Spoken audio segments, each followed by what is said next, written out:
Test, test, test.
Test, test, test,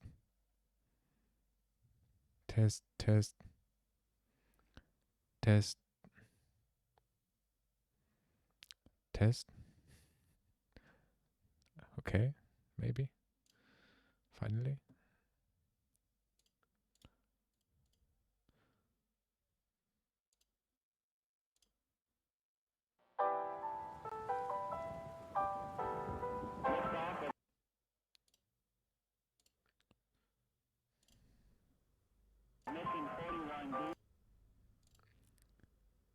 Test,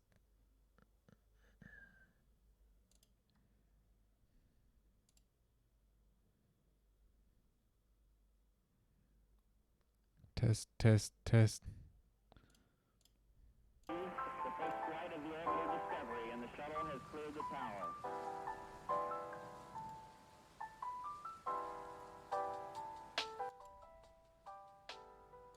Discovery's core computers now have primary control of critical vehicle functions.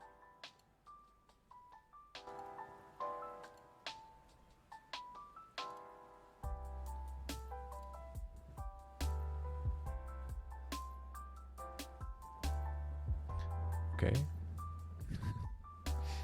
I think after a million attempts, we can finally actually start the stream.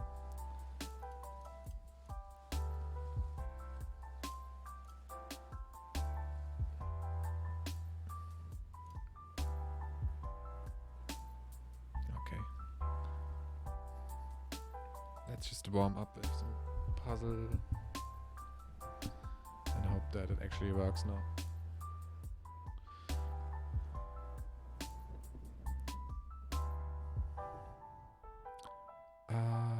Work to FE1.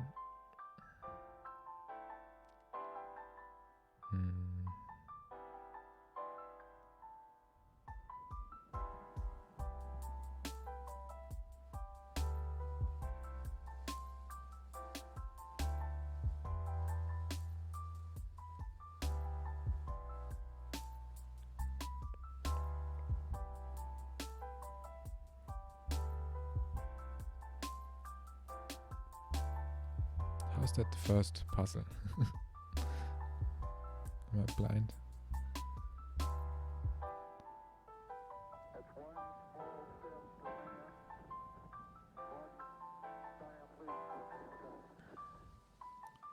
Okay, if I sacrifice the bishop, king goes to h2, queen could check on h4, king could go back,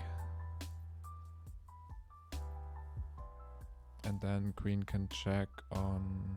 Oh no, h4 is actually covered, so that's not it.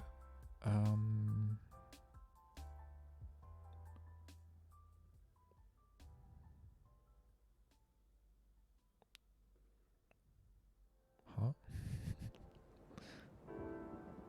If I take the rook, he just takes back. If I take the pawn... Oh, he could also take with the... Yeah, he doesn't even have to move the king.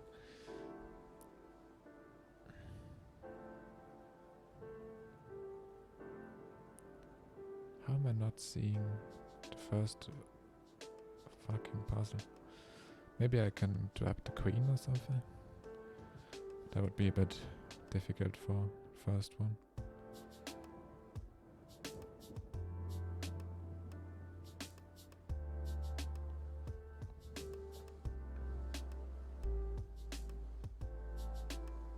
Yeah, and the queen can escape to like a million places anyway. Okay, I don't know. To be honest.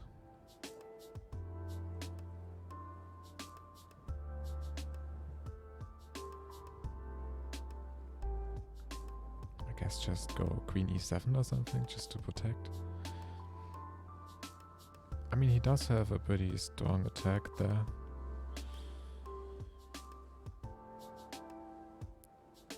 If white queen goes e6, then king has to go to g6 or 8.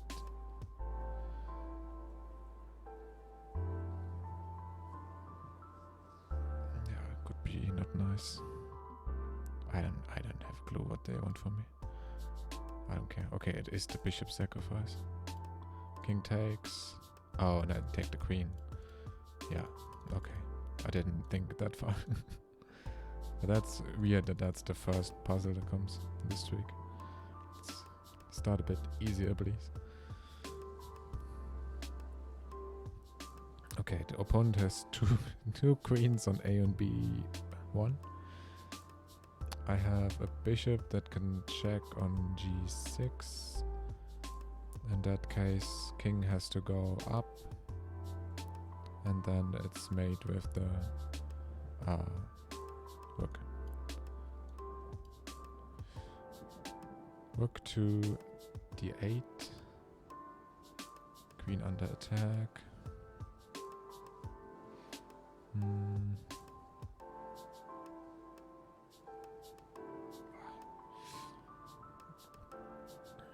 I guess f7 check is a thing.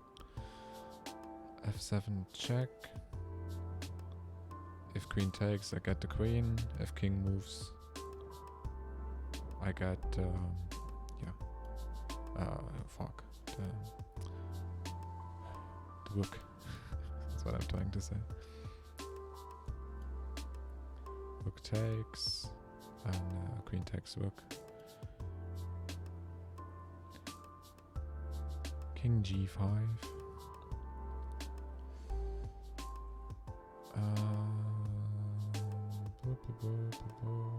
Just move my pawn. Oh, the queen could take this bishop. King cannot move up.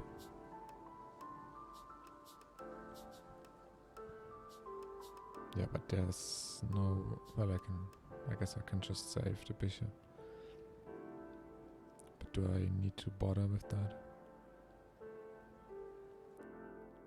If I save the bishop, he's gonna get closer to my pawn, which I can't allow. So just move the pawn, I guess. Let him take it. Queen d8. Queen d8. Oh, it's just one of those. Yeah, queen f7, 8. Rook f8. Rook e8. There's a check on f5. Yeah. But if I do that, then I'm blocking my bishop, which is okay, I guess. Okay. Could take the pawn, I guess.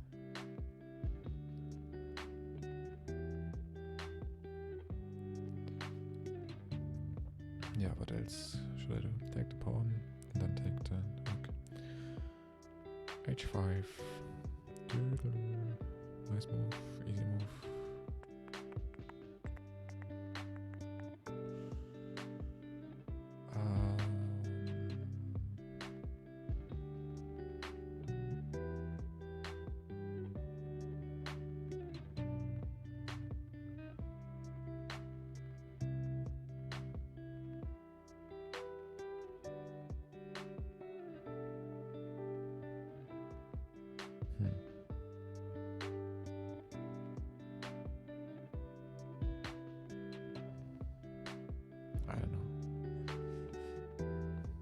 h4.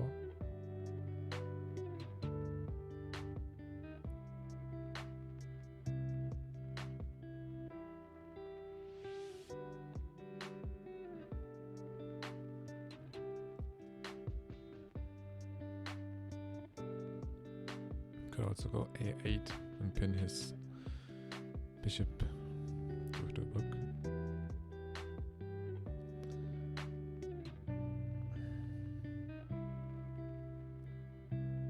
Oh, a5 check. Is it? I didn't see that check. a5 check. a5 check. King has to go up or to g4. But I think he's gonna go up. And then what?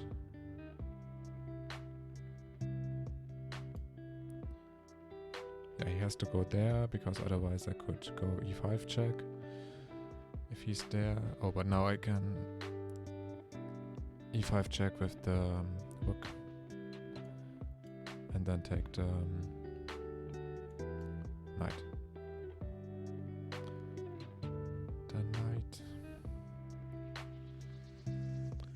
King h4.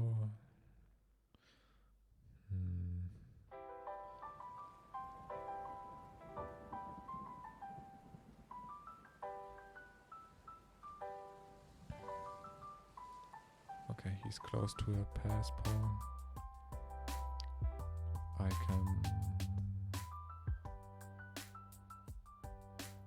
don't have much in terms of checks. Unless I want to sacrifice.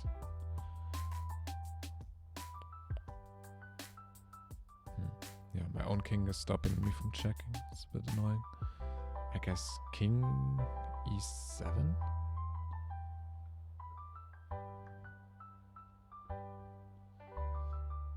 King e7, but then he could simply go rook e1 and protect it.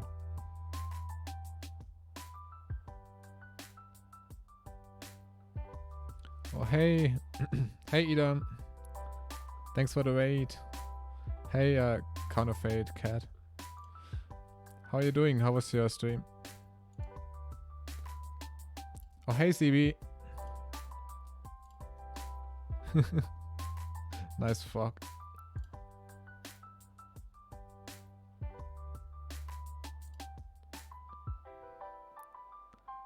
Long time no see. Yeah. Thanks for following, Counterfeit Cat. Hey, Scariest. How are you? I'm good, I'm good. No. It took me like 20 minutes to set up stream because my microphone didn't work.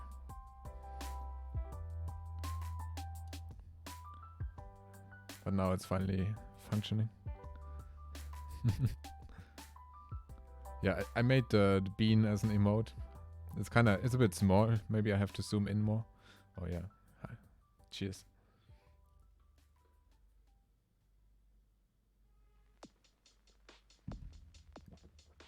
Wait, go here.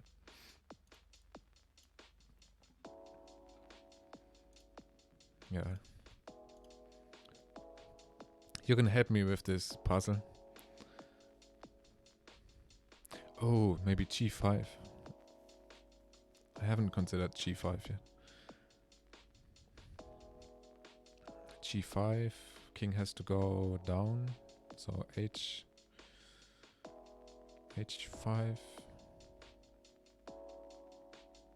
and then what? h5.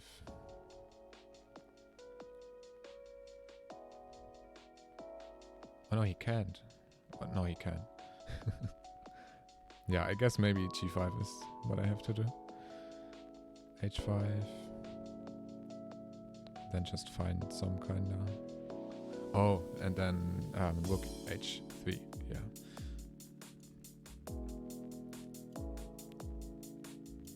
Okay.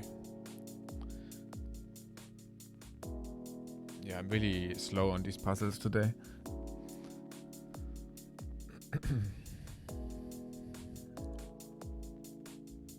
But like I started the first streak before that. Like literally the first puzzle of the streak was like more difficult than all of these so far. I don't know what happened that time. I failed on the first puzzle and I was like, what? It's really strange sometimes. Yeah, check capture the text.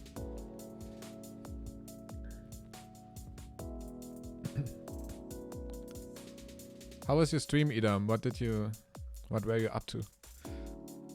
We can have a look. We could have a look.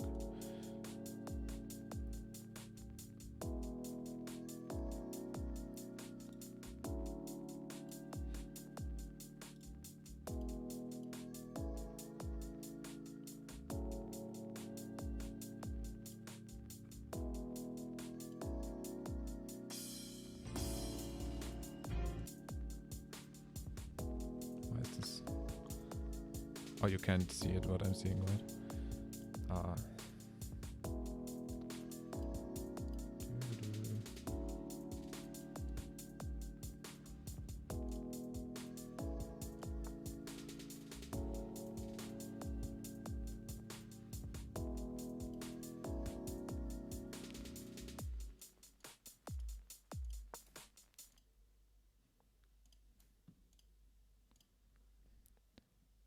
If I say a word the chat chooses, I take a shot.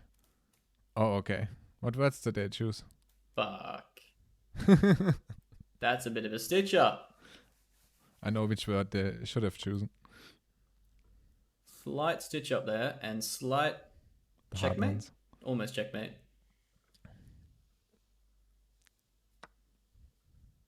Yeah, I'm stalling, taking the next shot. Some big stalling going on. How many shots did you end up taking? Swear they could have. 7. Okay, that was pretty early. 7. Let's see how far you got in. The 13. sophisticated viewers. I is the 5 head. 14. Nice. What did you drink? You must be pretty buzzed by now.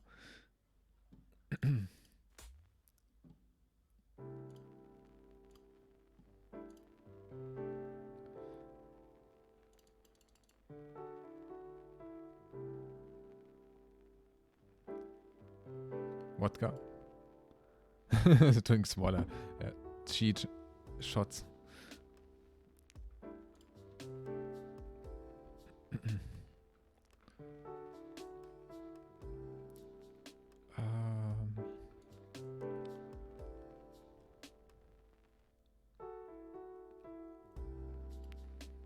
Wait, what?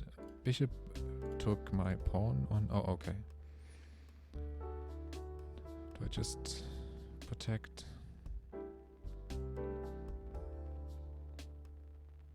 Bishop can go back to e5, otherwise I could trap it.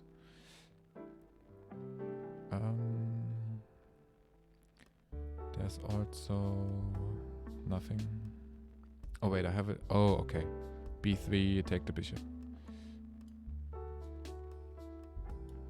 Nice. Yeah, queen looks nice. Yeah.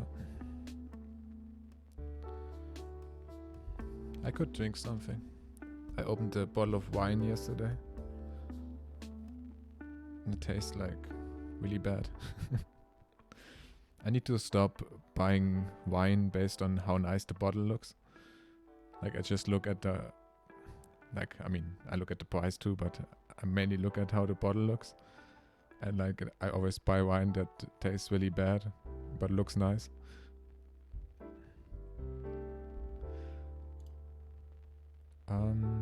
Okay, he made a queen, and he wants to take my rook.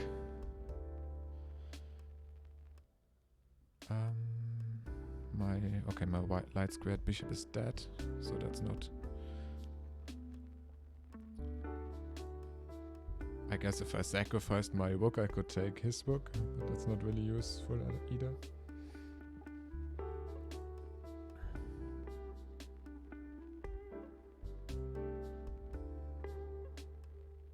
Oh wait, does he have mate? Is e8 mate? No, e8 is not mate because I could go to c7. And d8. Oh, d8 is mate. No, it's not because I could take with my rook. But if he takes the rook and then goes back to d8, he would have mate. So, what do I do?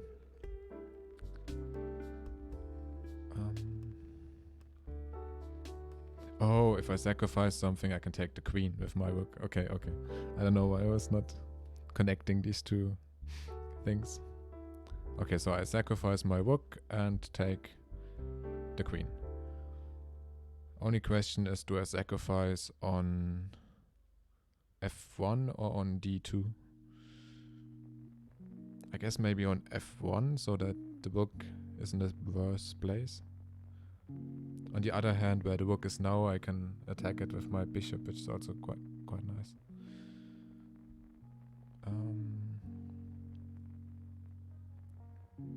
You could take queen right away. That's a good point. Oh, but if I...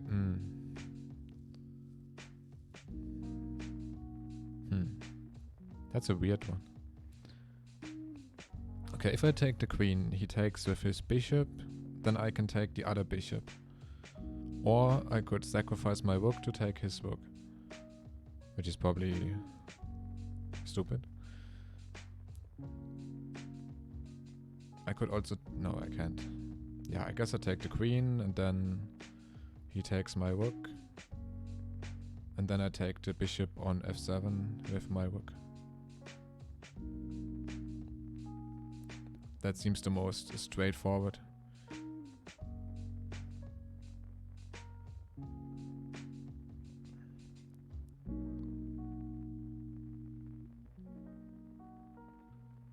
This one is second on the listing order.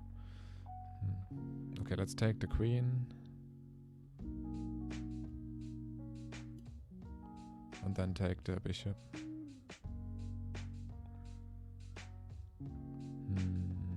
Yeah, I guess so. It's a free bishop. And I'm preventing g7 check. Okay. Okay, knight takes my pawn on e4.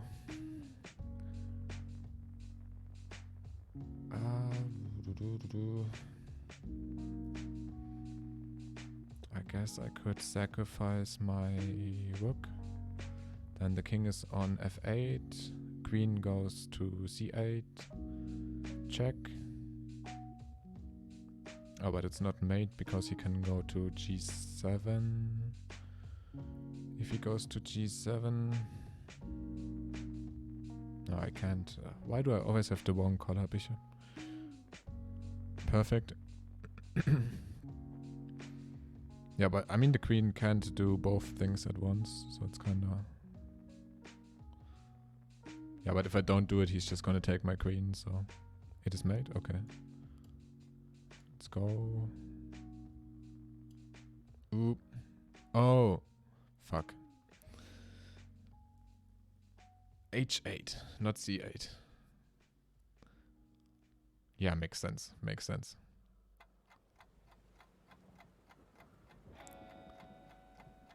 That's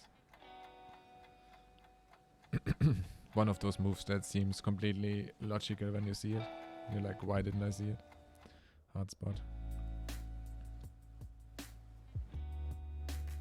Yeah, it's weird how the brain works. I always find that like everything that is like a straight line is so much easier to see than diagonal. It's like the brain doesn't want to... I mean, it's the same thing, right? 1, 2, 3, 4, 5. 1, 2, 3, 4, 5. Exact same distance, basically. Anyway, let's go from the top. Bishop to d4.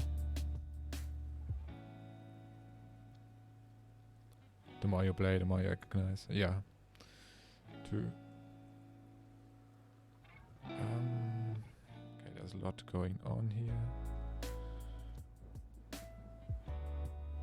Jesus Christ.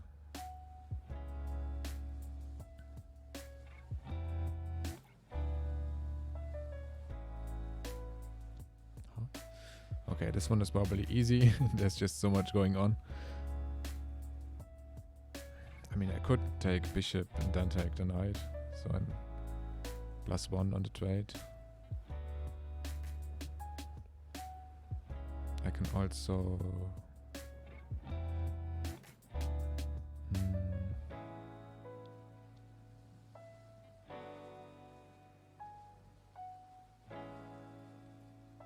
Oh no, I'm not +1 because that's a rook. So I would be... No, I would be +1.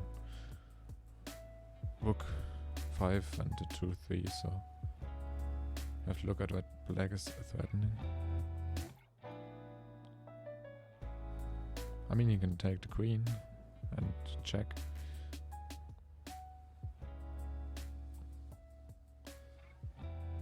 So taking the bishop is probably a good idea.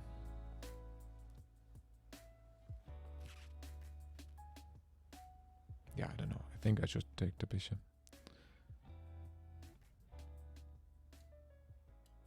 Okay, and then take this one. Okay. Queen E2.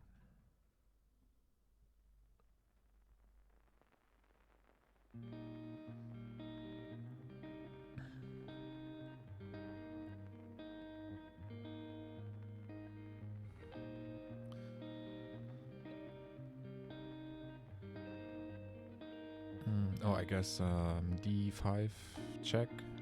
King has to move. I take the knight. Yeah. Knight looks weak. Your knights are weak. Okay. Okay, I have like a ton of pieces attacking up there. I could take the pawn.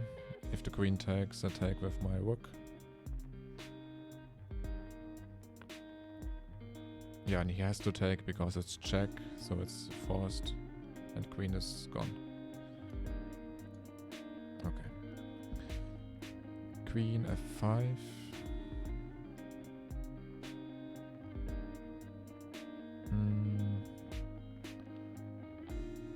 Oh, I can, yeah, okay, I can go knight H6 because the pawn is pinned.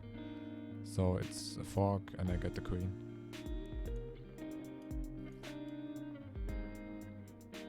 Knight looks strong. Yeah, today we get a lot of knight ones. Usually I get like a million bishop puzzles. Okay, why wouldn't I just take with my queen there? Queen takes. King has to go to E6, E8. Probably E8 to protect the rook, and I just take the queen then.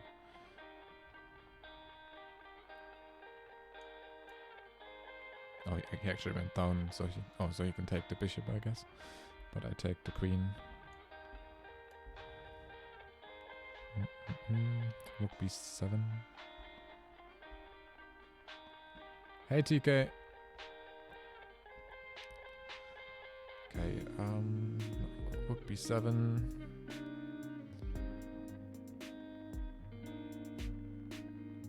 Oh, I can fork the rooks on D6. Yeah, I guess that's it. Okay, which rook is he gonna move? Either one is fine, I guess. Oh, I guess he could go... No. I mean, he could go C1, but then I just get that rook, so... Okay, he just protects it, so he gets it, at least gets the knight back. Nice. Okay. Bishop takes E6. Okay, isn't F8 just made? Oh, it's not because he can block with the bishop. Okay.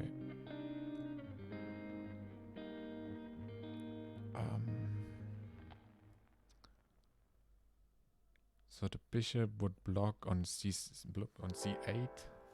If the bishop blocks on c8, yeah, I don't know. I could check with the pawn first. If I check with the pawn first, doesn't really help me, does it?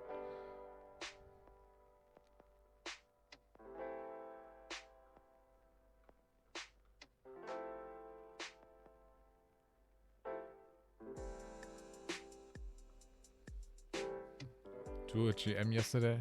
Oh, nice.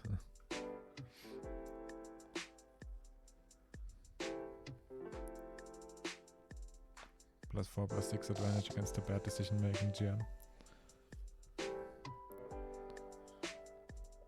Yeah, rook check, bishop. Okay, I get it. After that, I can check with the rook, and the bishop has to react, or the king has to react. Either way, yeah, it's made. Rook then knight. Okay.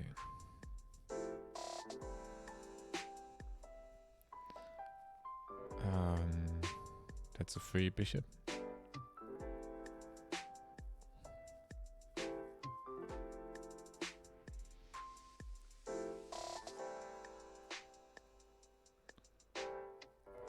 Okay, this one is weird. I mean, I take the bishop, and then if the queen takes back, the queen is gone. If the queen takes my rook, the queen is gone. So, seems like only upsides. I guess I could also go pawn to g2, force the king to go down, and then check.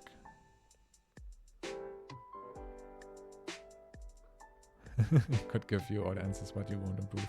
Yeah. Okay, the obvious thing to do seems to just take the bishop and then like either take the queen or whatever. But I could also take the pawn on g2. If he takes the pawn back, then I can check on g5, which may not be that useful actually.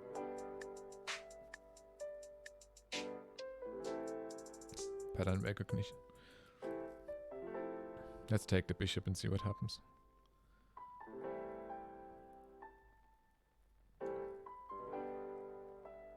Just do whatever looks right. Okay, and then take with the rook. Okay.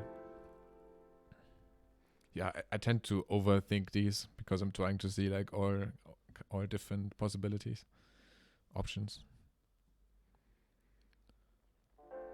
I don't think I could ever do a speed run of puzzle streak.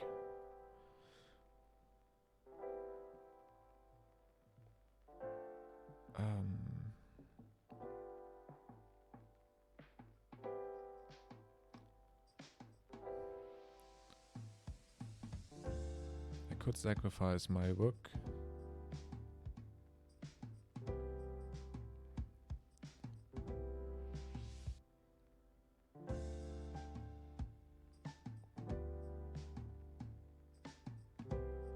I could trade queens.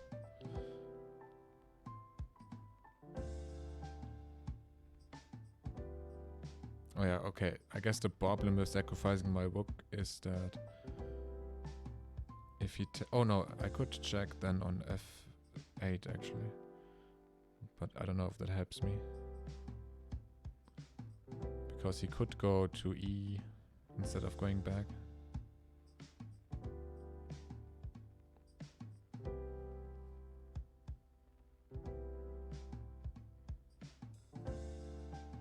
This is a fun one.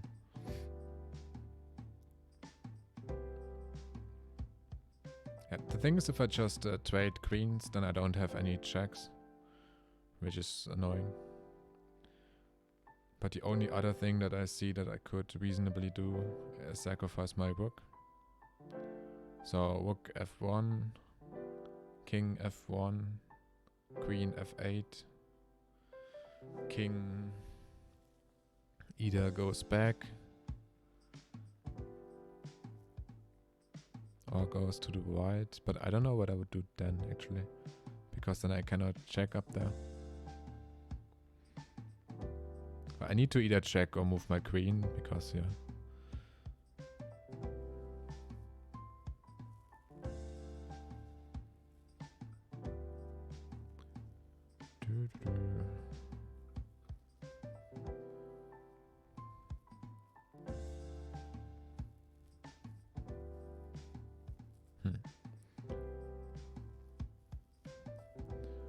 Yeah, I guess my first idea was to sacrifice the book, so maybe let's do that.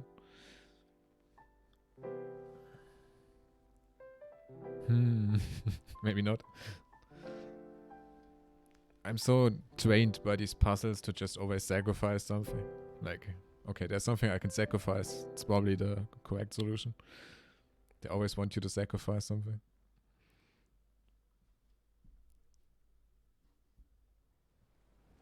Whatever seems right.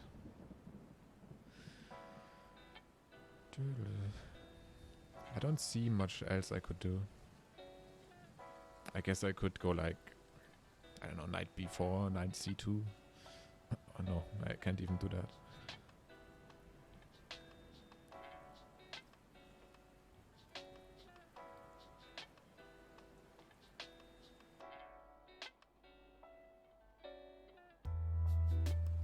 I guess if I got the queen to f6 and then went queen f6, queen f1, that would make some sense.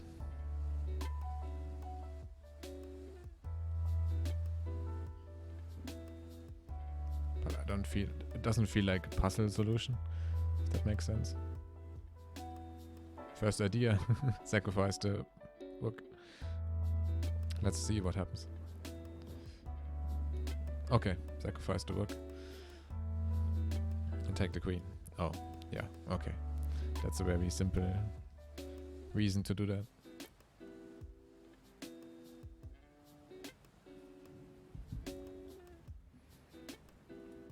Yeah, I guess that's the pattern recognition thing. I kinda knew that I have to sacrifice my rook, but I had no clue why. Or like why it helps me. Okay, here my... Oh, wait. No. Well, I do have two checks actually, but if I go e4, he just takes with the bishop. So I guess I have to go f2. King goes up. Take the bishop. Oh no, don't take the bishop actually. I could take the book, he takes back, then I check again and then I take the bishop. So we traded one book and I gained the bishop. I guess that makes the most sense. Yeah. Or is my... No, my bishop is useless. So take this, he takes back, check again and take the bishop.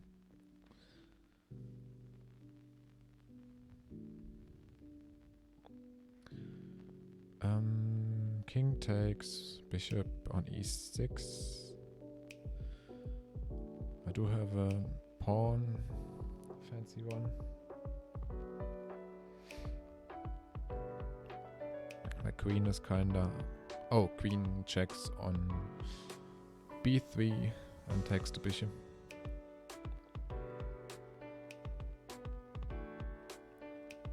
I guess that's it. Okay. That was a bit easier.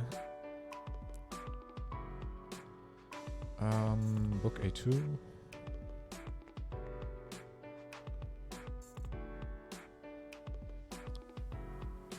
I could take the pawn, but he takes back with the knight, which is bad.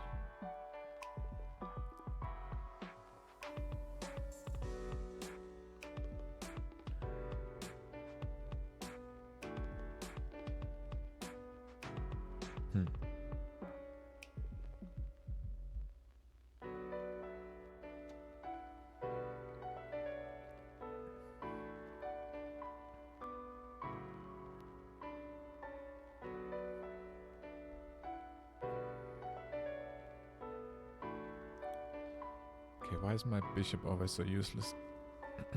I guess bishop h6.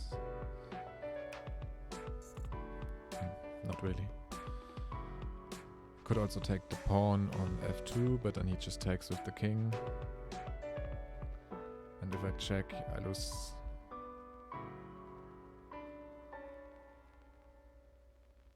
What if the knight wasn't there?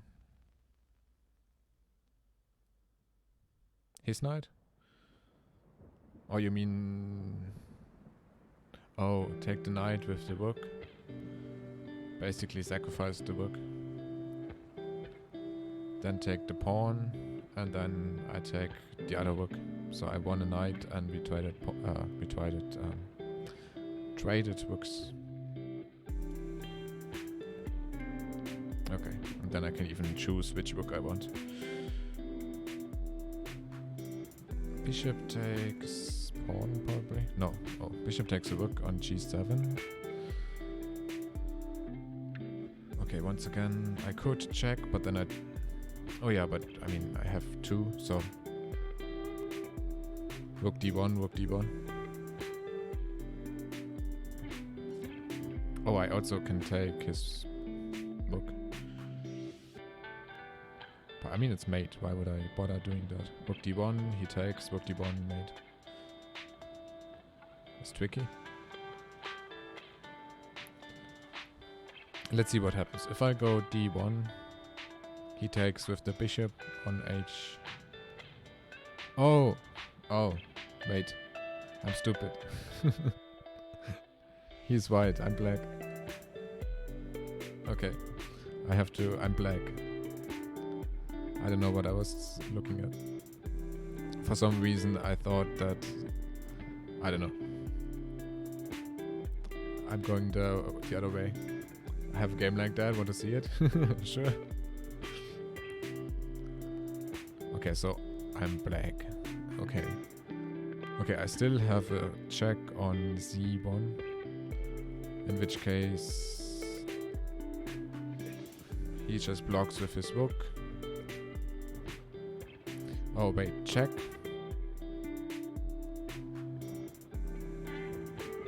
Okay, that's weird. Wait. Okay, rook check. Rook blocks. Bishop takes. Rook takes. But could he check? Yeah, he could check at that point, couldn't he? I think he cried a little.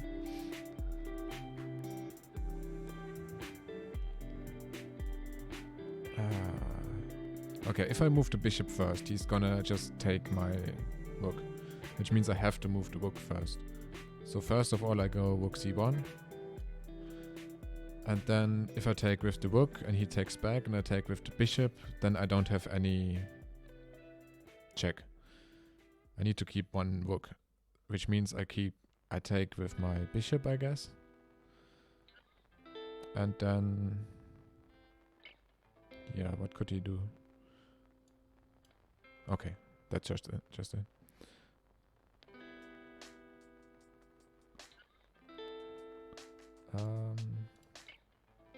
Let's look at that. Okay, here.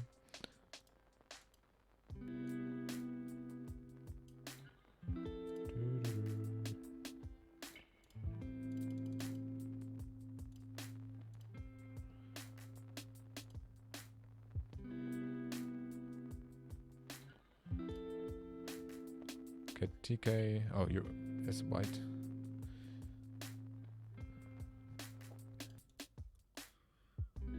F3 pawn.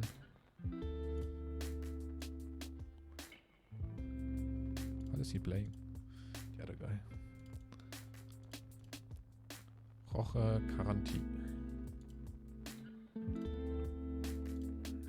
Pawn takes, knight takes.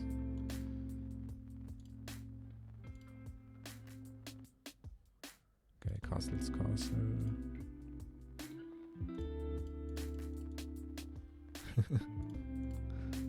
He just let you do it. Okay, I mean, looks reasonable so far. Queen under attack. Queen goes down.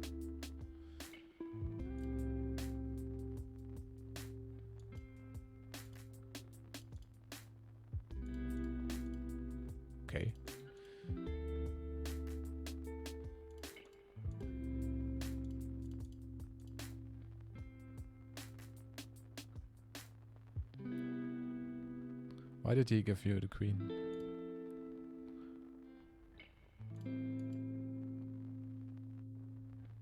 Oh, the queen is trapped.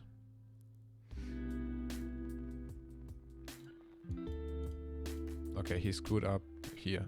And the queen is trapped, I see.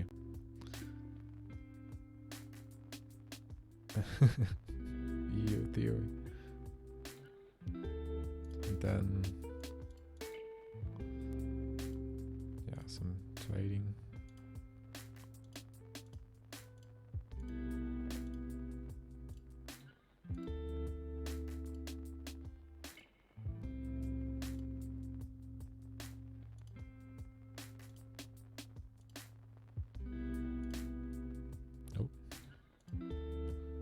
Okay, random rook trade, bishop trade.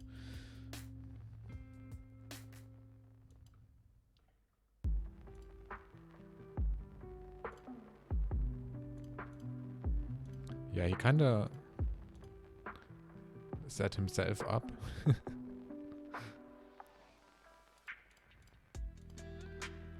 Like your queen is only in that place because he decided to trade bishops there. Why does it hurt? Okay, but Stockfish doesn't hate it.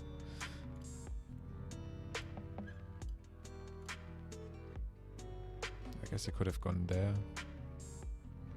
But yeah, I guess after the queen trap, he was scrambling.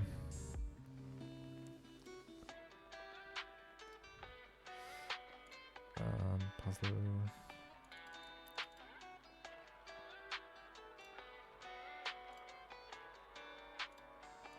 GG, have a good one. Oh, got to go, not GG. I was like, what? I didn't play. Thanks for coming in, kind of fat cat. Or for sticking around after the raid, I guess. And have a good night. Okay, where am I? 13. I made you blunder against Andressus. Theory is the most effective against title players. Okay, I could take the knight, but then he takes my...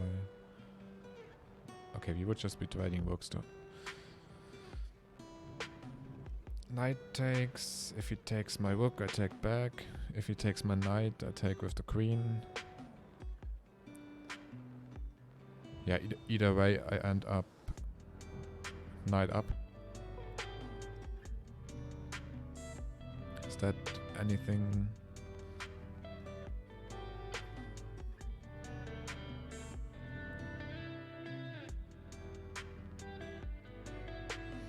I don't see anything better. So I guess that's it. So knight takes knight. Okay, he doesn't go for the trade. Should I go for the trade? No, maybe actually it's better if I don't go for the trade myself. So let's just take this.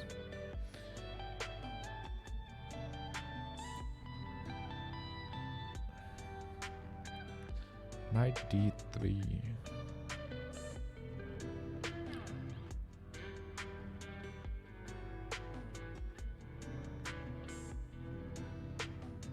I guess I have to move my pawn so he doesn't take it.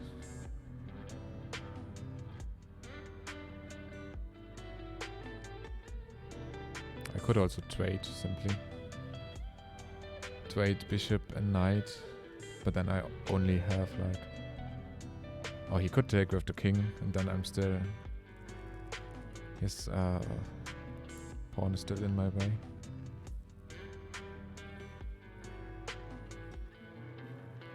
So I guess just b3.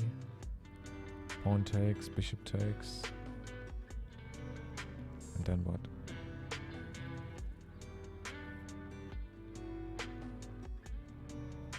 Oh, but then my other pawn that I would have to move next can be stopped on c5.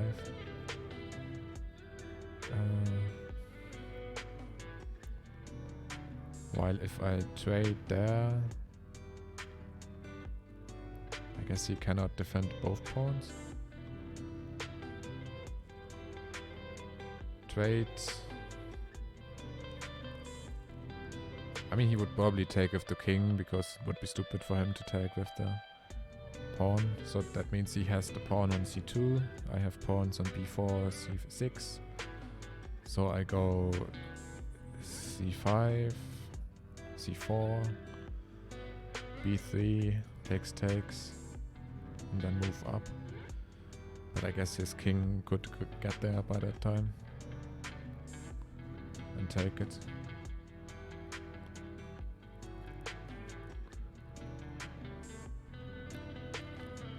I guess I could also go king g4 and then if he... Okay, then he just takes my pawn though. He won't give me the time to try and trade. If I trade there, he goes king d3. I go king f4. Oh, and then I can take the pawn on f. Yeah, so I guess I have to trade actually. So I can take the pawn on f3. And he cannot protect it because of the king is too close. And then I can take the pawn down there too. And then my e pawn is free to go.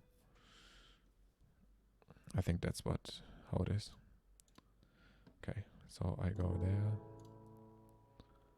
Let him do what he wants over here, and instead I take this one. Okay. Whew. Pawns.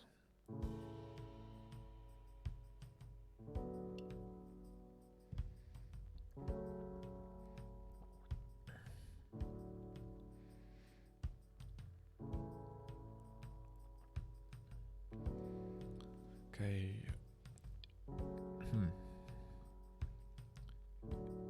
I guess G6 is a check. I could also sacrifice my knight first on f7. Then he has to take with the rook, which means if I take g6,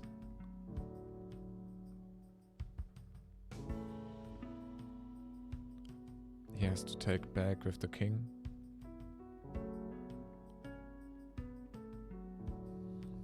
And then I go rook h6. No, that's not oh, it is of course protected. Rook h6, king goes to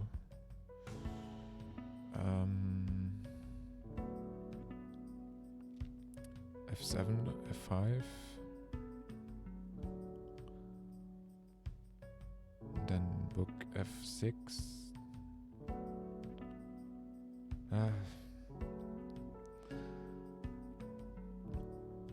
On the other hand, if I just take the pawn without trading first, if I just take the pawn, it's check, so he has to move the king.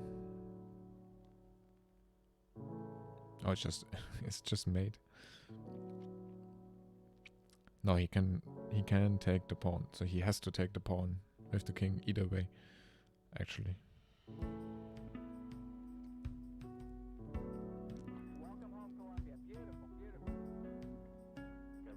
Yeah, he has to take that anyway, so I guess I just take the pawn.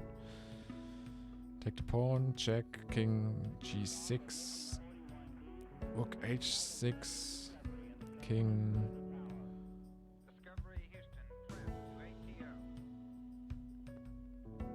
Has to go to f5 because f7 is covered by the knight.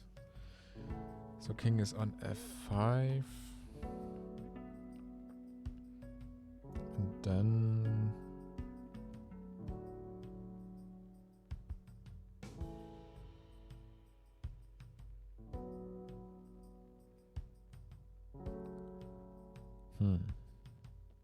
I mean, then I could go book f6, then the king. Oh, then it's that's mate. Okay, that's mate because e4 is also covered by the knight. And g is covered by his own pawn. So take, check, and a check. Okay.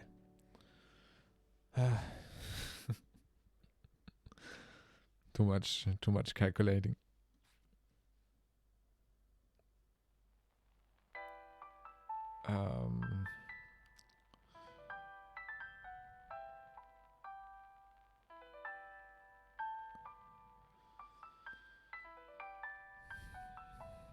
I could take the pawn and threaten. Oh, he has his queen down there. Queen trade.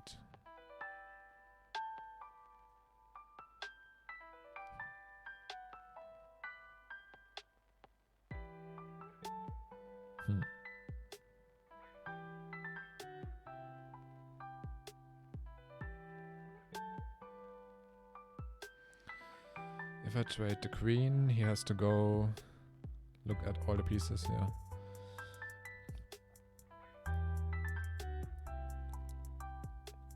C2, rook would be on C2. My rook would check. Then the king would go to H7. I could check on H7, but his pawn could take.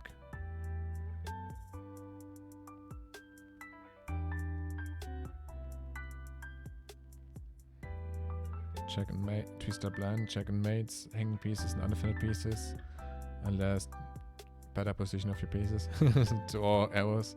Yeah, I've never drawn arrows. I guess I could start drawing arrows.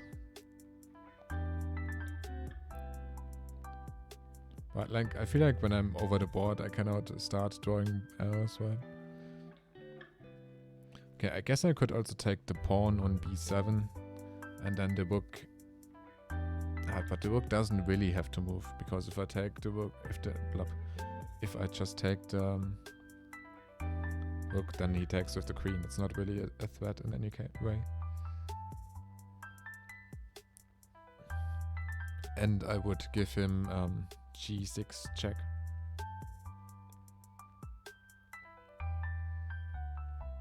I guess I could also threaten his queen on d2, rook d2. If queen takes, knight takes. But then he just moves the queen down or up, and I didn't gain much.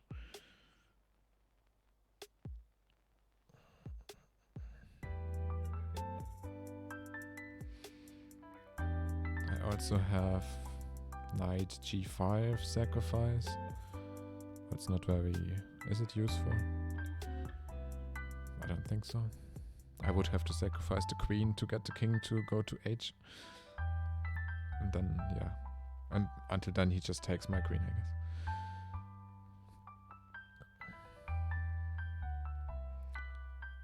Assuming I would get rook h4 check, then he could just go up. I don't have a check.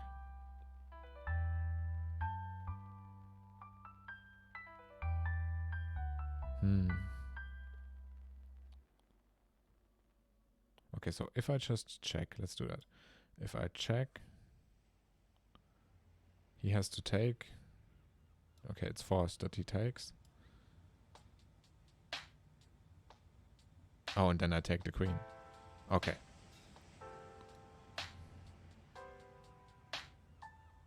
Okay, it's a lot simpler than I made it to be. Okay, yeah. Classical overthinking.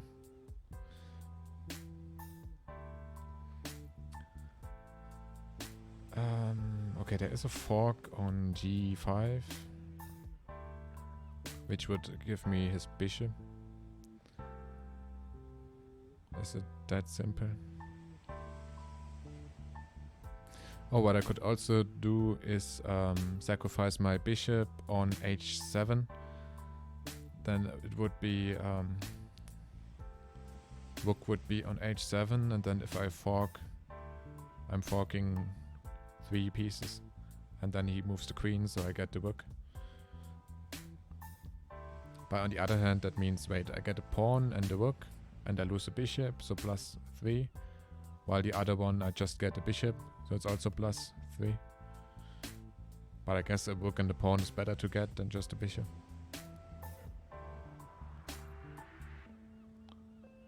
What else is there to do that I'm not seeing or not looking at?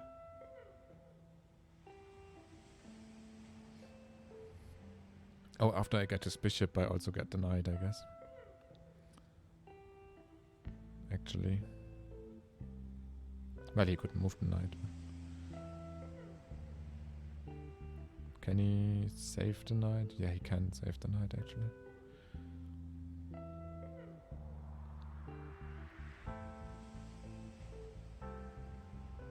Hey there. All gear, no talent. All gear, no talent.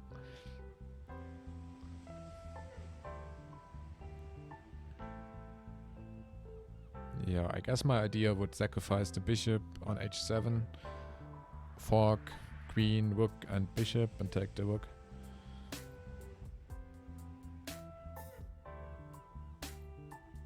However, on the other hand, not so great part is that he still has a bishop and a knight protected in front of my king.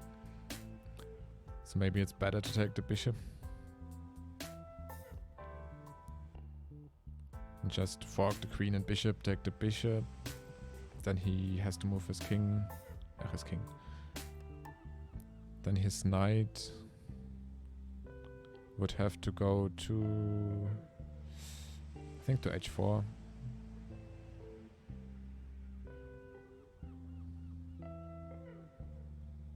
Yeah.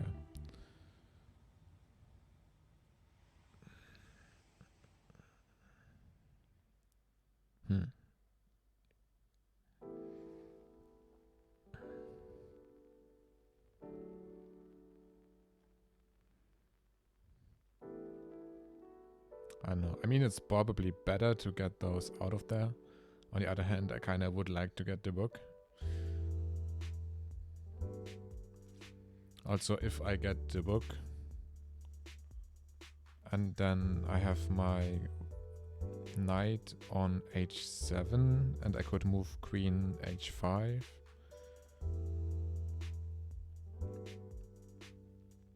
Then I have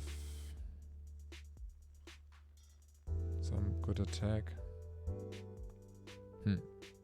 Let's try it. It feels like it's wrong. It feels like it's wrong. It is wrong. Okay. Yeah, just fork and take the bishop.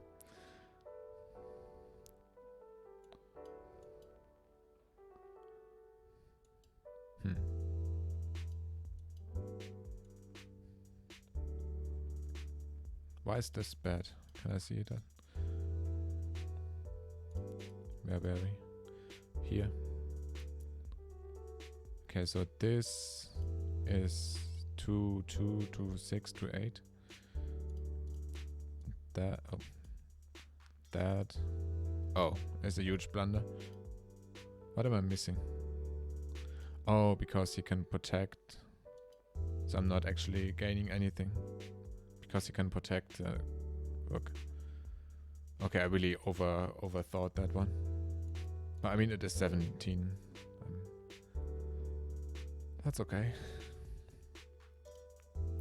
I feel like the 3 puzzles before that one used up all my brain activity. Capacity.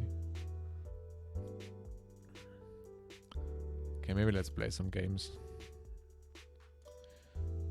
Okay, let's get rid of that counter.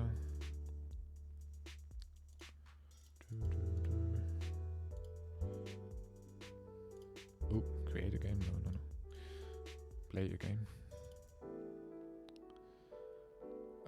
1510, I guess.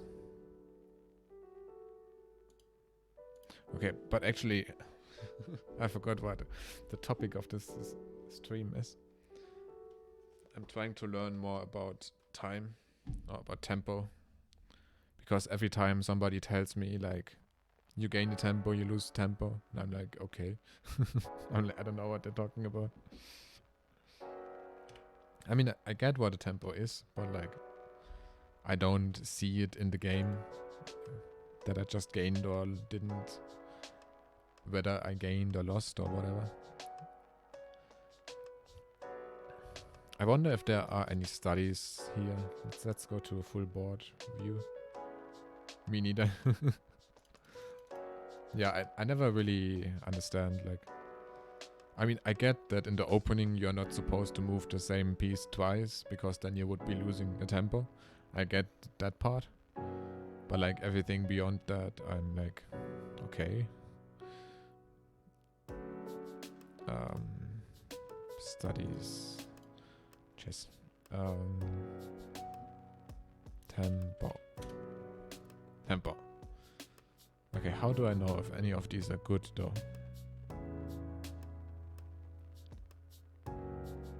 People don't believe me when I tell them I'm making.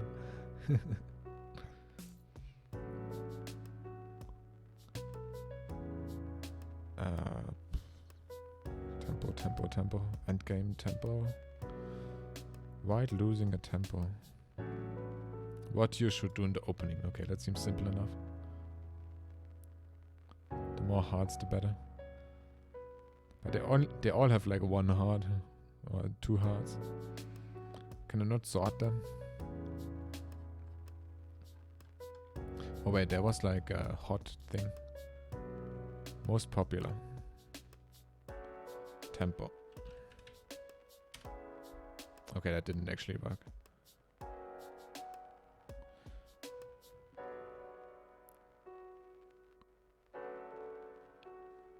If you look for a certain category, then find one with triple digit or quadruple. It's just a matter of perspective.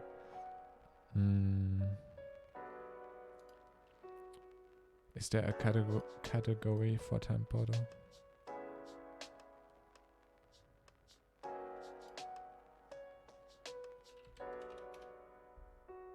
Tempo.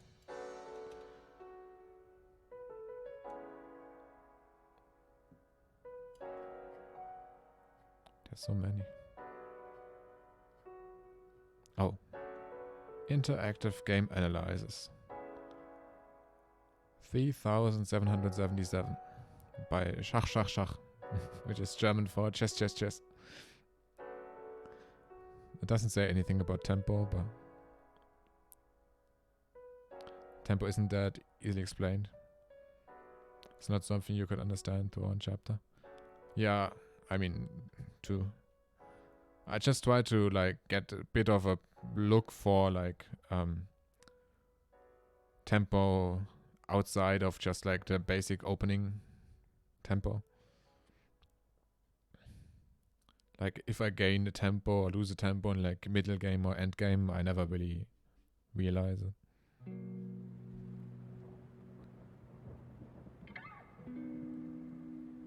Okay, they all talk about reserve tempo. Okay, what you should do in the opening. What should you do in the opening? E4, E5. Why is that marked as a blunder?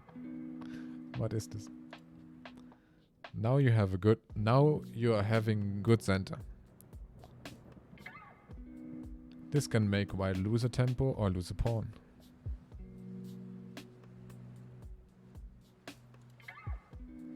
Oh, so it's better for black. Okay, white losing a tempo. Queen has to take. Nope. Queen has to take. Knight out. Queen has to go up or back. Knight attack. What is the queen doing? Black has gained a tempo. White is allowing to get black to get another tempo.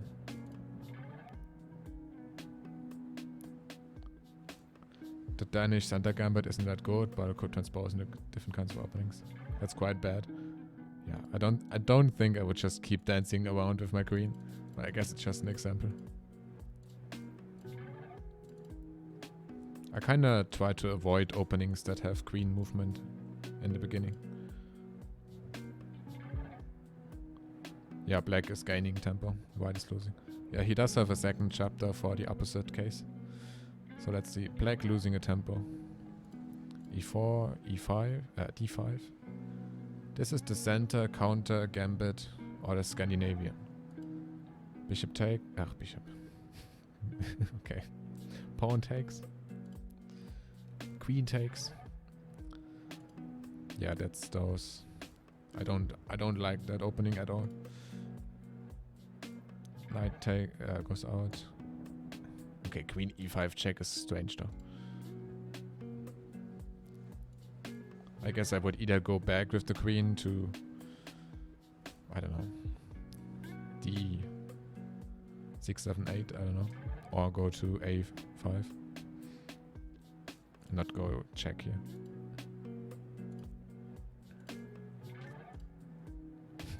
Queen just keeps moving. Yeah, okay. I mean, that's like the basic opening. Like, don't just go out with your queen and walk around the field for 10 minutes. I get that part, I guess.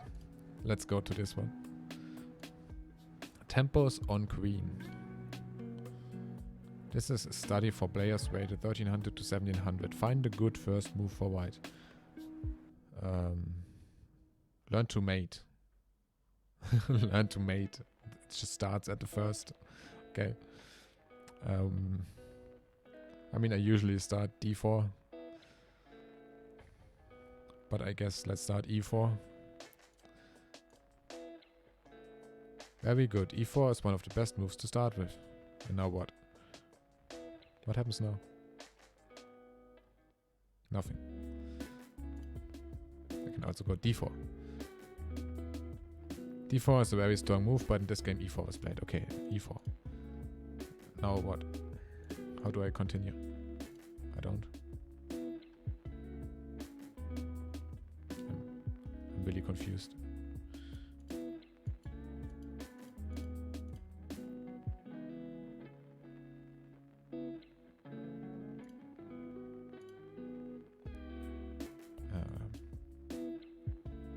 Good move. No explanation. Okay. Anyway, tempos on queen. This tutorial is about gaining tempo on the queen. That means you should try to improve your position by attacking the queen. As your opponent needs to respond to the threats, she cannot develop him herself. Okay. Space. Next. Your opponent doesn't take center, so it is yours.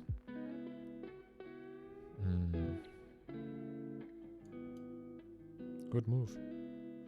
Play something to gain a tempo on the queen the next move.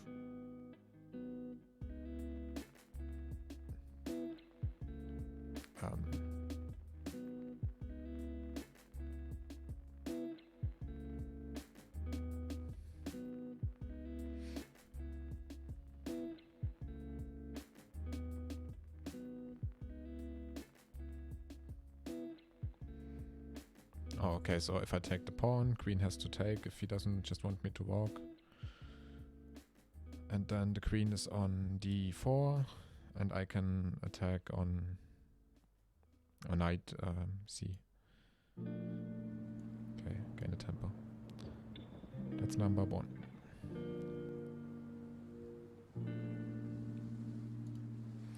Think about the queen now. I mean, these are all like c4 opening though. At my level, nobody plays c4 opening. Think about the queen now. Instead of going back, the queen stays in the center. How can we attack it again in a few moves? Consider that and then make the choice how to block off check.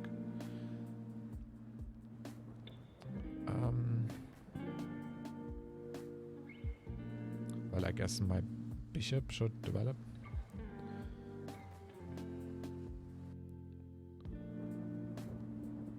Yeah.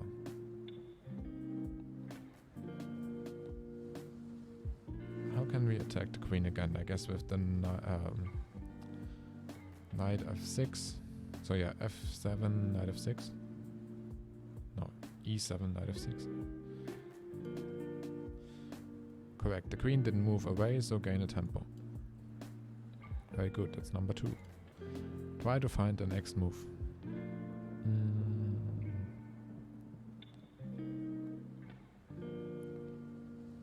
Knight e5.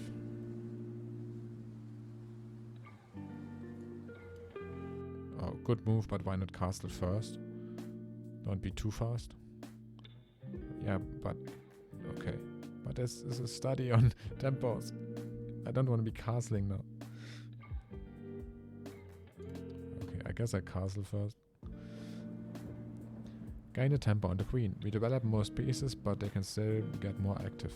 White is behind in development, you can start moves towards the king. Okay. Tempo up. Number 3. Now what?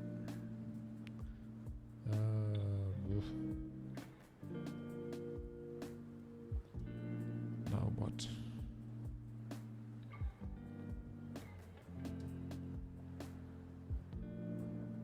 E4? Starting to get ridiculous. Oh no, then he just takes. Okay, I need to move or protect my knight.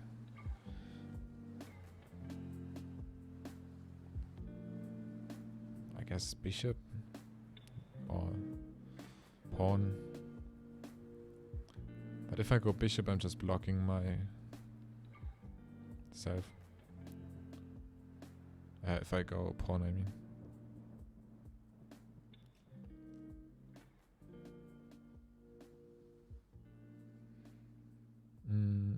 Hey, Sai. How are you, Crane? I'm fine. How are you?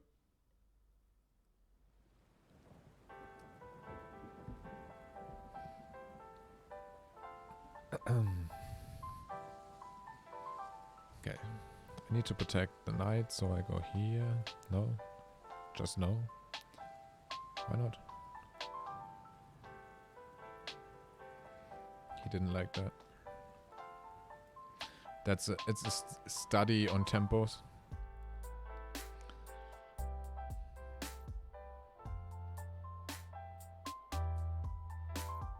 Develop book. But he can take my e5 knight.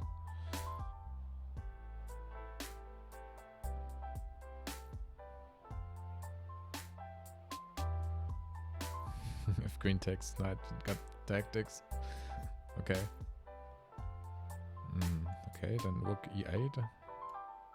Your knight is hanging. Okay, he doesn't want that. Yeah, I guess then all that is left is d. To freeing the other bishop, I guess. Even though I'm blocking this bishop. So d6. Very good. This move does 2 things. The only weakness is your dark square bishop. Yeah. But that's okay. That's okay. Okay. Who cares about dark squared bishop anyway?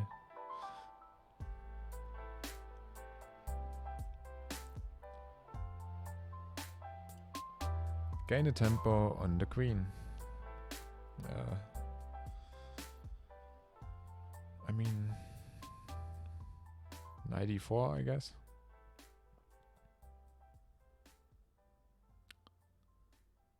If queen takes, you have... Oh, bishop b4. Yeah, the pawn can take the... bishop. Very good. This is number 4. Also, your bishop gets free. Bishops get free.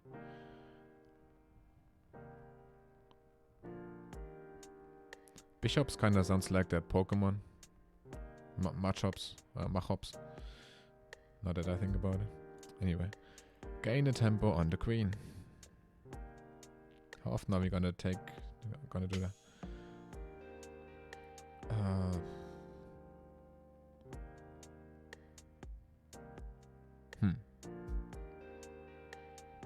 I guess bishop f5 and then move the knight is a thing. Or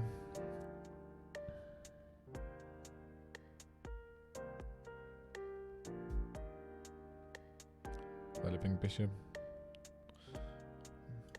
Okay, very good. That is number 5. If white stays, we win the rook. Oh yeah, that's true.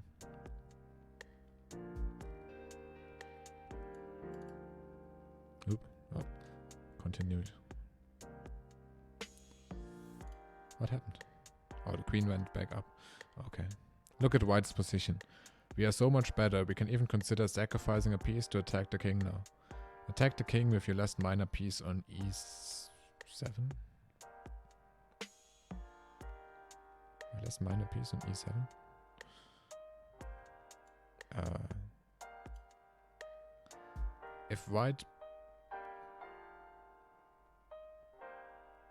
If white blocks off, we can trade 2 pawns for a piece to attack the rook and the king. You have enough compensation for your lost piece. Okay.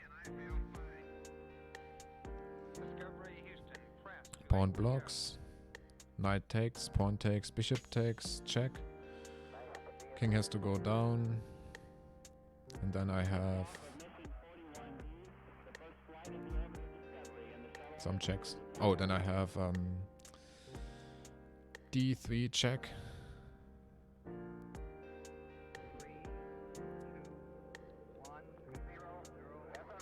And then queen or bishop. Yeah, queen has to defend and I can take the queen. Maybe. Anyway. It's too much for white. Gain a tempo on the queen. Still doing that? Okay, okay. Okay, he didn't move the pawn. Instead, he moved his knight out. I could just take the knight. I mean, that's what I would do in a game, I guess. Just take the knight. Oh, I can also... Wait, I can also go... Yeah, I can fork on f2.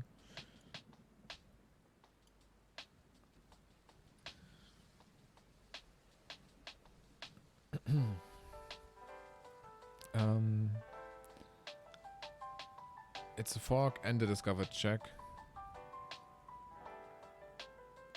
Do you see how bad the move h3 was for white? Okay, white's pawn structure allows us to stay on this diagonal queen.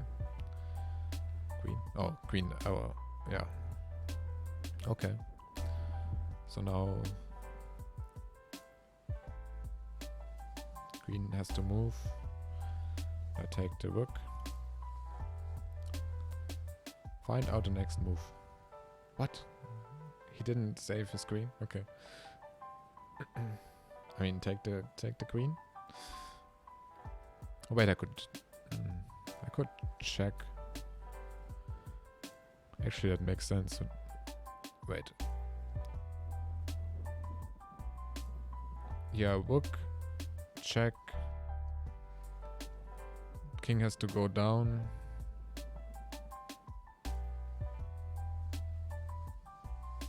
Or queen has to sacrifice. Oh, I just take the queen, I guess.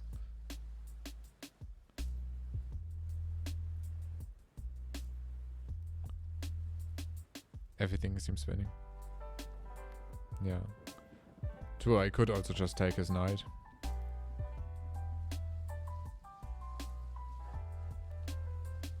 Which also protects the other knight and everything.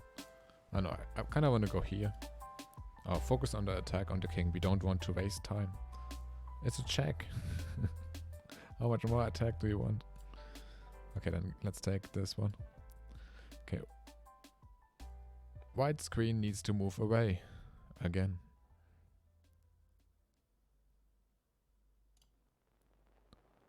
She did. Gain material.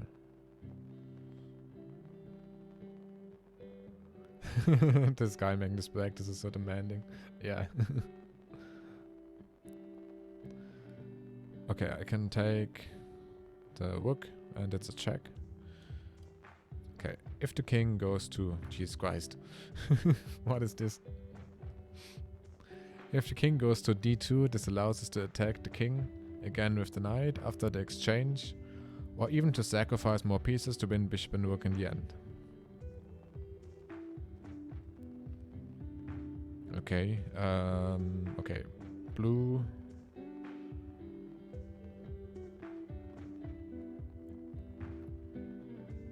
What? Okay, many colors.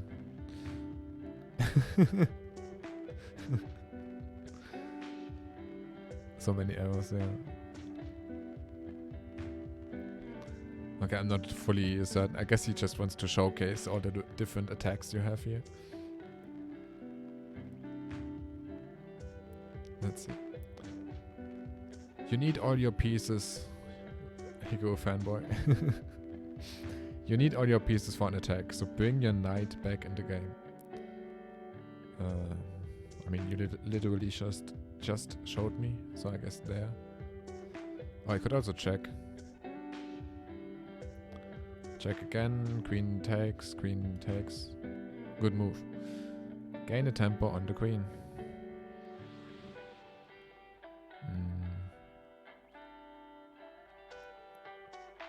Gain a tempo on the queen. Once more. Oh, bishop d3. Works, I guess.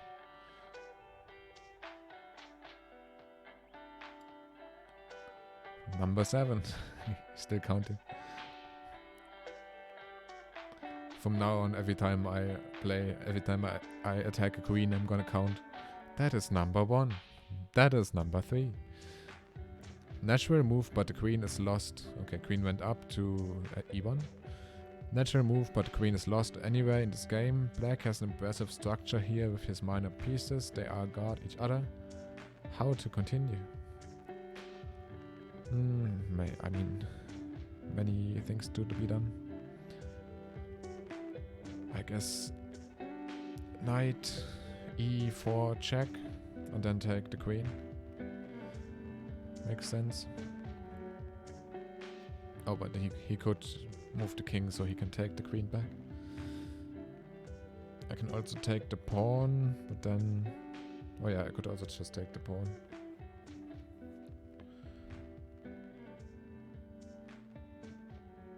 I can also trade bishop and knight, but I guess not. I could also take the pawn with the queen, but then I lose that knight. Yeah, so either take the pawn or check with the knight, I guess.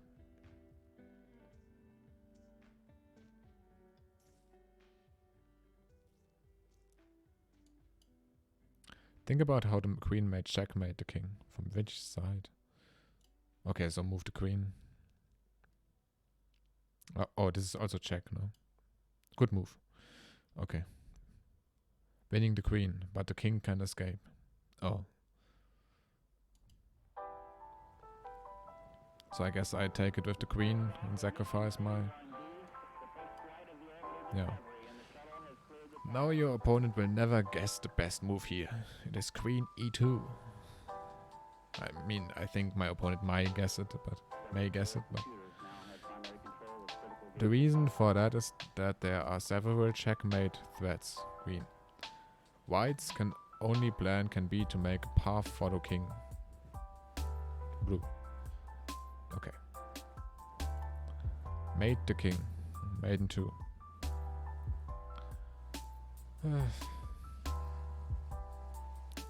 Alright, if you insist.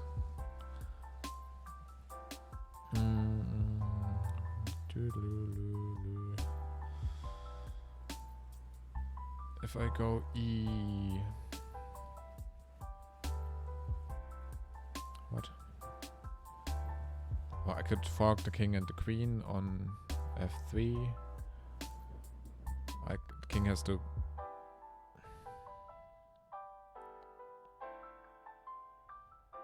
Isn't that already made? Wait. F3...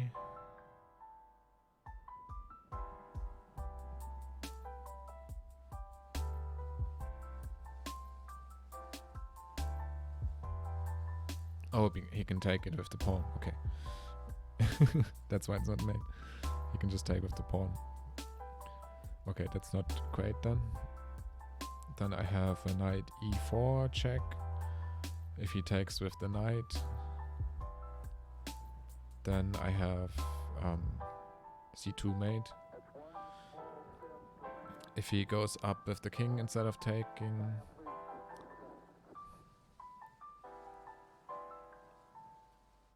Then I have some other mate, I guess. Correct. Oh yeah, queen b3 mate. Correct. As you can see, this is checkmate no matter if white takes the knight or not.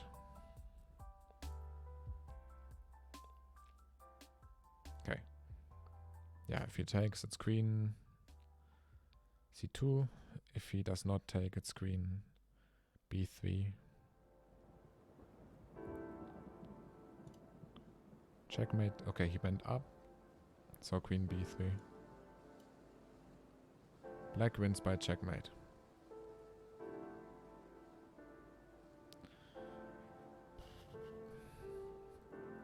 I mean, that's nice. Okay, so if I play games, I have to look out for this. Gaining tempo.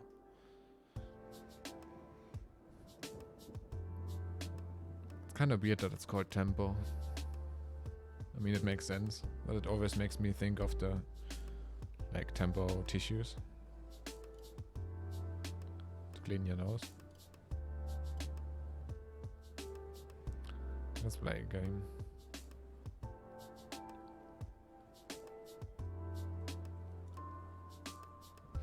Oh, I guess I could go back to my overlay.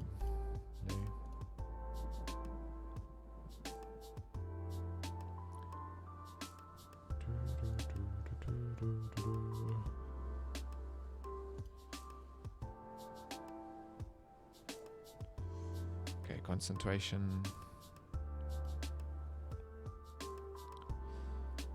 Okay, let's play Caro. Caro can, or Caro can't. Oh, this guy has a preliminary rating. So either he is real good or real bad. Or maybe, I don't know. Okay, if I take, he takes back, but I think that's what I'm supposed to do, no? Could also develop my knight. Then he takes, I take. Yeah, let's develop this one. Then he does that, okay.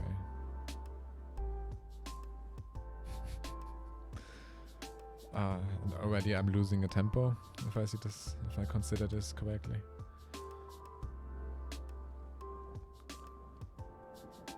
Okay, I think I already misplayed this. I mean, all I can do is go up here.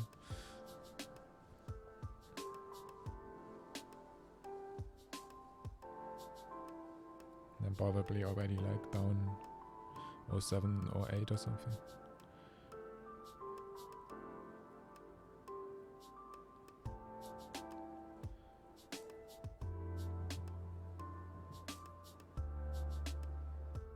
Okay. H3. It's not what I expected. Let's develop the bishop here to protect the pawn.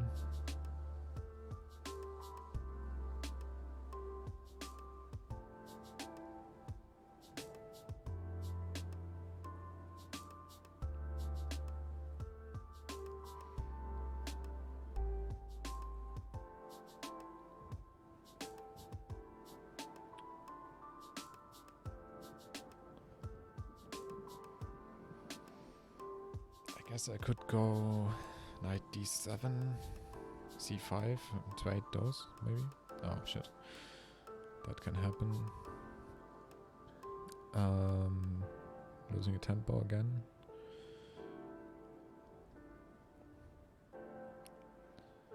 I guess this game wants to show me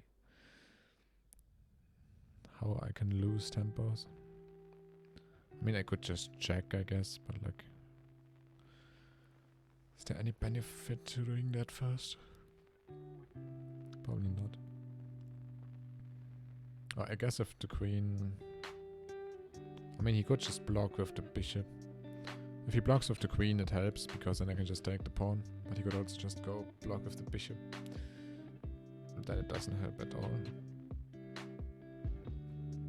So I guess I just resign to the fact that I lost the tempo.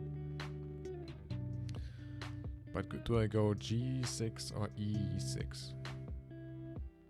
That is the question.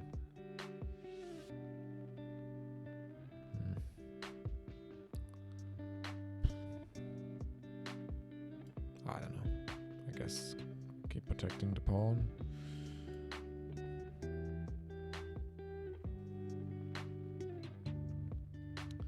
I guess he has knight f4.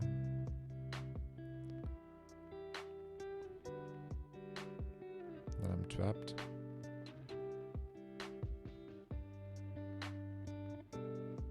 Okay, this has gone badly. My cow kinda still very...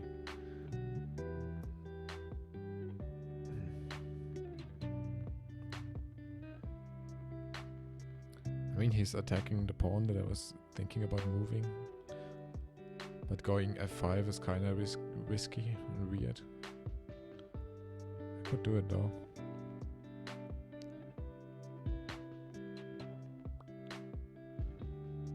Could also go f6. Develop my knight. Yeah, maybe just go here for now. Nope.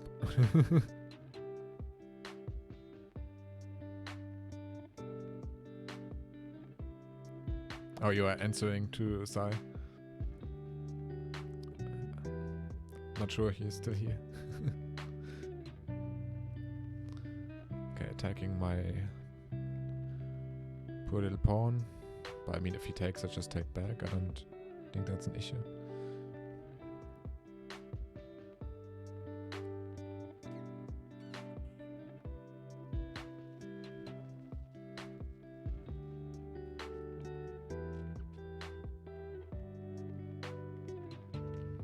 It's a pretty shit position though.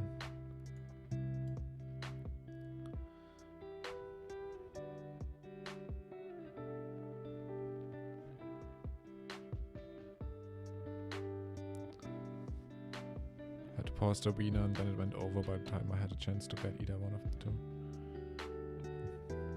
Soon, CMs are gonna go down.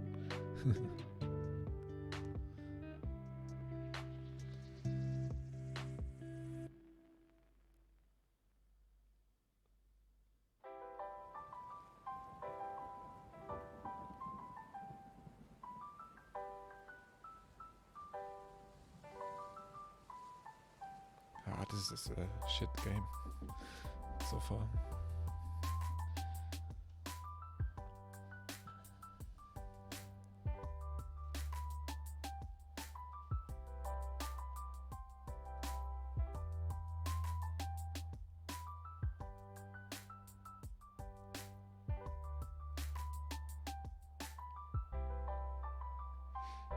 I mean, I can bishop check. But he still has his pawn to develop, so...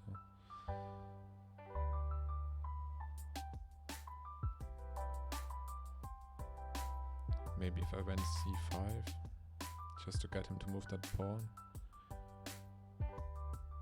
Castles. Let's see, c5...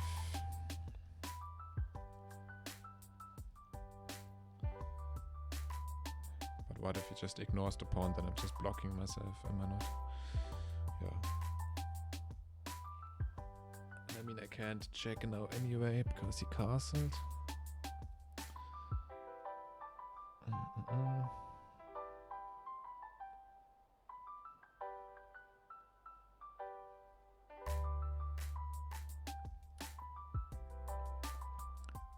c5 does make sense though, I think.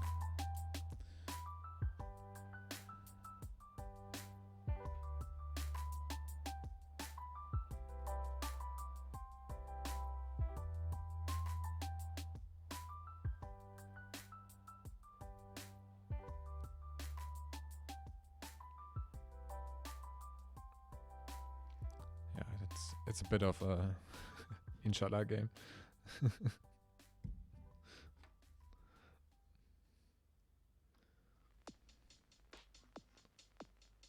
Anything that looks remotely good, just do it.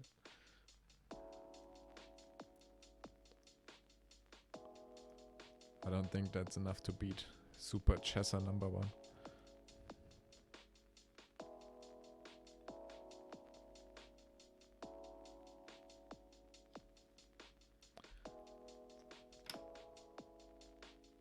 How's that playlist so long, now that I think about it? I just opened a random YouTube playlist. It's been playing and playing and playing. Like it's just one video. Oh, 12 hours. Okay. 12 hours video. That should be sufficient for this stream. Okay, he does seem confused now that I went c5. Not sure what he's thinking about.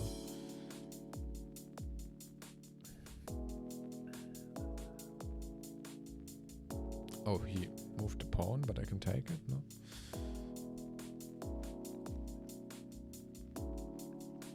I mean, I can take it at some point anyway. I'm not in a hurry to take it.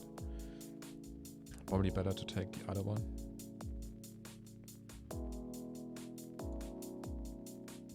Yeah, probably better to take this one.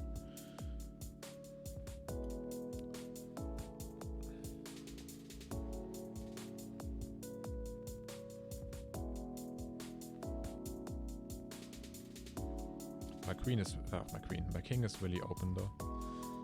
Okay, he blocks this side. Okay. Okay, the last thing I want is help him develop his pawn, so I should just keep mine where it is. And I guess just take that free pawn on e4. Could also go queen d4. Maybe not. Let's take this pawn.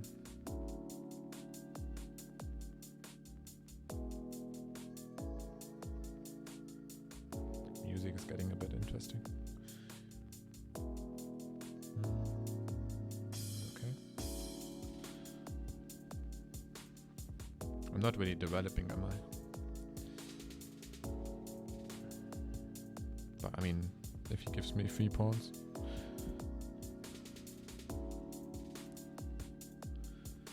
Okay, I'm sinking into the chair again.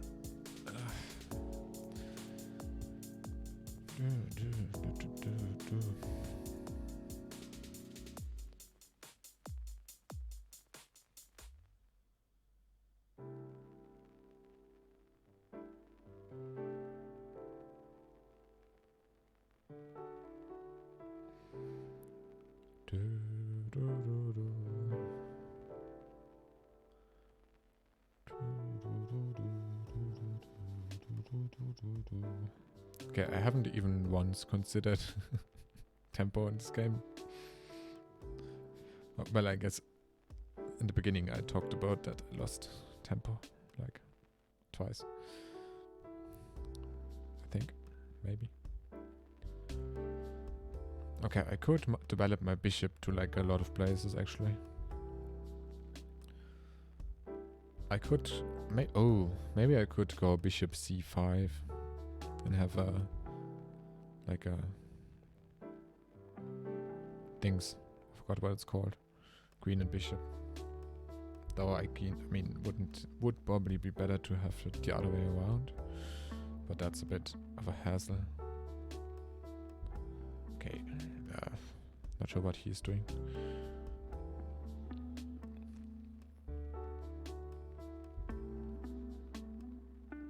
I could now though go bishop c4 and attack the queen, which gains the tempo. Bishop c4, queen has to go up, or but she could go to like she could go to g5. Eh? I don't want the queen on g5. I guess that's the idea.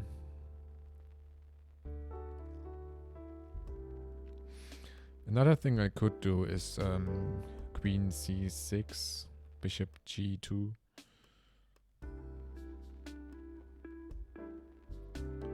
But then he just moves. And I didn't. Oh, wait. Well, if he moves the rook, then I gain... Oh, but... No.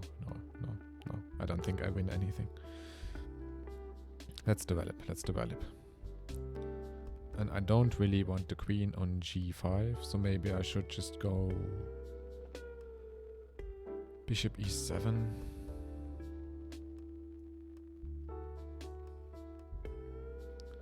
But that's kind of a very defensive move. I could also go f6. No, that's stupid. Okay, definitely I should move this bishop. That's the first thing. I will move the dark squared bishop.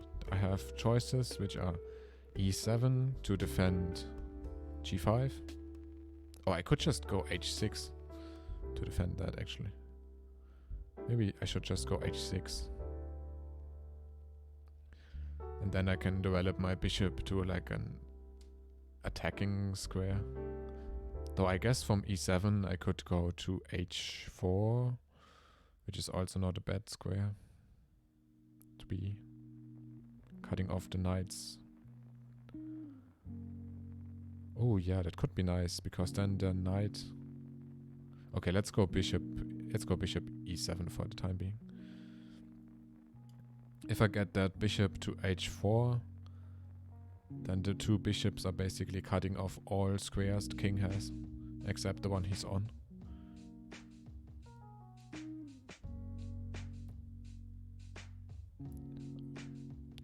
Okay, he went f2.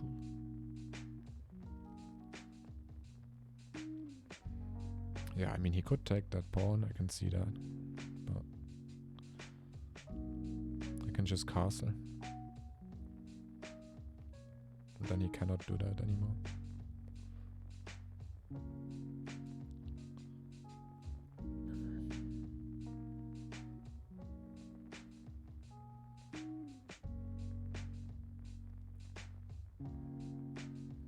Yeah, I don't have any checks or anything, unfortunately.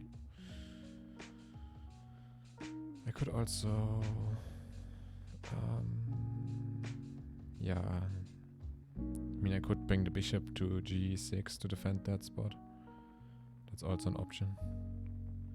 Okay, wait, if I castle and he goes, takes the pawn, then I take with the rook, he takes with his rook, I take with my king, and yeah, so just castle.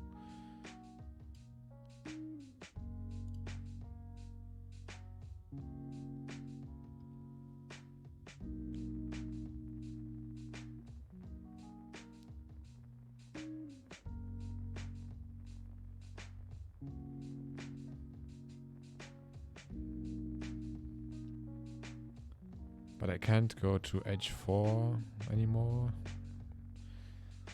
which is annoying.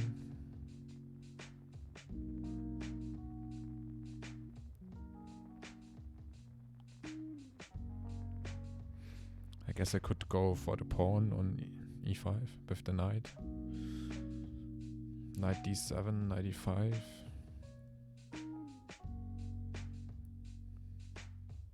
Then maybe even knight g4. Attack the queen. Or knight f3 check.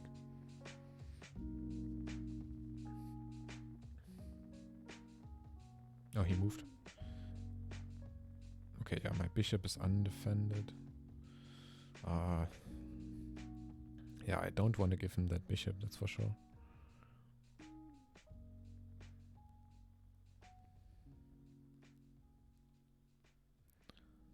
But do I wanna...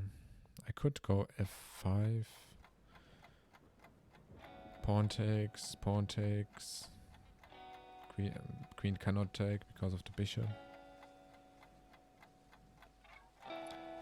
f5 is a thing, I think. Pawn takes, and the bishop is protected. Alternatively, I could just move the queen to c6 instead. But then she isn't on the correct... Yeah. I could also just go d3. Let's go f5.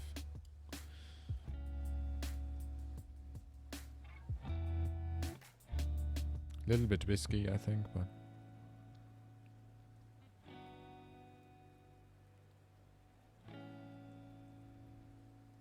I guess he could check, but then he just loses the bishop.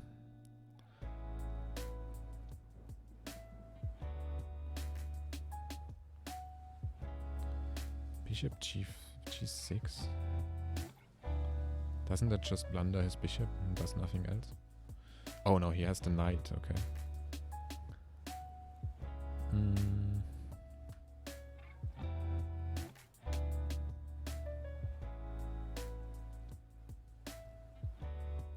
I do have queen b4 to defend the bishop and attack his book. But I don't know if that's useful because I cannot take the book in the first place. Though I could potentially go queen b4, queen c3 and then take the knight.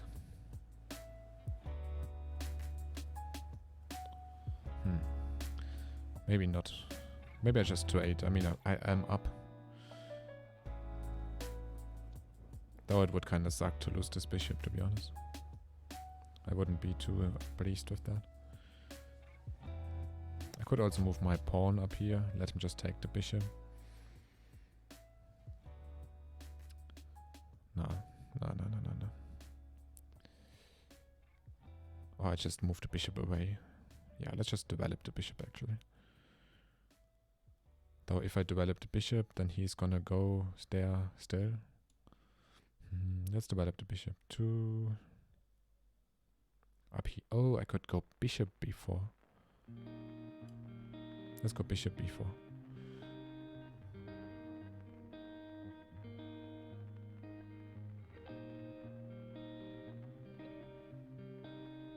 Starting to go low on time. Have to be a bit careful. I want to finally develop my goddamn knight. Just let me develop my knight finally.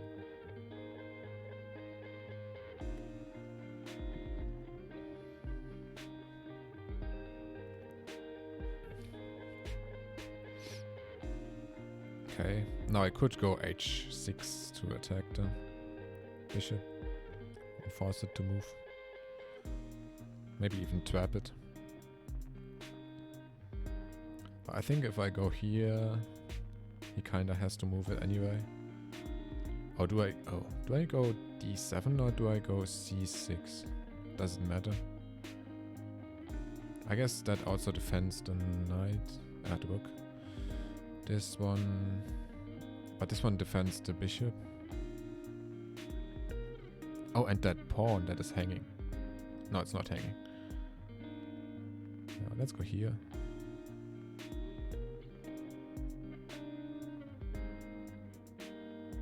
Oh, but this one defends e7, which means he cannot go to e7 to attack me.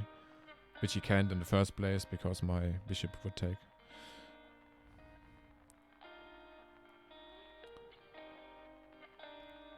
And at any point I can go h6 to kick him out if I feel the need. I kinda don't want to kick him out because I don't want him to go f4. I better have him on g5 than f4. Oh, ooh. Did I blunder? Oh, I blundered. Oh, I fucked up. I should have gone d7. Okay, that sucks.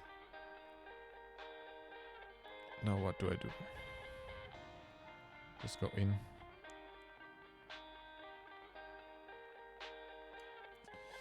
Shit.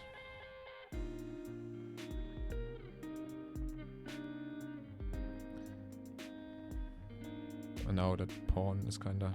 Ooh. I blundered pretty badly there, I think.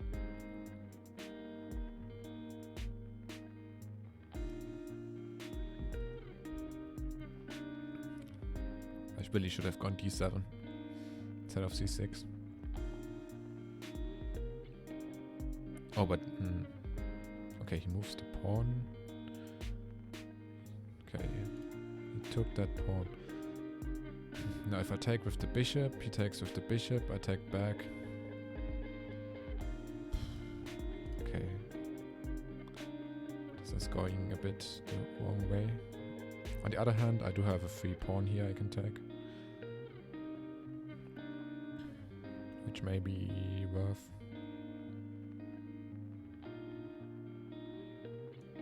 Yeah, let's take that pawn.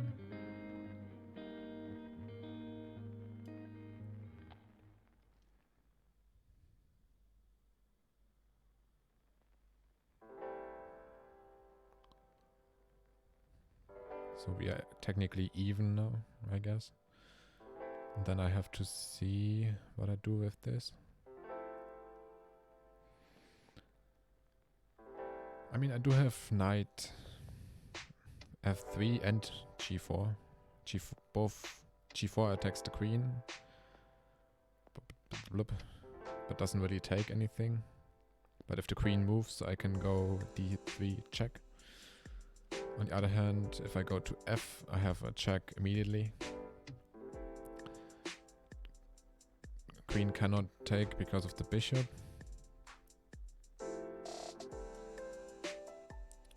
King has to move anywhere, actually.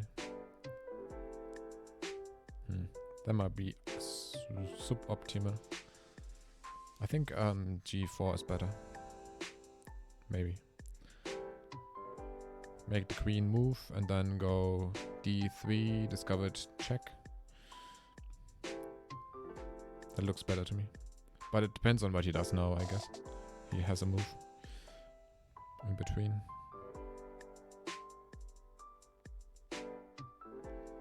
What could he do? I guess he could go attack my... Oh no, he can't. I'm sure he has some moves he can do. He's kinda blocking himself a bit, is he? Ooh, okay, queen. Ha. So now obviously I'm not attacking. Shit. Makes sense, so I have to trade if I want to do that. But I do... Oh, no, he blundered.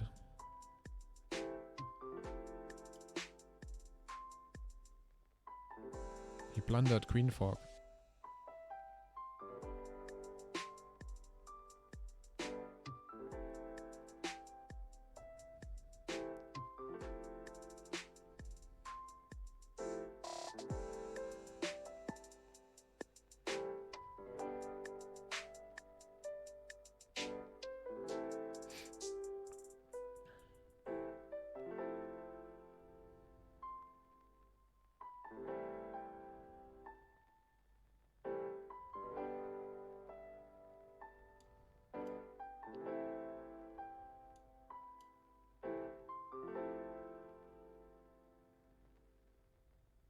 Okay, so now I'm up 10 all of a sudden.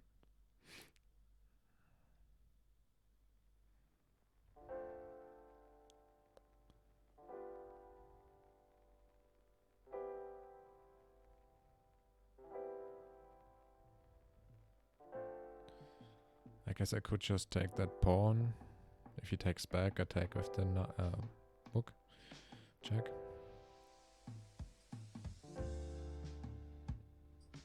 I can also bring in my second rook. Or I could... Oh, maybe bishop c5. Oh no. f2 is protected.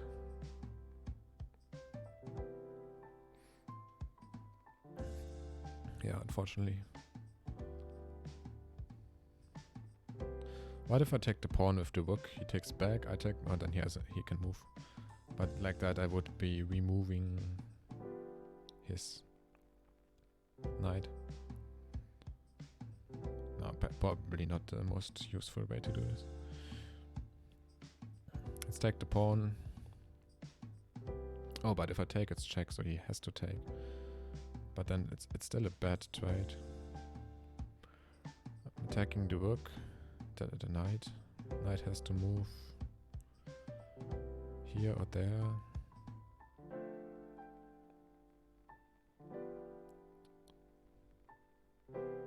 Yeah, probably not. And that's check too, which means the king has to move, and then it wouldn't be on f2 anyway anymore. Oh, he resigned, okay. Okay. Oh, okay. Apart from that one stupid knight blunder, I think it was pretty good.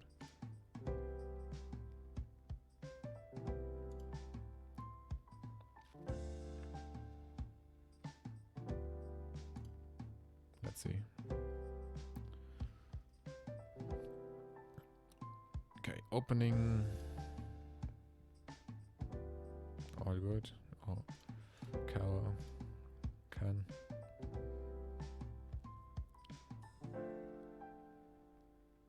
Okay, my opening was not great. That's definitely the case. Yeah, here being out. Here 94 is, I said at this point I'm already down quite a bit, I think, and I was already at +2. What should I have even done there? Go back there. Save the knight to d7. Yeah, I think I've done exactly this already like 3 times, 4 times. Okay, just take, yeah. Somebody told me that if they don't take, just take. Either way, even if you lose the pawn after. I think that's what I should just stick to all the time. If he doesn't take my pawn, I take his. Okay, that was a bit stupid. He took back. He blundered back. I blundered back. I should have taken and traded. Yeah, okay, then his pawn structure would be like really stupid from the start. Makes sense that it wants me to do that. That would be like still not great, but I didn't. I went there. +2, +2 is 6. Jesus Christ, I was down by a lot.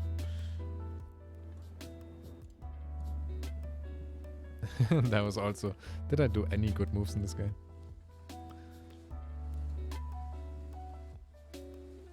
One wise, one me noob. Not with that language. Bishop c4.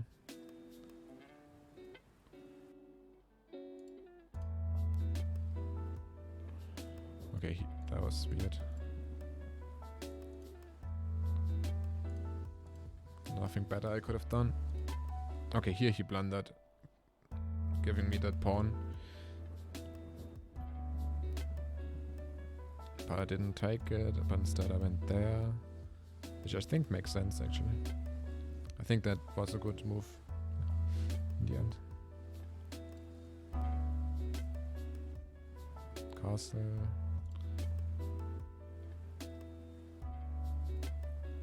Okay, and then he screwed up by not... Okay, here he screwed up, not moving that pawn down.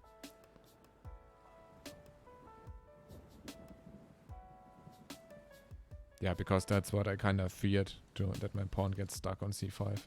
He should have just made that happen.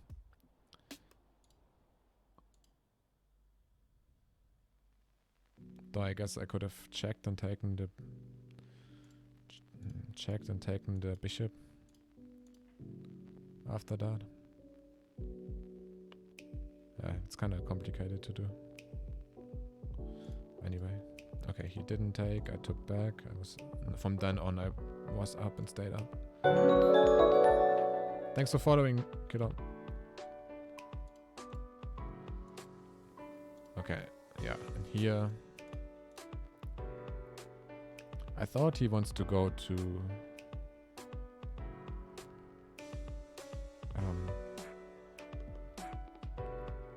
f4. No, that's not what I thought. G5, but he went there.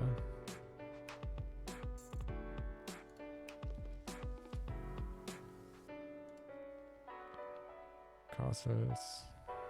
High trade. Cheers.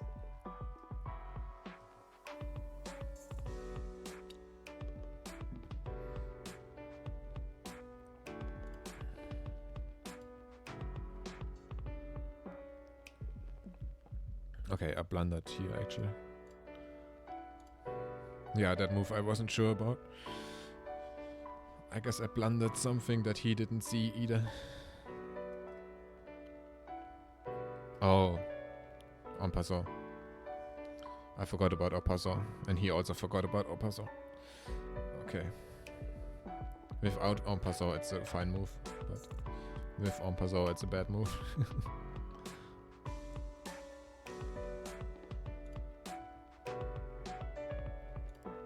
then we just kept blundering. Okay, here it would have been better to go that way. But actually that's not much of a difference.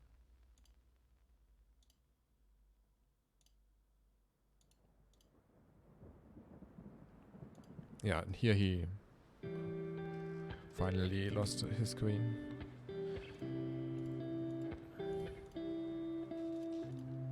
And resigned.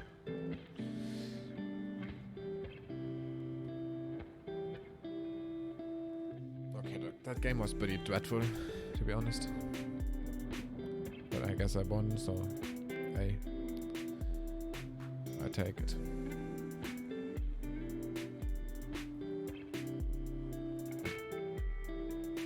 Oh, you can't actually see that, can you?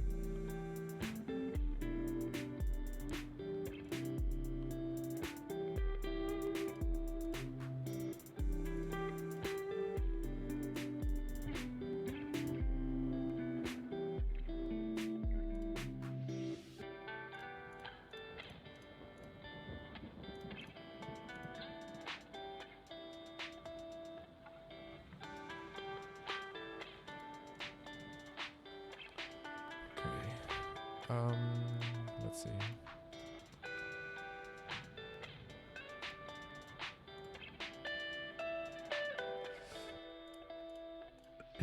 What is your rating, Kilo? Do you play on Light Chess or Chess.com?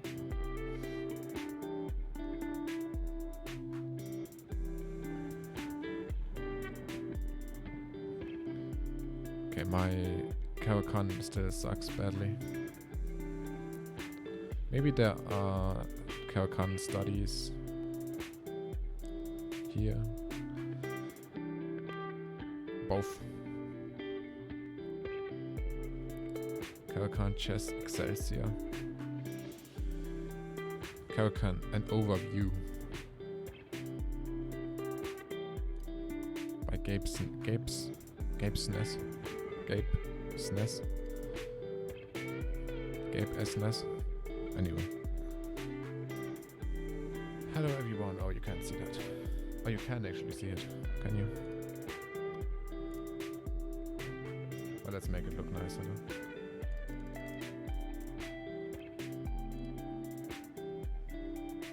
In the study, I hope to give you useful information about my favorite response against the Caro-Kann. Oh no, against e4, the Caro-Kann. I divided the study into the main variations, so you can view any of them at any time or just follow along the whole study. I hope you enjoy it. Let's start. Okay. We get into the Caro-Kann territory after c6. Play that move. Yeah, c6, e5. Basic setup. The idea is to support the move d5. D5. The c-pawn instead of the e-pawn French defense. Therefore, the bishop on the c8 will be able to jump into the game more easily. Common response. Okay, 5. White has several options. We will explore each with greater detail in the next chapters. Before we delve into variations, I want to discuss the main ideas and setbacks. In all chapters, I'd like you to play the opening from the start to familiarize yourself with the moves and positions. How long have you been playing? About 3 months, technically. Well, I started playing chess like at the turn from October to November. So I played November, December, January, but like in January I didn't really play much because I was very busy with university and stuff.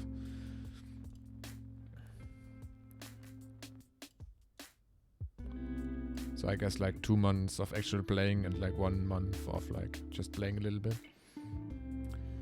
Before we delve into the variations, I want to discuss the main ideas and setbacks. Okay, I read that already. Let's go. Good move. What would you play? The main ideas of this opening are to develop the light squared bishop, usually f5 or g4, before consolidating the pawn structure with e6. In some positions there's also the thematic move c5. I was joking before, I'm sorry. Yeah, it's fine, no problem. Yeah. You are actually chatting, so it's fine. Like, it's just like quite often for chess streamers, like people coming in, asking for a game, and then immediately leaving again and never showing up again. That happens like at least once per stream. So it gets kinda annoying after some time.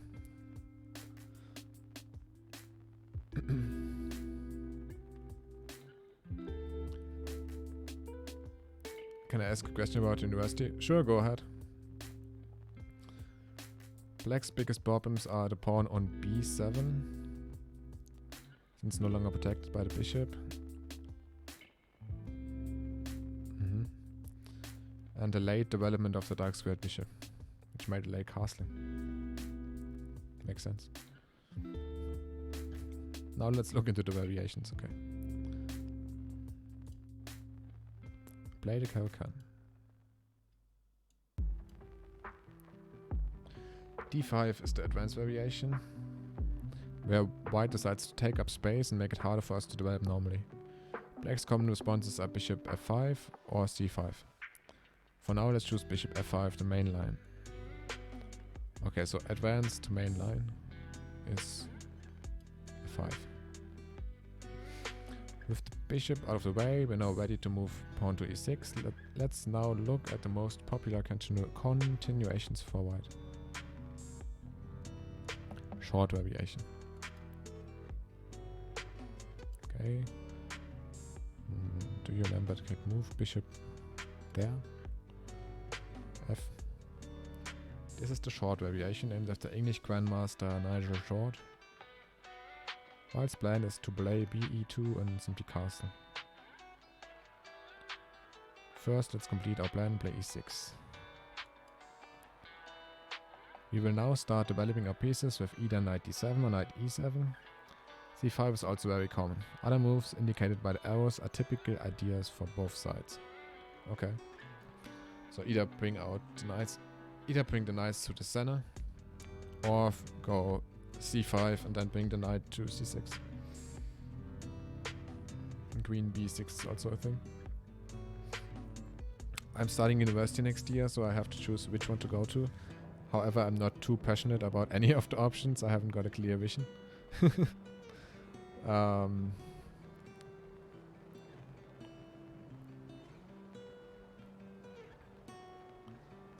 Like, I mean, what are like the options? Or why are you not passionate about any of them? Or I guess the real question is why do you choose between options that you're not passionate about? I mean, is there anything that you would be more passionate about?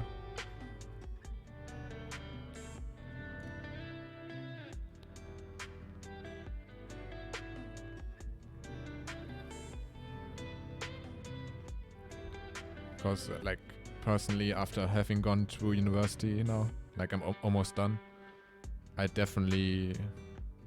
There's no chance I would finish university if I studied something that I'm not passionate about at all. Because it can really suck to go to university from time to time. Okay, so f5 and then e6. There isn't any option I want. I just feel like I don't like any of the options enough. Did you take like a gap year or something like that? Or is that an option? I mean, a lot of people, I think that can help a lot. To just take a couple of months to like do something completely unrelated. To find out what you actually like to do.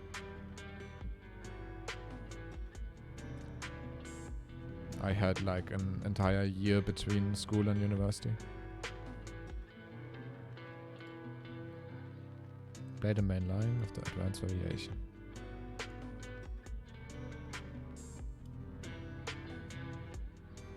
H4 is the tile variation. The plan, what's the idea behind that? Try following our usual plan with e6 to see what happens. After g4, black inevitably loses the bishop. Oh.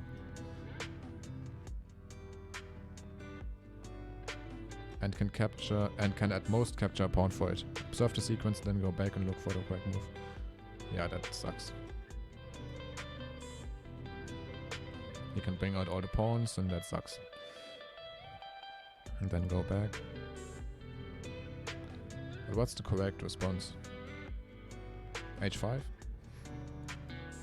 Yeah. h5 prevents g4. We could have also played h6. I'm not going to discuss that move here. How does that work? You mean taking a gap year? Well, I just, like, after I graduated from school, I did volunteering work in Egypt for 3 months. And I also spent a month hiking with a friend of mine. And the rest of the time I was just, I don't know, at home and just tried to figure out what I want to do. And applied to universities and stuff.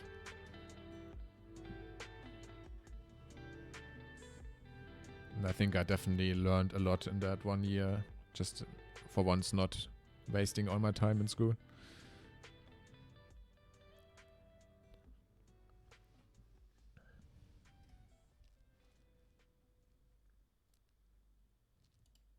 Yeah, it's definitely a good...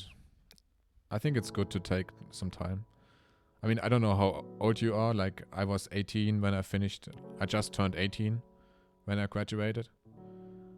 And, like, I don't know. I feel like it's kind of young to make a decision that's gonna impact your entire life. So I felt like I need some more time for that.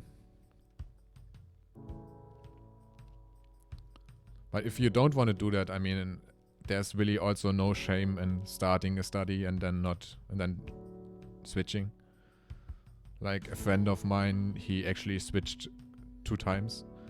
He started studying one thing, then he changed, then he started studying the second major, and then he changed again.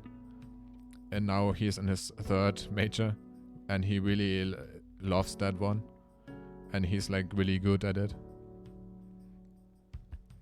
So if you don't want to do a gap year, you can just pick one option, try for 1 semester, and if you don't like it, you do something else.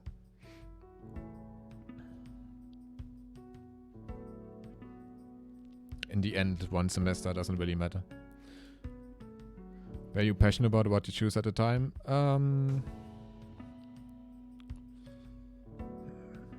Maybe. I mean, passionate is maybe the wrong word, but like before, I couldn't decide what I want to study for like a really long time, and I had like 4 different options that I was kept considering and couldn't decide between. And then I got the idea like what I actually study is none of those options. I never even considered studying that. And then I just got the idea to study that, and I started to read up about it. And then I realized, like, I came to the decision that if I go to university, I'm definitely going to study that.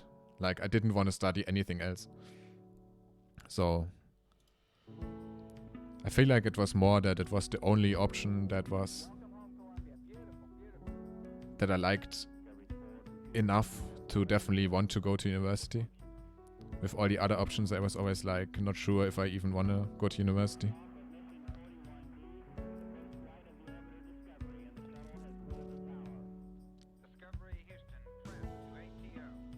I hope to find that for me too. Yeah, I hope you can find it. I think as long as you're open to trying things out, I think you can definitely find it. Some people just feel like once they start studying something, they have to stick to it. But like, I mean, you're gonna do that for your whole life, probably. Or it's gonna at least influence your whole life, so... wasting half a year. Wasting, it's not really wasting. for studying a different topic is not really, it doesn't matter at all in the long run. I think when you are like 18, 19, like a half a year of time or 1 year of time seems like a really long time. Seems like so much time wasted. But when you get older, like now I'm 26, I'm turning 27 this year. And for me, like half a year is like nothing. Or losing half a year would not be something that would stop me from something.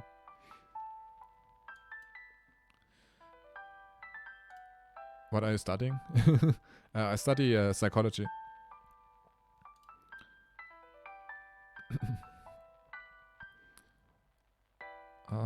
H5 prevents G4. Oh yeah, okay. Okay, Bayonetta variation. Oh, that's really long, 20 parts, okay. Play the main line.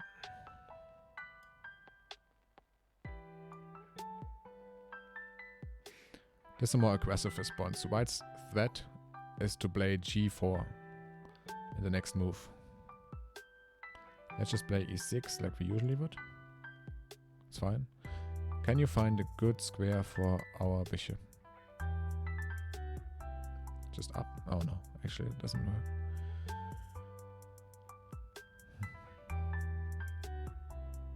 I mean, I only have one little square to go to. Now white will try and advance the king side, while black has a thematic break, c5, and will play on the queen side. So that's the Bayonetta variation. Seems a bit annoying. Have a good night. Yeah, you too. Have a good night. And thanks for coming in. Yeah, I stream... I keep saying I stream most nights, but lately I have been slacking a bit. But usually I stream around this time, most days of the week.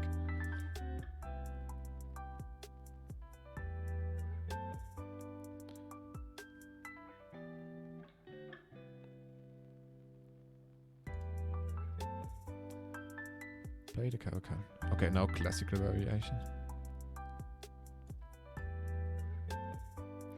Knight c3 is known as the classical variation. So if he doesn't advance to e5 but brings out the knight, it's the classical. Defending the e pawn with a knight. d2 is also an option. Transpose into the position that we see. Common move here is to take the pawn. Yeah. That's what I screwed up before. This is the beginning of the classical. If white had played knight d2, then it would follow d takes e4, knight takes e4, leading to the same position. Yeah. The blue arrows indicate black's possible responses, and we will see each of them. Okay, g6, b7, or just do f5 once again. You know what to do. I do. Take. Black enters the main line of the classical after bishop f5. This is the most forcing move because it attacks the knight. Usual continuation is straightforward. He goes away. He attacks the bishop and I retreat it to a good square. I guess here. No. There. No. Oh, it blocks the e-pawn. Okay. Okay, maybe I should think instead of just trying. What else do I have? This one? Okay. These are the ideas in the main line for both players. H6, bishop h7. I've seen that, but it looks really strange to me.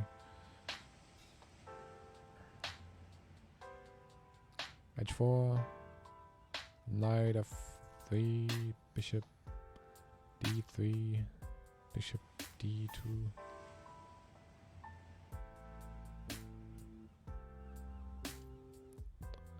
The idea is the same as in the Tell variation. Oh, if he goes to h4.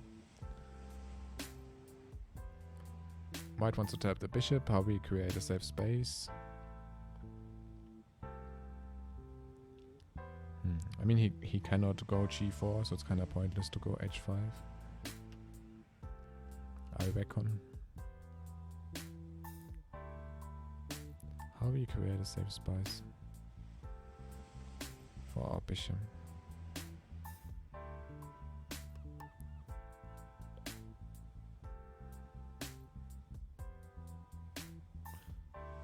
But we still go h5, so he cannot go h5. Oh, rarely played on higher level. Okay.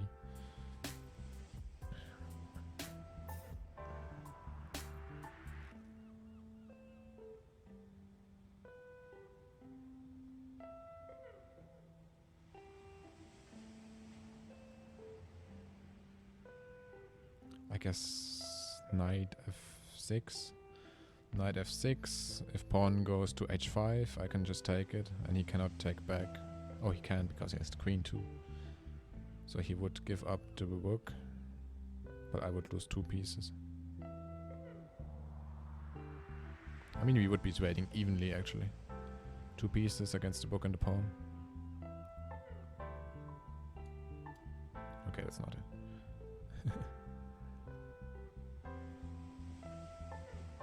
I could go like queen d5, or I could go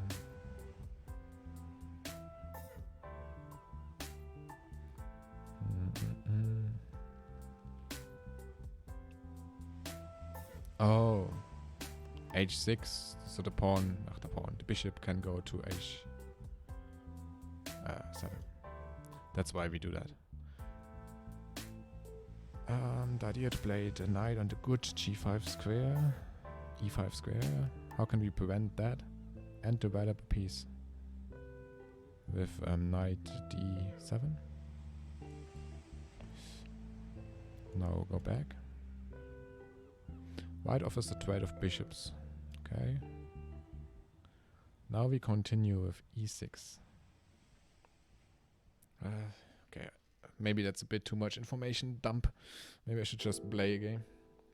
In this very common position, white is arguing that black has lost several tempi. Yeah, that's what I thought. My bishop is like moving all over the place. Behind in development.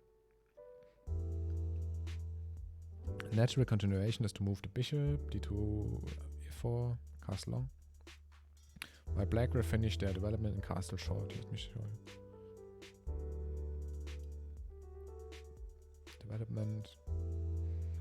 Development, castle. This is a typical position in the main line. The order of the moves, or even the moves themselves, might differ. But this is an overview of what to expect.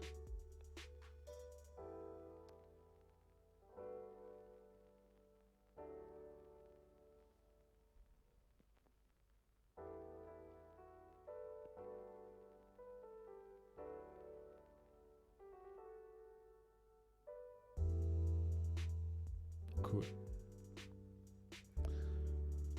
Do we want to look at more of them? I'm already confused. Let's open the analysis board so I can go through these a bit more. Scrolling. Or maybe the opening explorer can actually help me there. Come on. Oh, that is the opening explorer. Okay, so flip. King's Pawn opening, Khan. Okay, that's how far we got. Now, if he goes down, if he happens to go down, then I bring the bishop over. Advanced variation. The advanced variation was widely regarded as inferior for many years, owing chiefly to the strategic demolition that Aaron Nimzowitsch suffered at the hands of Jose Capablanca in one of the games at the New York 1927 tournament. Black almost always plays bishop f5 to free the light squared bishop outside the main pawn chain, but when trying to avoid the weight of theory associated with this line, can play c5. The advanced variation has since been revitalized by aggressive lines such as the bayonet attack, that's e3, e6, g4. favored by Latvian Grandmaster Alexei Shirov, and the less ambitious variation Knight f3, e6, Bishop e2, c5, Bishop e3, popularized by English Grandmaster Nigel Short. Yeah, we saw both of these. The c5 variation is an important alternative and avoids the weight of theory associated with Bishop f5. It was used by Michael Botvinnik in his 1961 match against Michael Tal, though with a negative outcome for Botvinnik, 2 draws and a loss. In comparison to the French defense, Black lacks the tempo normally spent on e6. However, White can only exploit this by the weakening. Oh, it continues somewhere. Okay, that's okay. We don't need that anyway. Okay, let's say I go here. This line is the most common response to the e5. The advanced variation of Caro-Kann, which has gained popularity after having previously been widely regarded as inferior for many years. Blah blah blah, we saw that. Yeah. Okay, so after that, the opponent is gonna go somewhere.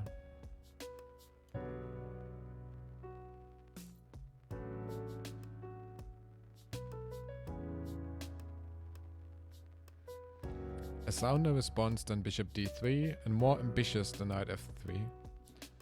Knight c3 has helped revitalize the advanced variation of the Caro-Kann. It is almost always met with e6, yeah, that's what I'm doing. With black aiming to play c5. Okay, it's the most followed variation of the Caro-Kann defense, advanced variation. Best following attack would be g4, questioning Black's bishop.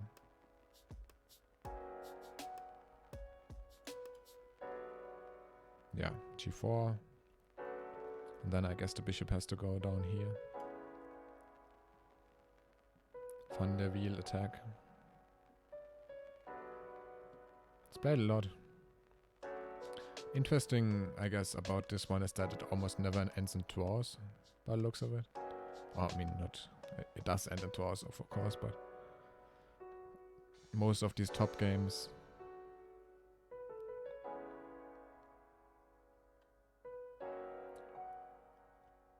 Yeah, there are actually more. No, almost 4 draws, but 3 wins for Black. It's pretty unusual. Though it's a really small sample size, so.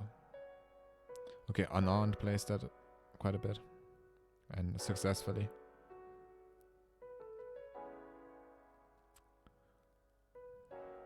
And he beat Anatoly Karpov.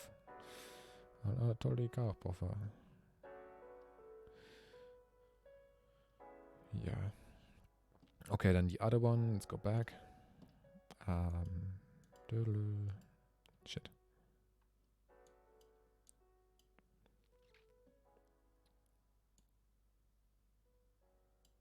So that was the standard. Then other option. There was the like tile thing. No. What were the other lines that they showed me? Completely forgot already. Tile variation. Yeah, h4. Oh, it doesn't have any explanation on that. h4, I go here, so he cannot trap my advanced variation, tile variation. It's fairly common, I guess. Magnus beat Hikaru playing this.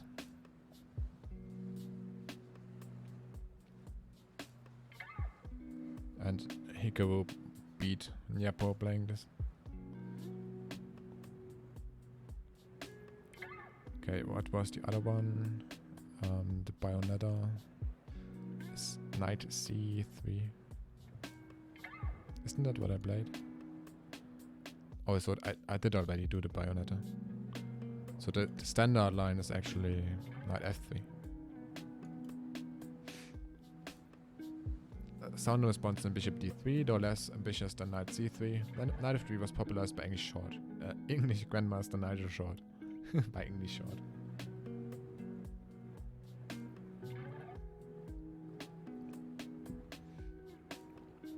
Almost met. Yeah, e6 is next, okay.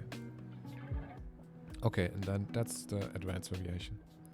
But the classic variation is if he develops the knight. The vast majority of times, black plays the solid d takes e4, one of the most well-studied of the Caucan lines. Black has alternatives to avoid the weight of theory, although e6, blocking the bishop and effectively forming a French with one tempo loss, seems a dubious line. Yeah, I could transpose to my beloved French here, but yeah, that's not. Okay, so I take this. Black's only good move. Ooh. Other moves are not in the spirit of this opening. This move also denies white his e4 d4 pawn center. White almost invariably responds with knight takes, though a few gambits do exist. Knight takes. Knight is an obvious recapture. Black has 3 alternatives. Classic variation bishop f5 usually sees the bishop controlling the light diagonal from g6. The Smyslov-Karpov variation delays the development. Yahoo! Hey Momo, hey Olala-chan.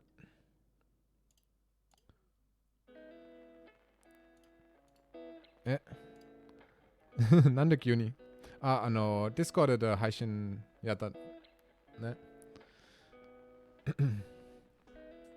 ちょっと見た方でも自分で配信やらないと思った。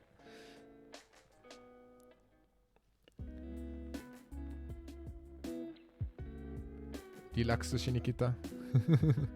じゃあリラックスしよう。でも今チェスだから多分面白くない。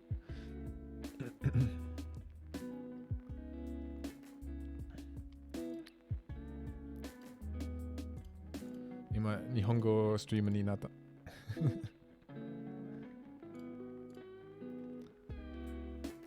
おららちゃん何やってた？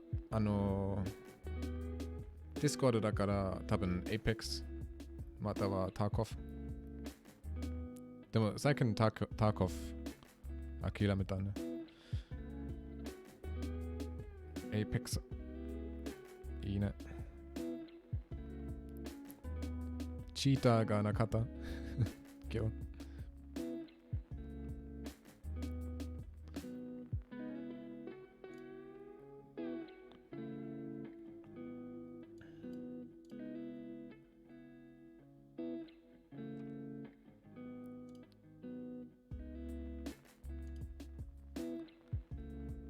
大丈夫。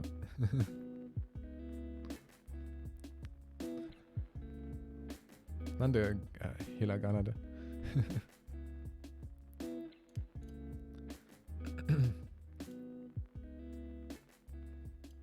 でもちょっとゲームしようかな。今チェスの美はあんまりないかも。weil sie keine Kanji lesen.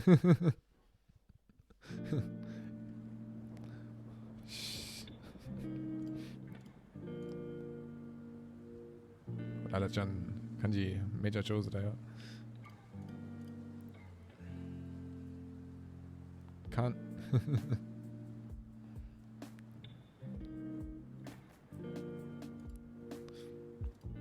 Saikin,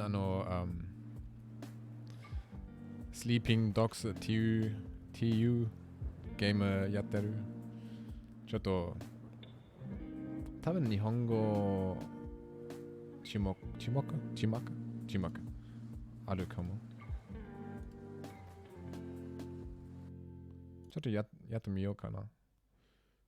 でもこの音楽の名前はリラックス音楽からちょうどいいかも。ゲームじゃあゲームしようかな。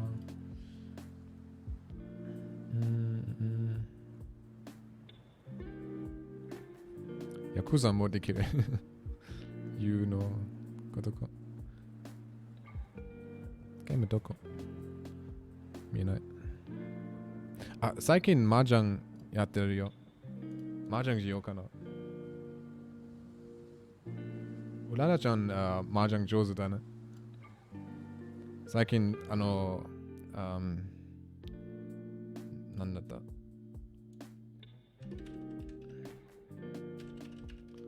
麻雀スターという、麻雀ソウル。ボイちゃんからのおすすめの麻雀ゲーム。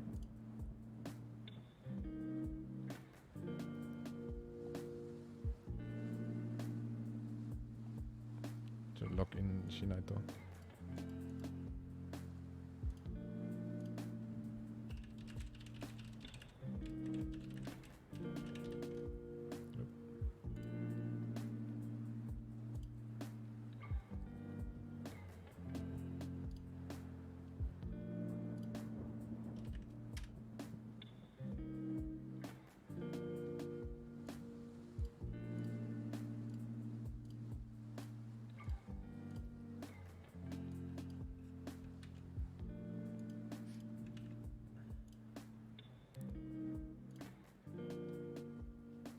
見えるかな。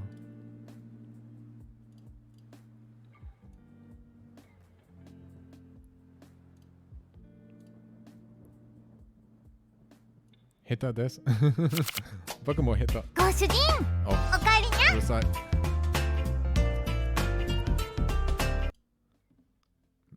多分めちゃうるさかった。どうやってできる？オーディオ、ビデオ、こっち。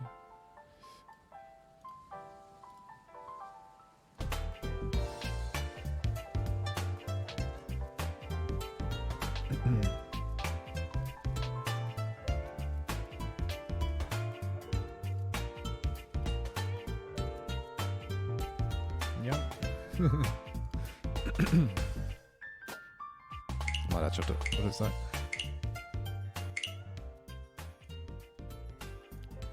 じゃあこれは僕あんまりできないから最近だけちょっとやってた。あ、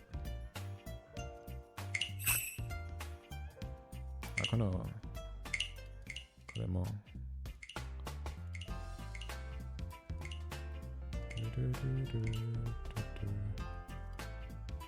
中国語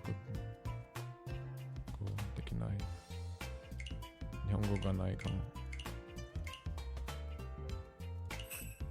やったことない？難しそう。うん、ちょっと難しい。見える？見えないかな？まだ見えない。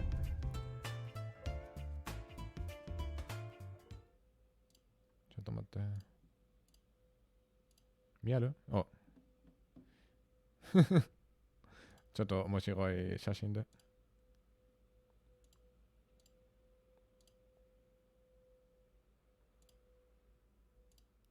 今見えるかな？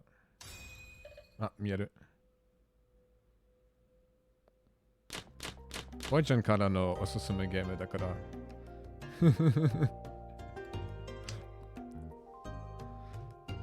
じゃあ、お、123。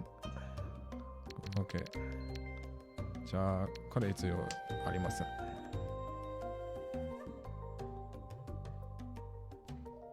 ももちゃん、好きそう。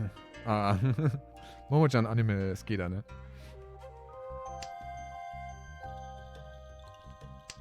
じゃあ、ちょっと考えて。OK、僕は西で、これ強かない。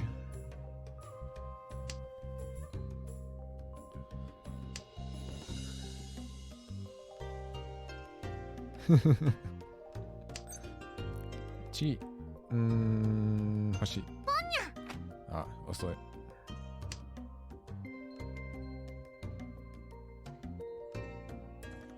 ちゃんたまかな？ちゃんたま？ちゃんたま？ちゃんたまって何？必要がない。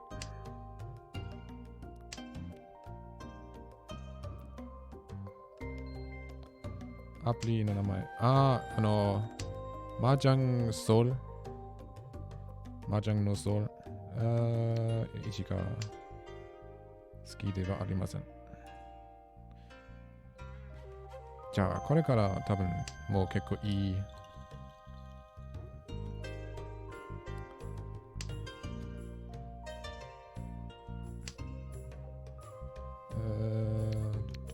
これ。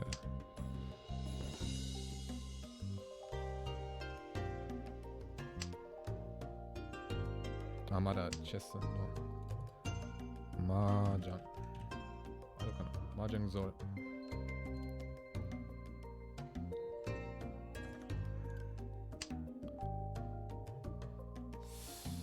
あ、これは。じゃあ。ももちゃんも、ももさんもわかるウール。あ、でも1だからちょっと良くないよね。全く。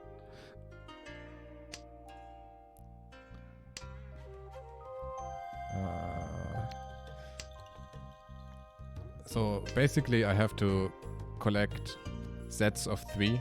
So either there are sequences like 1, 2, 3 or something like that, or there are triplets like 3 times the same stone.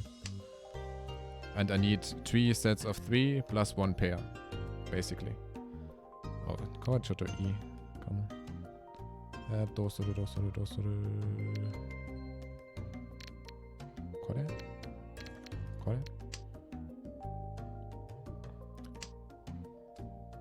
Yeah. But you also need like specific other things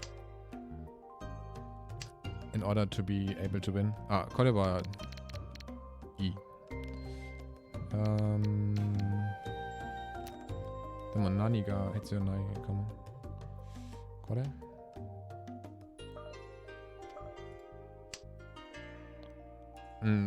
bisschen wie Poker.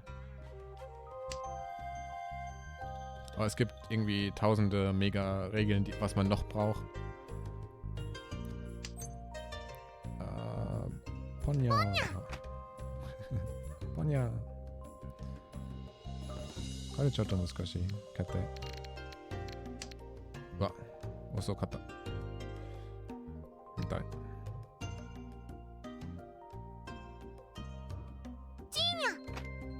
チーニャ。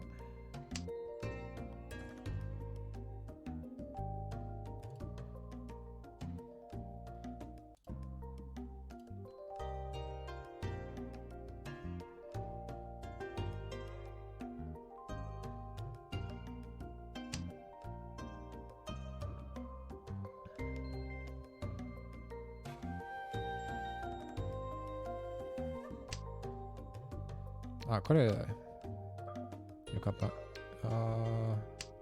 押したよ。できなかった。なんでポンです。なんか、マウスの問題。ポン。はい、じゃあ、これ。ポンニャ。ポンです。これちょっとあらあらの調整。チーニャ。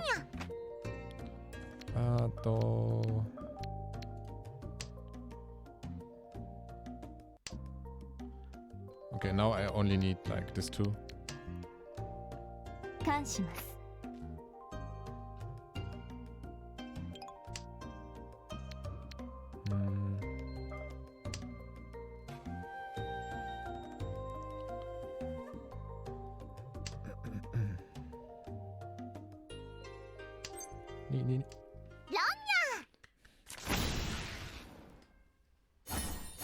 うららちゃんの力でできた。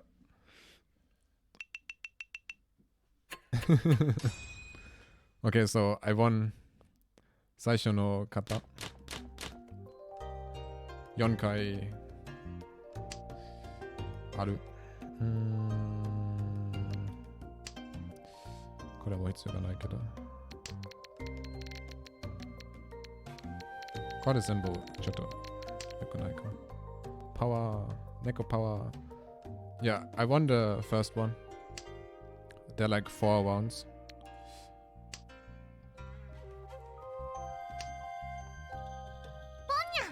Ah, でもこれあるから多分1と 9も大丈夫。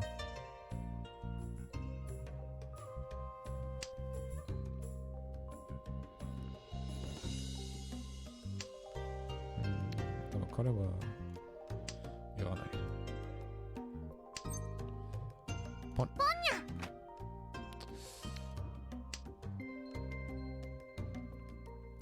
Like one difficult rule, for example, is that usually I don't want to use 1s and 9s, but now because I have these ones, I can use 1s and 9s, so I can play more freely. ちょっとももちゃんに1と9のルールの説明。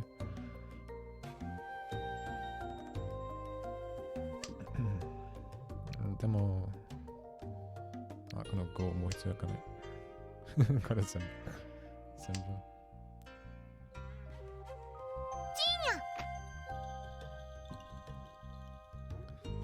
ジーニャ。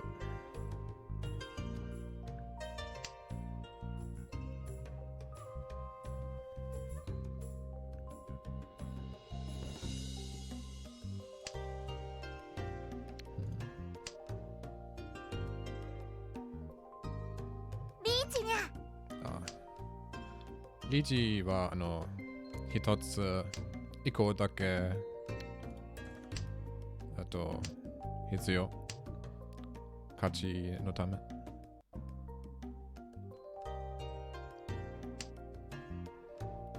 なんでこれだけ。多分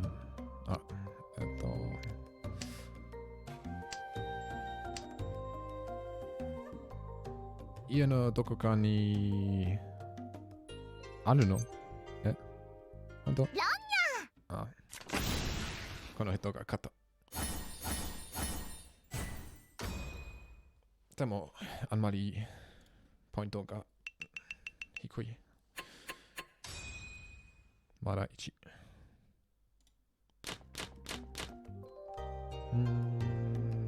難しい。じゃあこれ。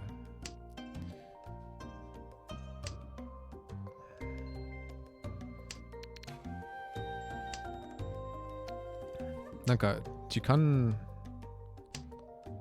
なんかめちゃ早いからちょっと難しい。考えること。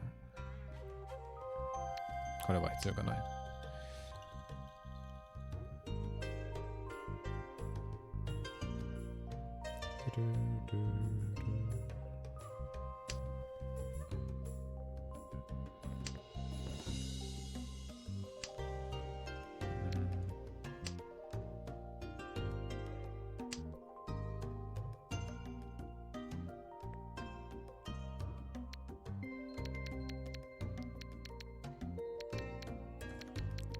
これはちょっと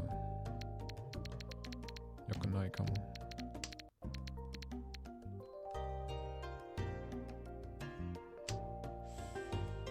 でもこれは絶対必要がない。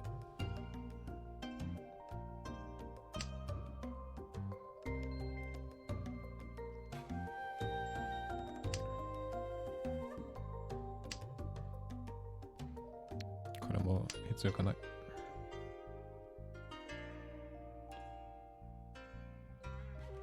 急にちょっと面白い。なんか一票で英語のチェスストリームから日本語の麻雀ストリームに移動になっちゃった。チ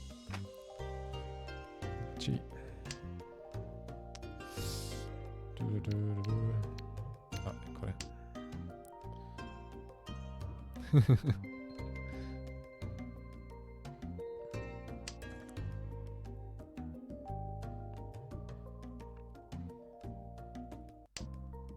これ何？すごいコンタクト。無理。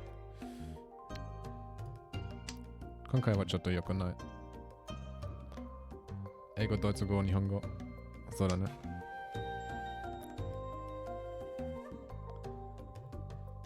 確かに。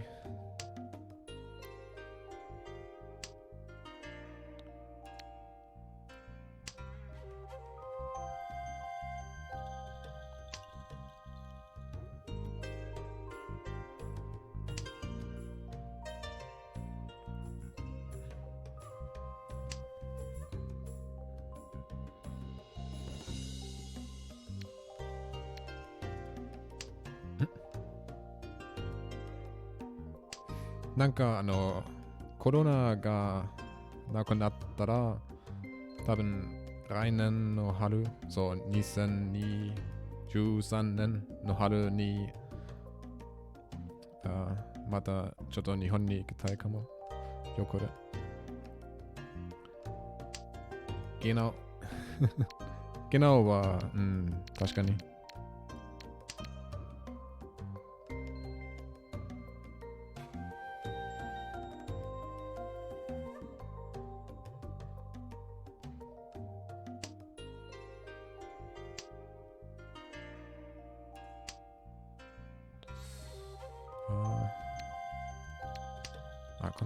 これも必要ない。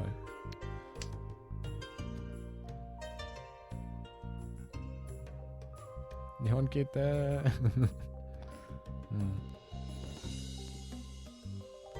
そう、春に行きたい。と、なんかちょっと考えは、日本でなんかストリームすること、なんかちょっと横ストリームみたい。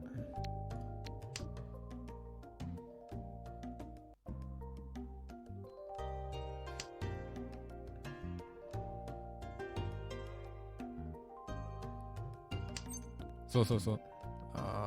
これはできない。これ絶対負ける。そう、in real life。これ、ポンポンポン。ポンニャ。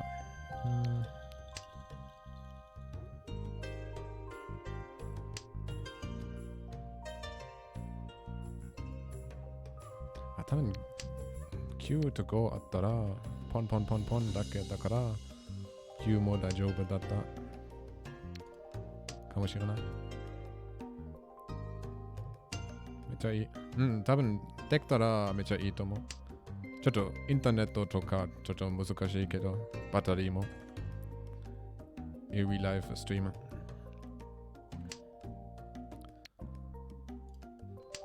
なんかソフトバンクの手伝いが必要。またはドコモとか。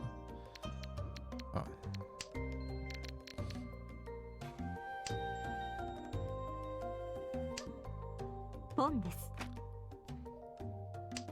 ポンポンポン。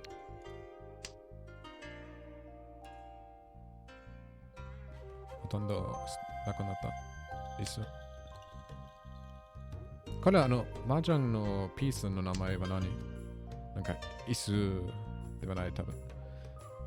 石ではない多分。椅子。ちょっと椅子と石の。間違った。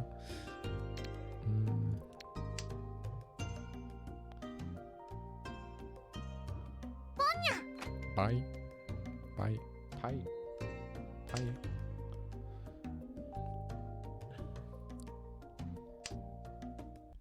つもごめんなさいね。Sumo. So Sumo means that she won by getting the last piece, like drawing the last piece she needed.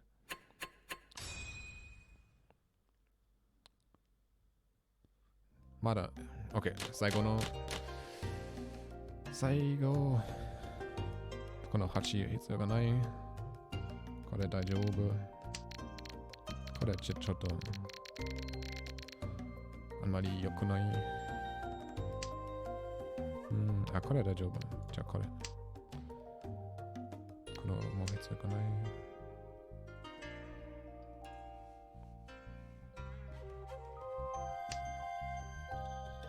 これちょっと難しいかも。これもできた。じゃあ、でも。これあったらいい。ああ。する。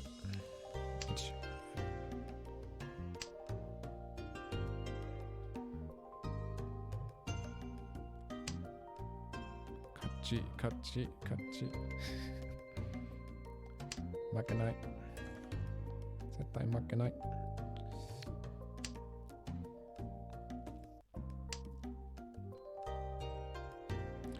これもう終わった。終わったではない。終わった。いい意味の終わった。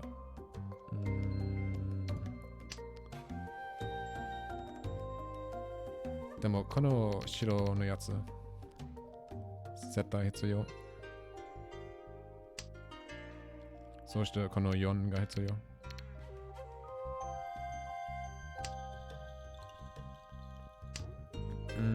これはいらない。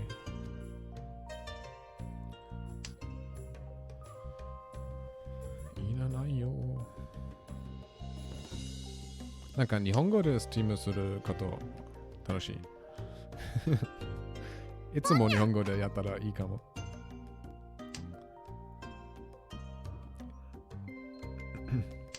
今までの自動車にちょっときついけど。じゃあ、これからチェスを見たいなら、日本語を勉強しないといけない。すみません。ごめんなさい。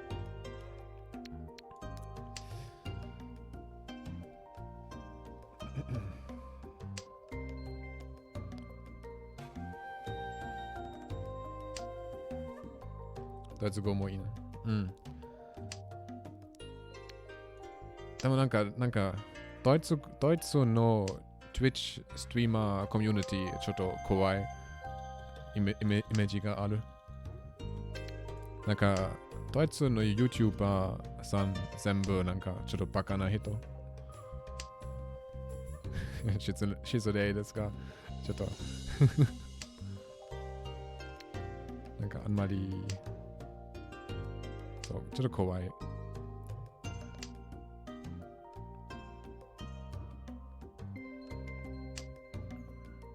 なんだじゃあ北風。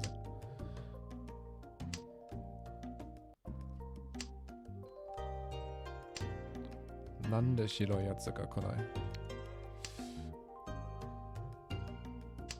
多分誰かもう2個ある。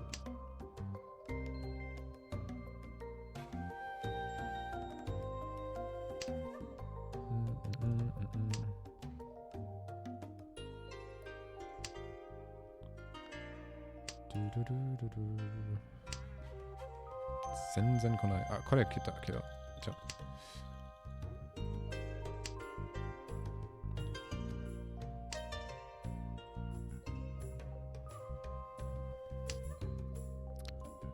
白いやつ。パン2回。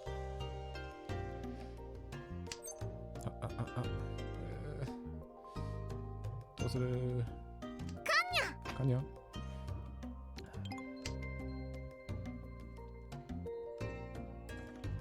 パンもできた。どうやった？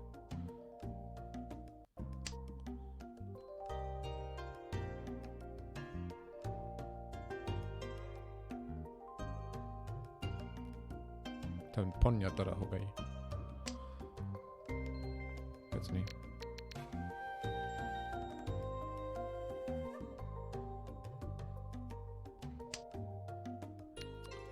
全く来ない。ポン来た。ちゃ。はい。この5が必要。でもちょっともう無理かな。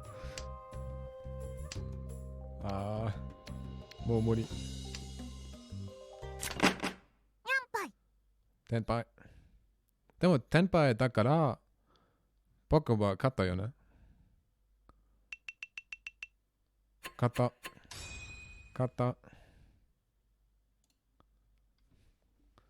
はい。じゃあ、俺、麻雀のマスター。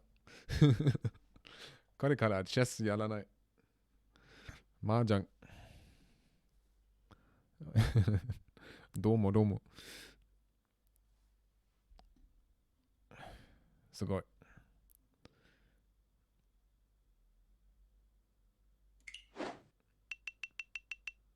でも結構なんか、ラッキー。一番最初の麻雀ゲーム、なんかルールも全然知らなかった時、勝った。なんか偶然で。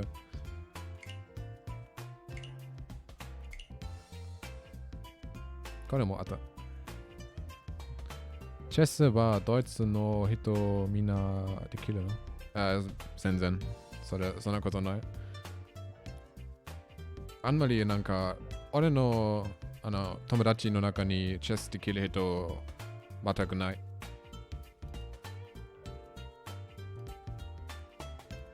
うん。ど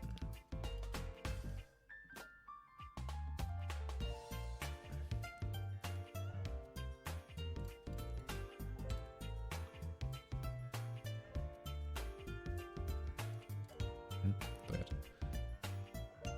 ちょっとイメージ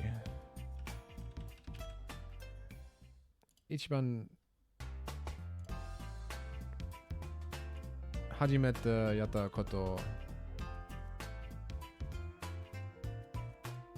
これだった。みんなできるイメージ。チェスできる友達かなり多い。あ、そうなの？なんかラシア人みんなできると思う。でもドイツはそんなにできないかも。これは一番最初のゲーム。と、多分一番かっこいいゲームはこれだった。全部同じ、同じ、勝ってる。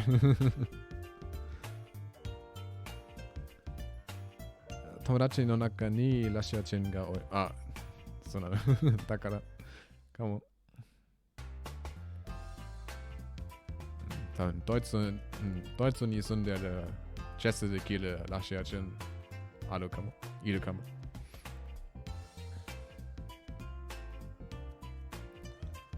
フルフラッシュ。と、他は、これもあった。ハネマン。これもいい感じ。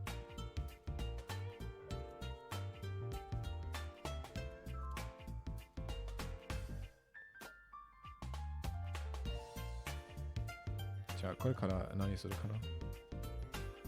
あ、ももさんもところでケヨンちゃんは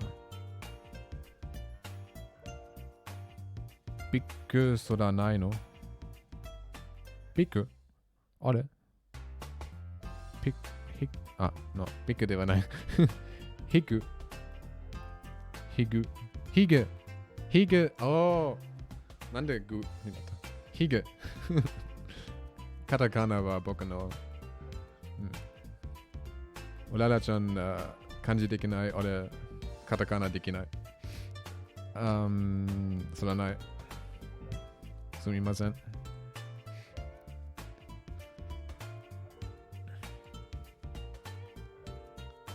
森。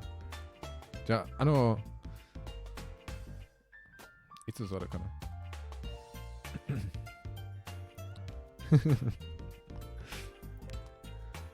うららちゃんの誕生日いつだった？5月10日 ?10 日 ?10 日。じゃあ、その日。そう、じゃあ、うららちゃんの誕生日の日、それ。ちなみに、ももちゃんも、モンハンやるの？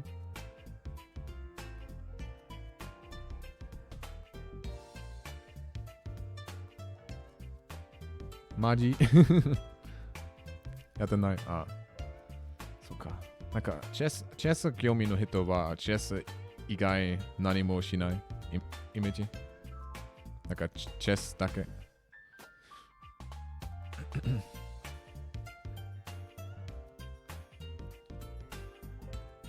なんかチェス興味ある人はすべてチェスオタク。普通のチェス好きな人があんまりいない。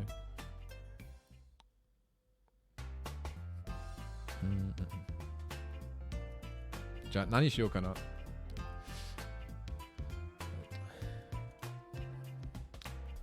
モンスターハンターまたは麻雀またはこの新しいゲーム。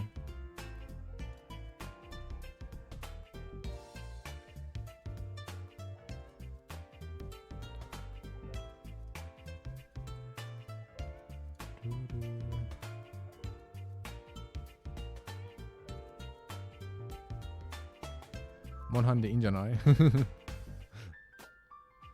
うん、いいよ。ちょっと下手だけど。最近あんまりモンハンやったことないけど。やろうかな。でも今なんかこのイメージ、なくならない。できるかな。はい、できた。モンハン。じゃあモンハンやるか。ちょっと、カテゴリーチェンジ。モンスター。できない。じゃあ後でやる。じゃあタイトルチェンジ。モンスターハンター。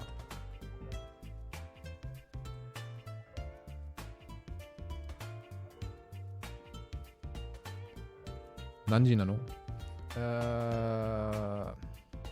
？10時47分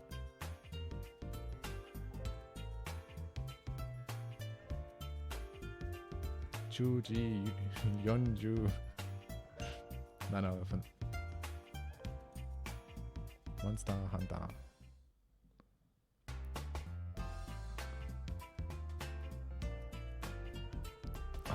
日本語でもあんまりなんかできないチェンジ。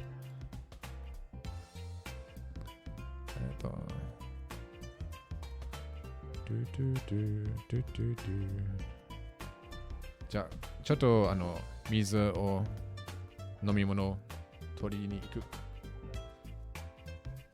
あとはモンハンやろう。少々お待ちください。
金がなくてベッドがない。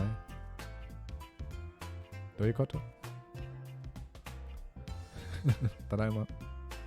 Hey Storm. Yeah. I played chess, now I play the Mahjong, and now I'm gonna play Monster Hunter. Today we play everything. Monster Hunter. どこ？こっち。あ、ちょっと学校。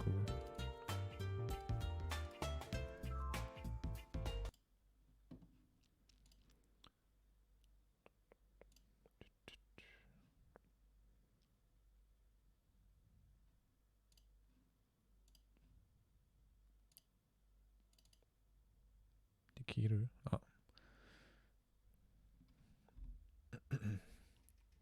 Cheers.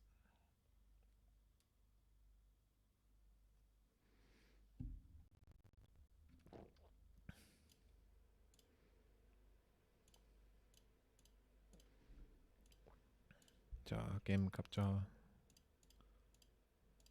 Please work. あ。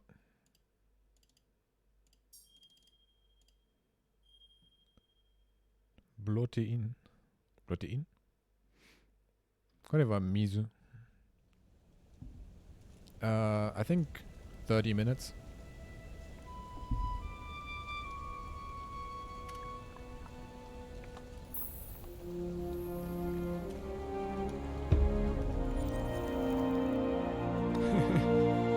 ちょっとバカな。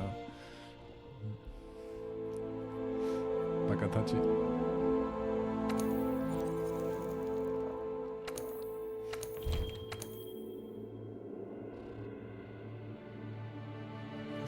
最近全然やったことない。何をハンティングしよう。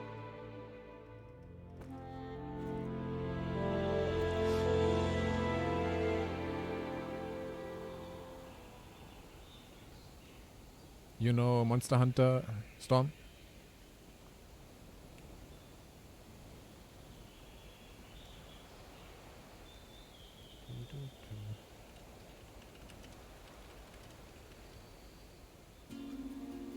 どこまでも行きましょう。ネルギガンテを追いかけて。Never played. なんかカテゴリーのチェンジできない。なんかモンスター、あ、できる。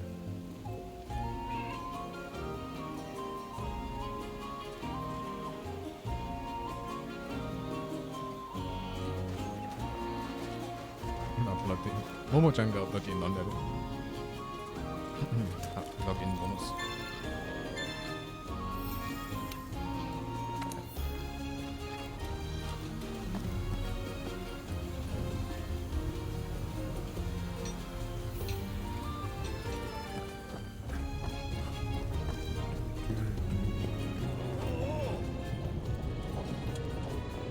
でも何ハンティングしよう。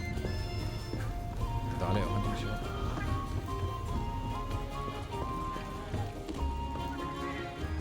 いざ。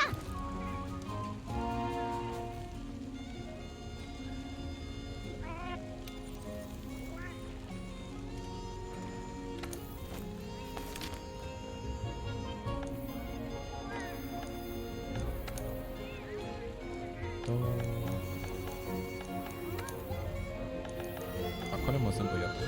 これは、いや、難しい。ラビノスのアリーナやりたくないけど。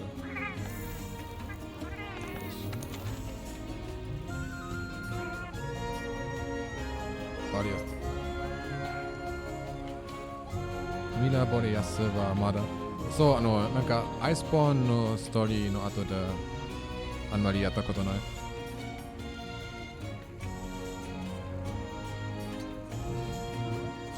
あ、中、区がいいんじゃない？ディアブロス。クラビノスも、ラタロスも。あ、チーフィックスやめなくなる。name a piece. You can, like, when I'm playing chess, you can choose one piece of the board, like light squared bishop or something, and give it a name. And then for the rest of that stream, I can only refer to that piece by that name.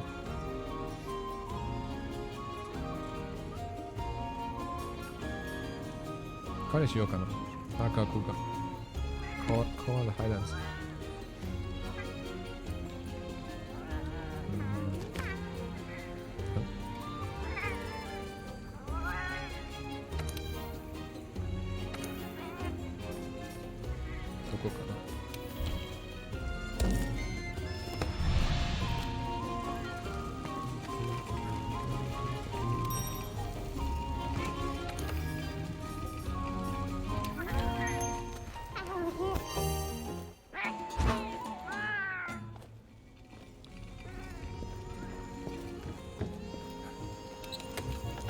もうなんか2ヶ月ぐらいやったことないから全然アイテムの何があるかとかわからない。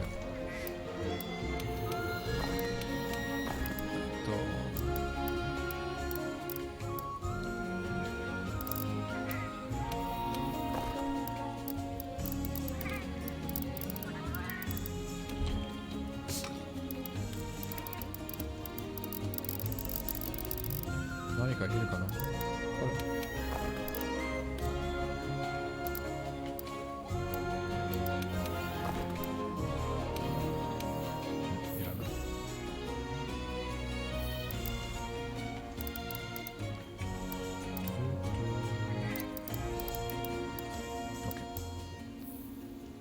そうしたデコレーション。長くがはポイソンあるよね。キーボード、マウスでプレイしてる。そうそうそう、キーボード、マウス。ポ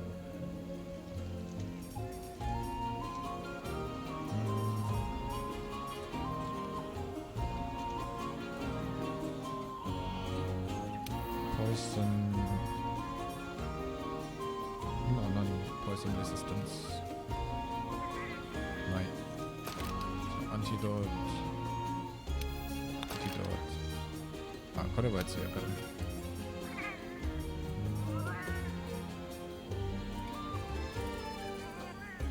こうやっていいかな。これやらない。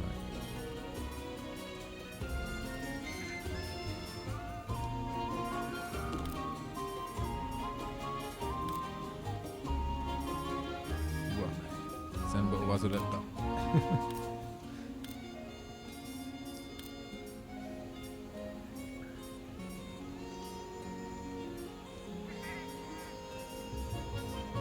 ステッドファースト。いいかも。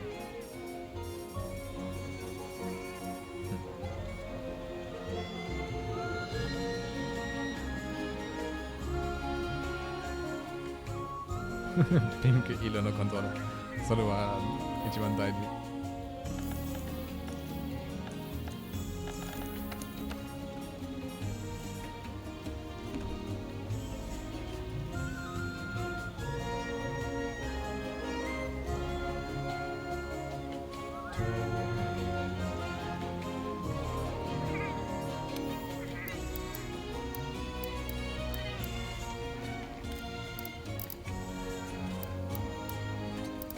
まあ強いから多分大丈夫。ビタリティ。これ必要がない。あ、でもスロットのためかもしれない。いいかも。はい、行きましょう。ピンクじゃないとうまくプレイできない。そうそうそう。その問題。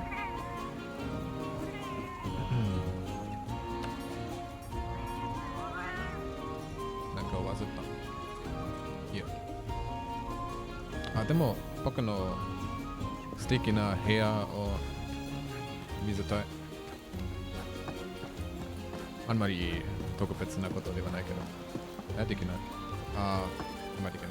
後でやろ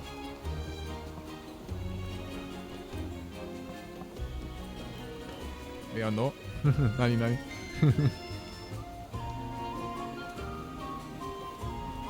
できないおい This is why I should learn more languages. English is fine too. 僕のマウスピンクではない。僕のマウス、あ、でも、なんか、色が変わってる。だから、いろんな色がある。RGB。今ちょっとピンクだった。じゃあ行きましょう。はい。出発。かっこいいマウス。全部 RGB。キーボードも RGB。なんか、うららのほとんど同じと思う。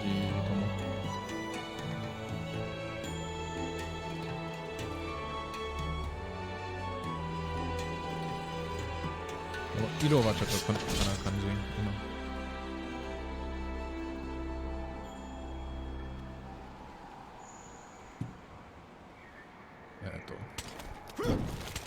いや、今しないでください。食べたことある。行きましょう。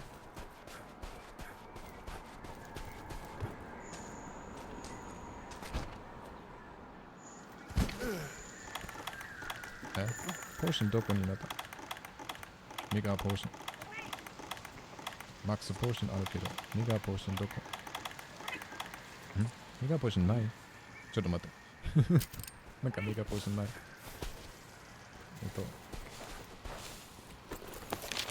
なんで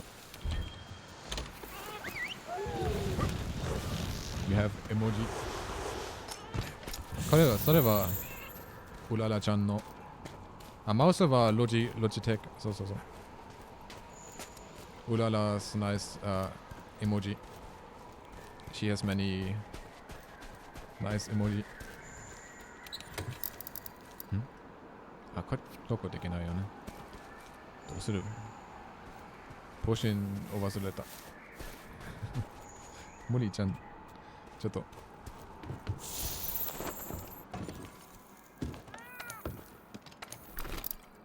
あるよ。なんで？変じゃない？あ、ここにある。じゃあ1である。大丈夫。行きましょう。文字。今は降ってない。でもめっちゃ寒い。昨日買い物した。なんか死んだ。本当に死んだ。あ、これはちょっと無理。今長くが。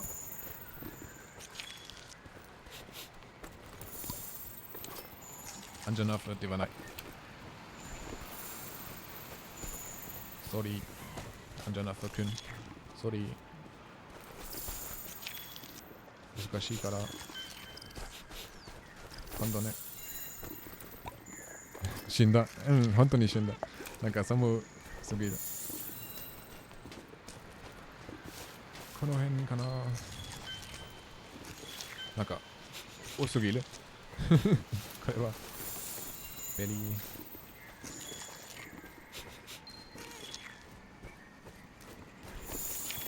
何これ？あ、じゃん。じゃあ、今、本日、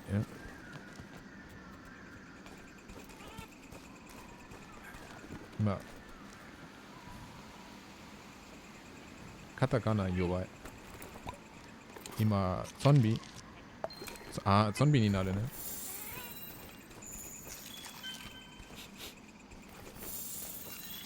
ポキポキもある。ポケ。なんか、多すぎる。みんないる。ポキ、長くが。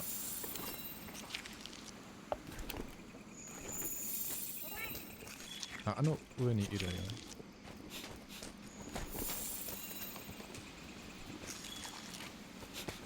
行きましょう。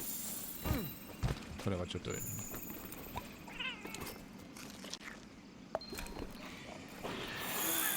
日本の。いやいやいやいやいや。いる。ちょっといる。怖い。一回逃げる。マントルをわざと。これわざ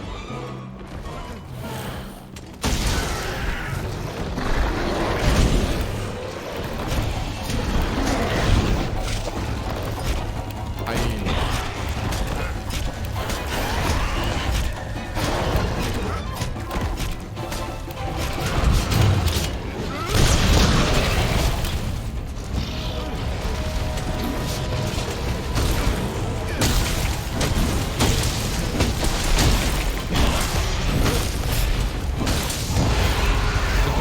さえすぎるかも。すみません。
逃げる。はい、いいよ。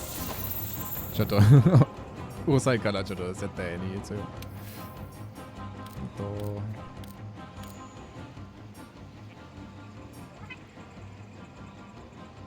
うやる ?BGM 8中。はい。サウンドエフェクト。じゃあ、17中ボイス。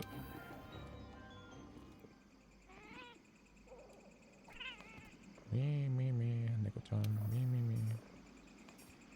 これでいいかな。ちょっと、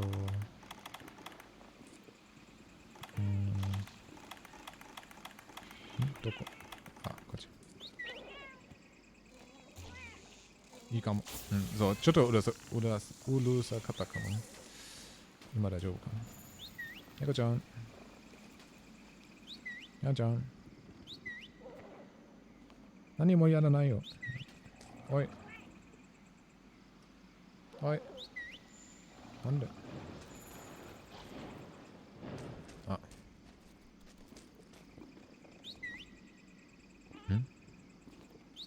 おい。じゃあ、普通のポーション飲みましょう。ビジー。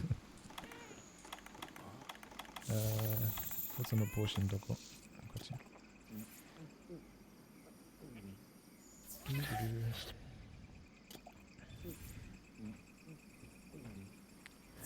あんじゃなくて。すみません。逃げよう。でも、この、どこ？あ、今、戦い中みたい。なんだお前。ちょっと逃げよう。このカンパニー。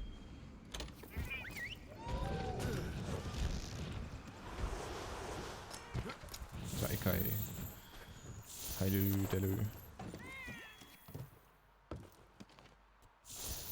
はい。こう。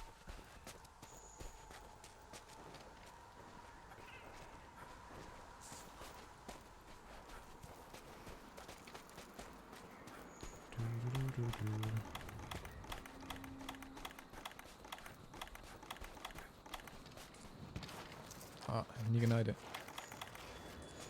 逃げないでー。シンジ君。おい。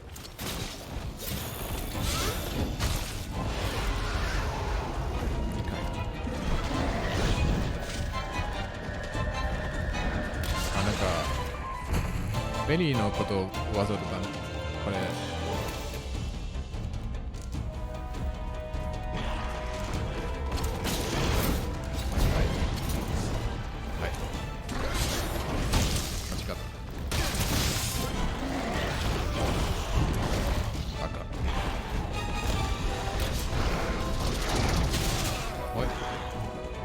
なんでポイズン？え？ああ、ブリーディング。ブリーディングだね。じゃあこれでいいじゃん。どうやって忘れた。クラウチングって。何してる？お前だ。バカ。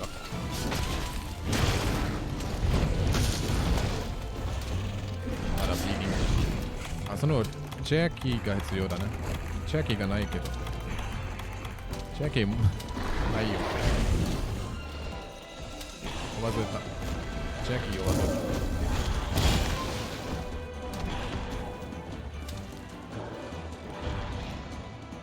何これ。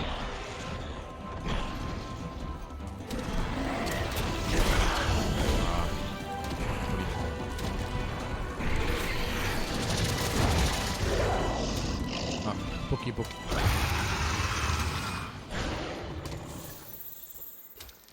たく忘れた。じゃあもう一回キャンプ行かないといけない。アストリア・ジャッキのアステラ・ジャッキなんかちょっとなんか何ヶ月しないと全部忘れちゃうよね。アステラ・ジャッキ。これが必要。スペースがないけど。じゃあこれ。アステラ・ジャッキ。いいんじゃん。そして、ダイアリー。これに、じゃあナルベリー。ジャッキー。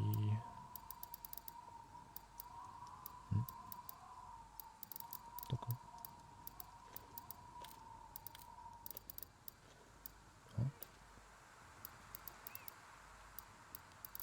あ、こっち。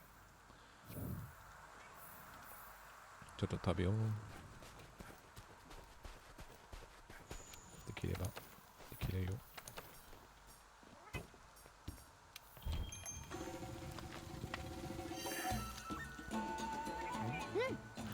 うん。うん。じゃあもう一回行こう。ちょっと時間制あるから、ちょっと頑張らないと。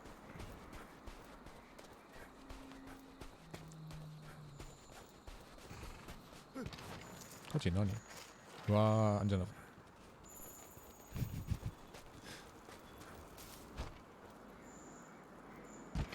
でもアンジャナフはあんまり難しくないと思う。なんか、今のレベルで。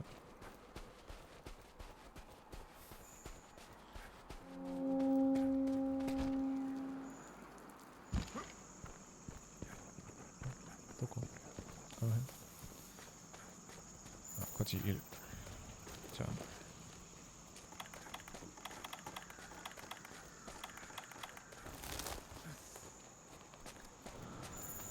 アンジャナフ嫌い。なんかアンジャナフ大丈夫と思います。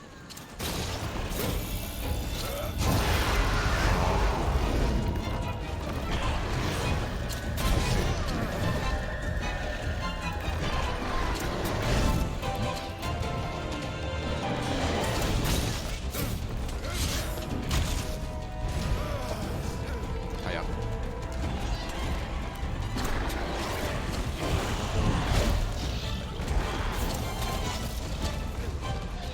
これ早すぎるからこれできない。なんかこの頭にで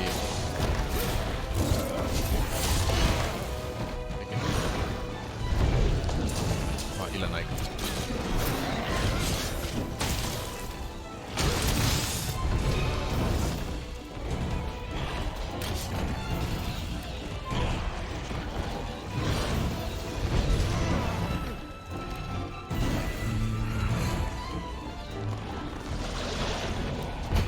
かレッドピットとかある？ないかも。あ、スコープ。おい。ちょっと待って。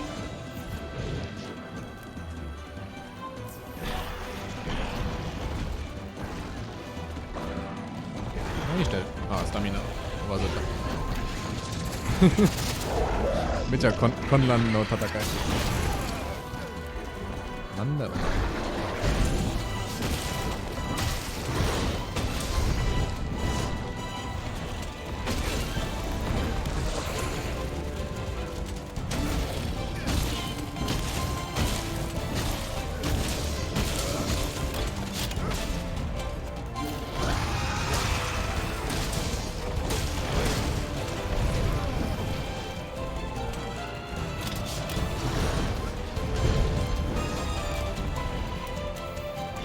ポイズンで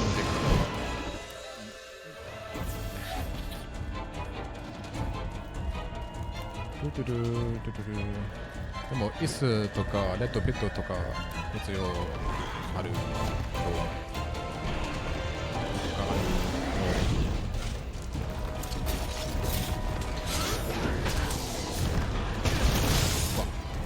あるわ、何これあー、デビルジョーなんで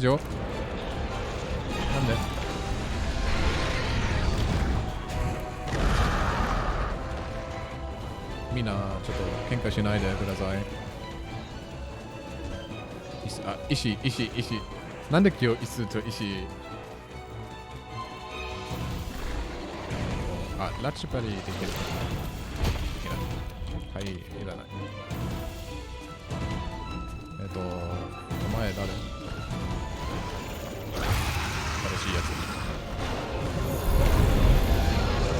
おい。間違いモンスター。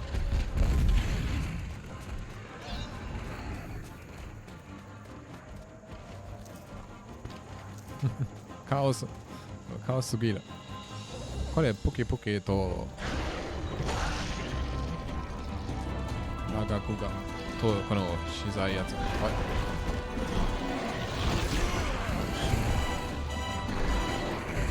あ、これはその水のポケだね。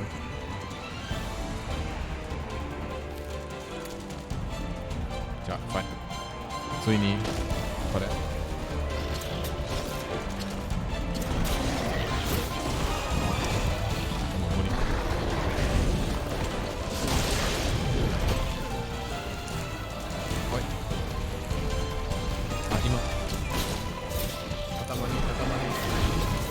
どこにいる？できなかった。失礼します。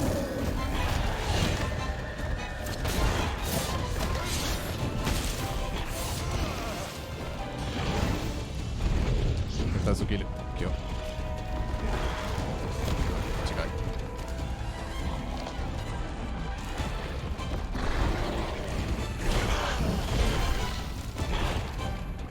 はい、動いてください。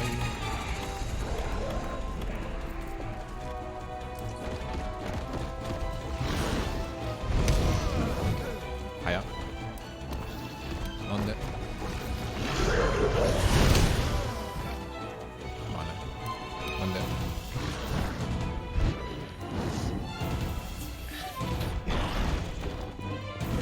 じゃあ普通に戦いする。それ他のやつできないから普通に戦おう。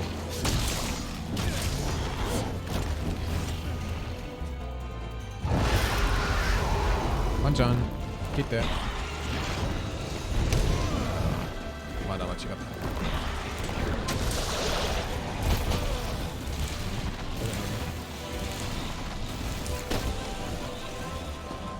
何？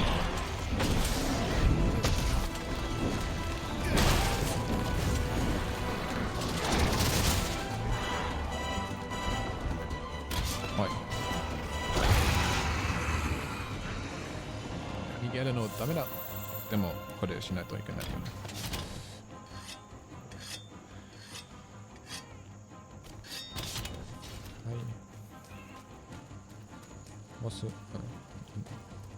もう使った。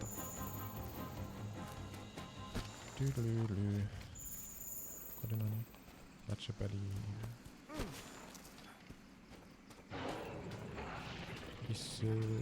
椅子じゃない。石。なんで椅子になった？違う。ちょっと待って。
何してる？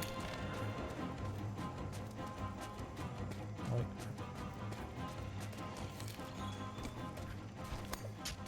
こっち？よいしょ。よいしょ。頑張って。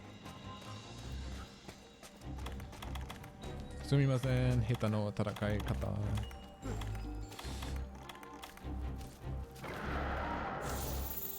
走る。あ、椅子もある。でも今、ブライトモスある。お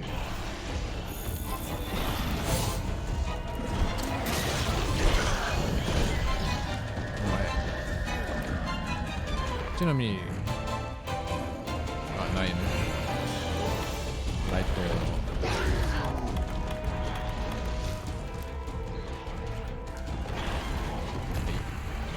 じゃあこっち来て。こっち来て。はい。おー、よろしく。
あれのパリコちゃんの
石。石。F。OK。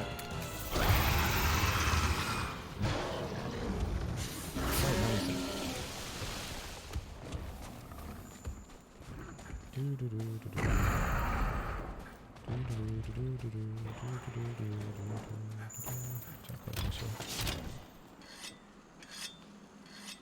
う。いいや。うららちゃん今日 Twitch 配信気分なかったの？ジャンプしよう。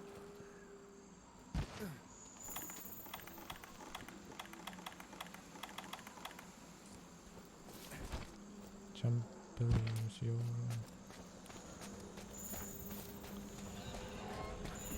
う。やっぱり楽しいよね。まだ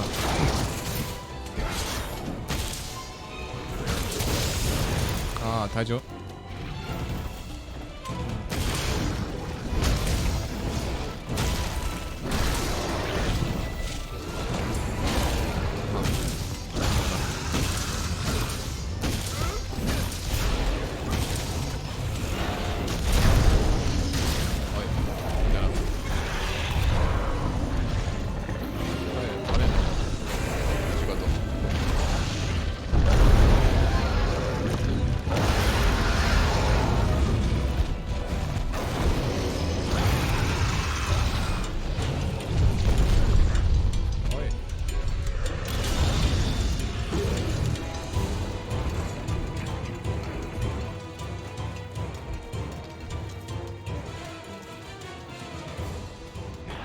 まだ前の曲置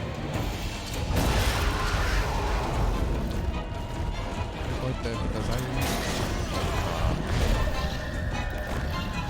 なんだお前。セーフだよ。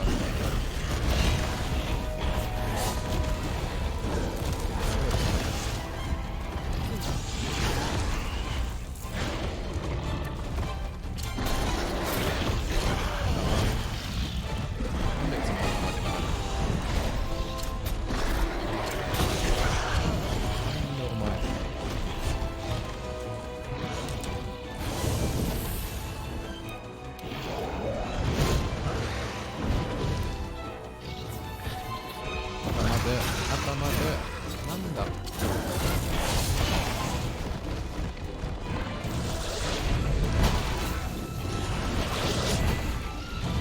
い今回なんでできなかった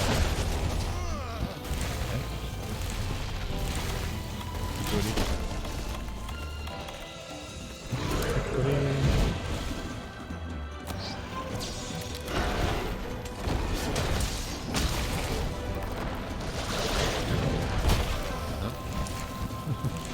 そんなにいける？そんなに遠く？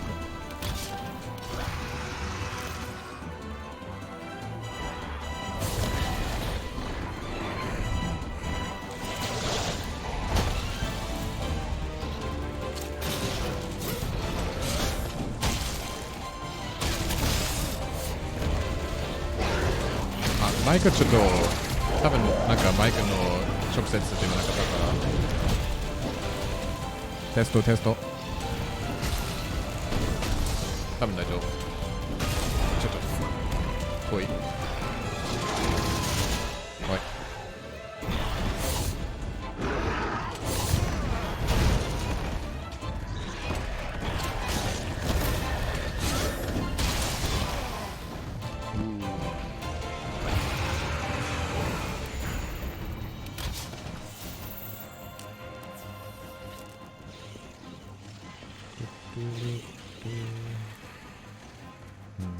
たまにやったら方がいいかも。まあ大丈夫。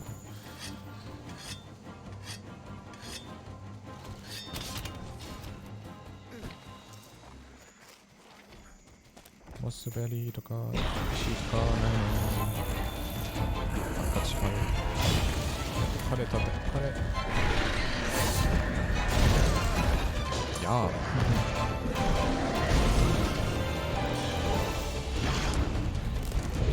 満タル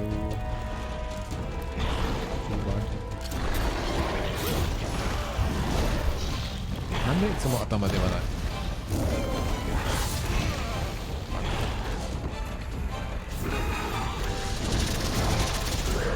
それもやめてください前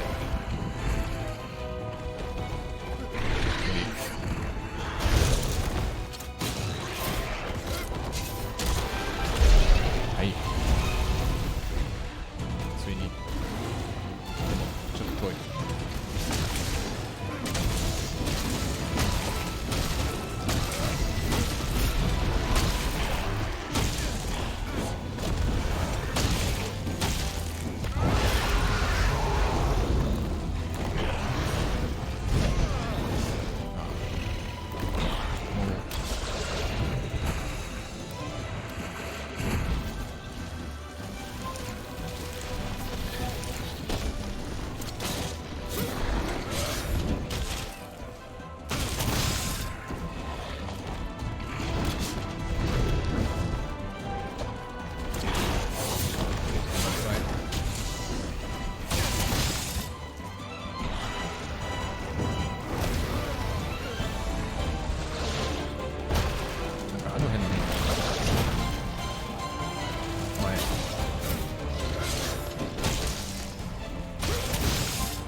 ずっとついにではなくずっと逃げる長く母さん俺の友達になってほしいいや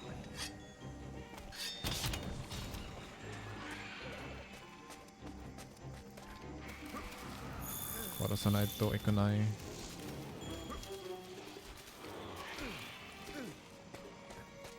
カンパニーねトイカラ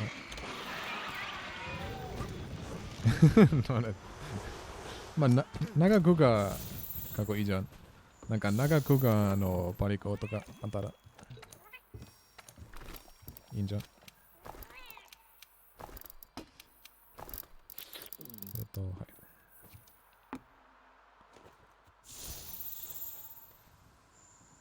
い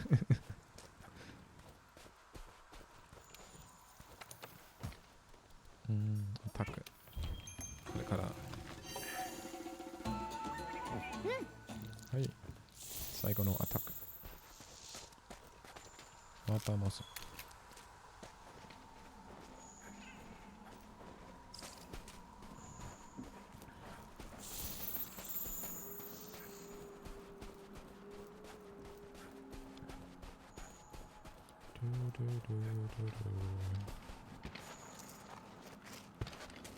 ジャンプ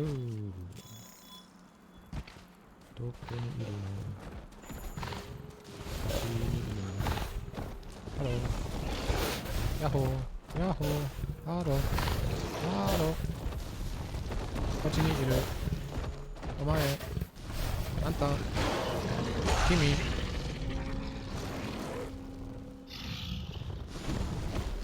あんたバカ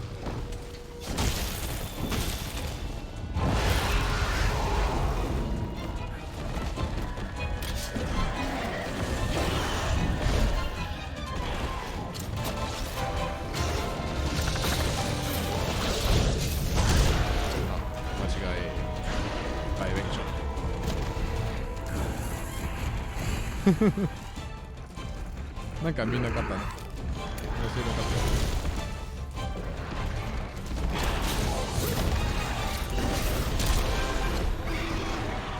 なんだよ。遠い。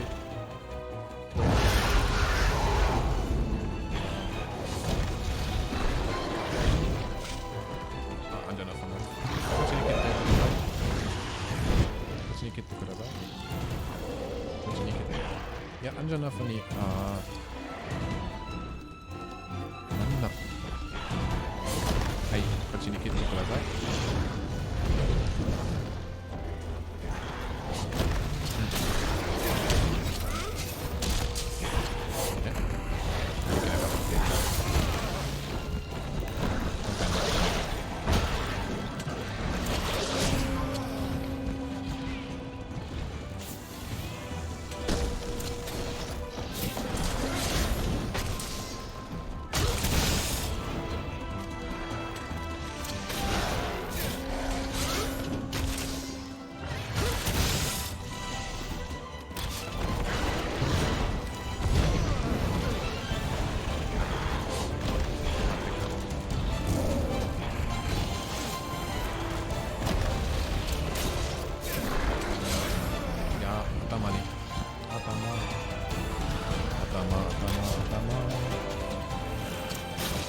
あ、中毒できたね。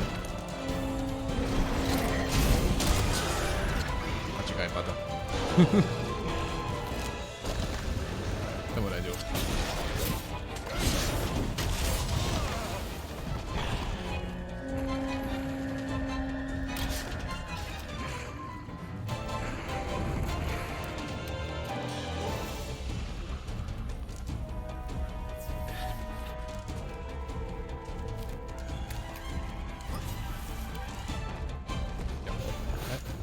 いや、逃がない。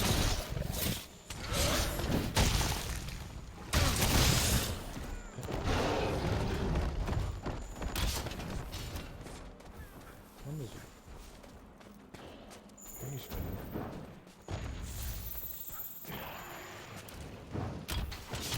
アンジャナフのせい？でもアンジャナフ全然興味ないよ。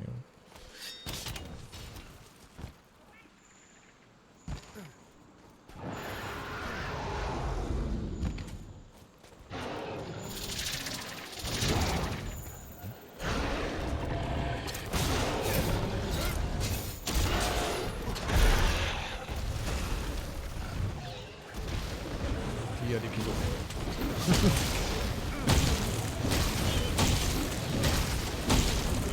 ちょっと遅いね。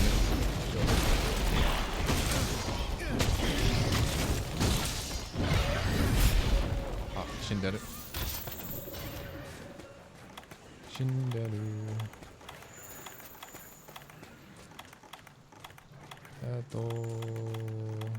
カプチャーのためのやつがないから。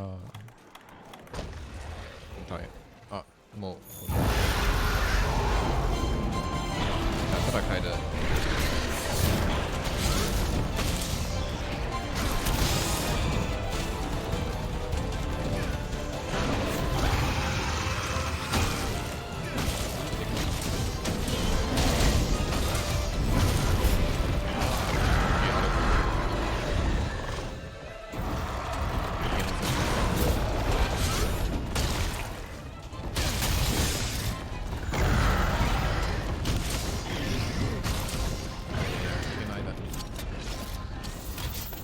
行かないで、ハコちゃん。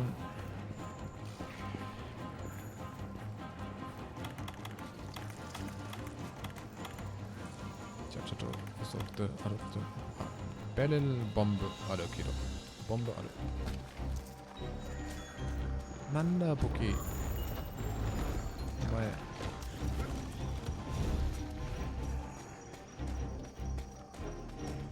ポキ、お前。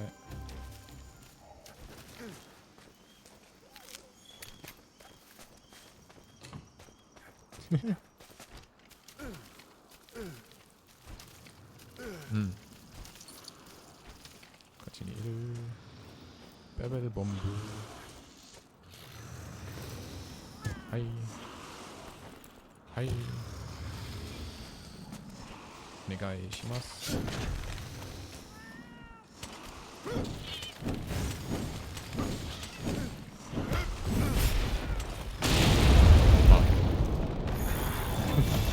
ちょっと開けた。ちょっと開けた。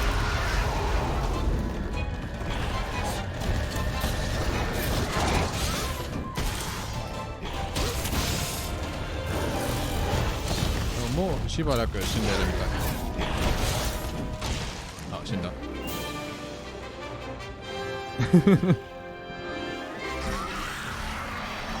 ちょっと遠かった。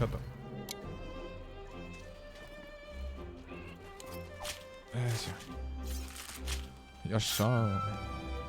でもなんか耐えてちょっと最近やらなかったからちょっと下手。ちょっと遅い。ぼちぼち。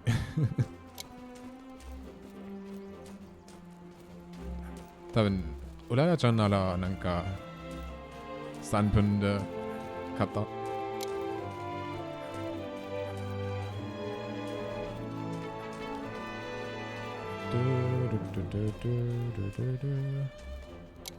なんかかわいそう。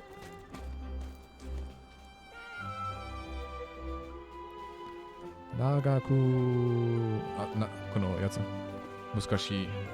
まあめっちゃ早いかな。なんか、あんまり死んでる問題がない。なんか、今も全然死んでないけど、なんか、早いからあんまりいいアタックできない。と、スラッシュアクセちょっと遅い方の武器。これ何？サンダー。雷レシスタンス。は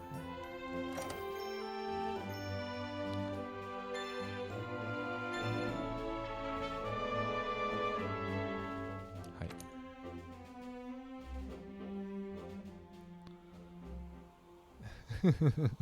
プロハンター。確かに、プロハンターだから簡単。どこまでも行きましょう。あ、背のうちギガはンテを追いかけて。できた。でもやりたくない、背のうちは。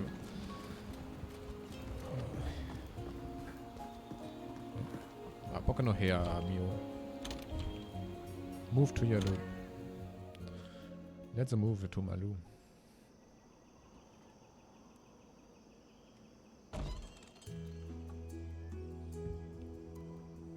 はい。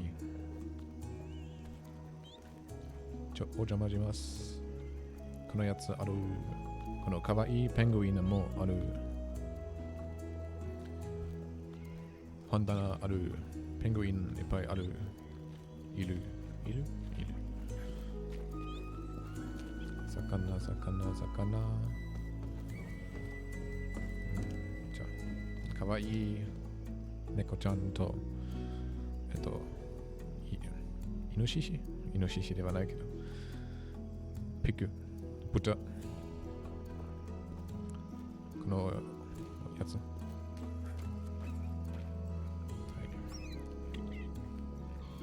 豚、と、このかわいい動物。まだハロウィンのデコレーション。ハロウィンの時の、ハロウィンずっとモンハンやったから、その間、その時。と、カクトはもう大事。一番大事のデコレーション。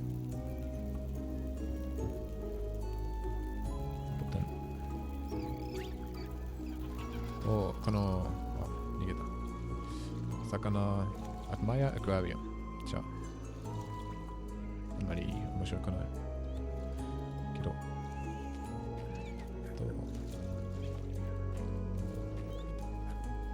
他は何かある？外、そのかわいいやつ。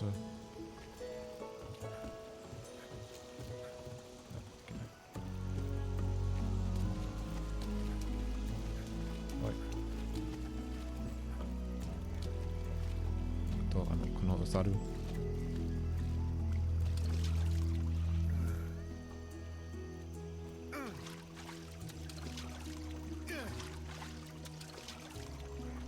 ダブルテンタ。ファイナル、そうだね。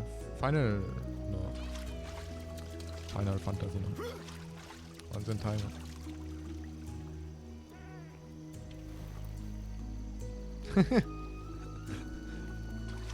すみません。ちょっとバカな人。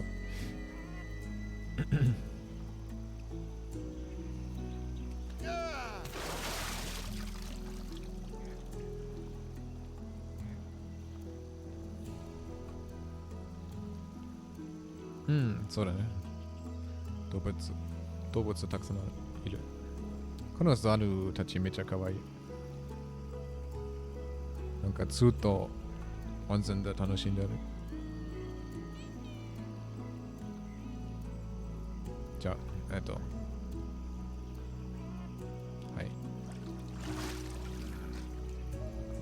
クレヨンちゃんでペットいる。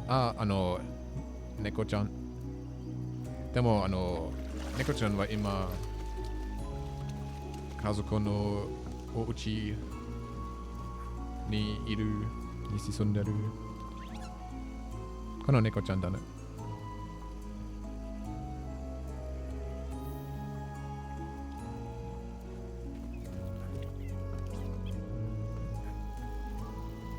Manage party。と、この猫ちゃんはパリコの、今見えないけど、なんかパリコ、あ、これは違う。パリコの顔は、その猫、俺の猫の、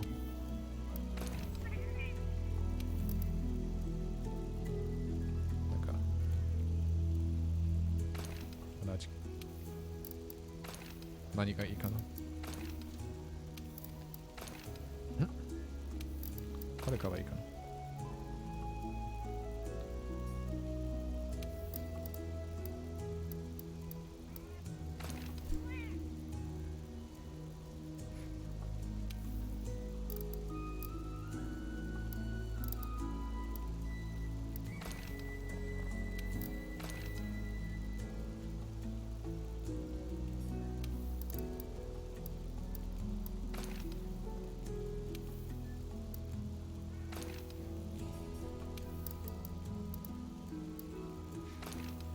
おらら、おららちゃんのペットはトニーちゃんかな。ハ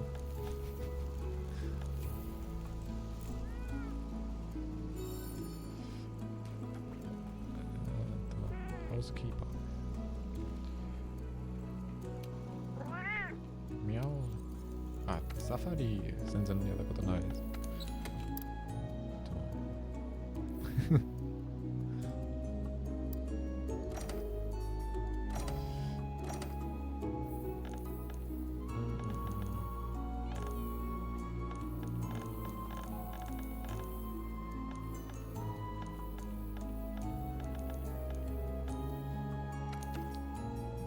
新しいペットないかな。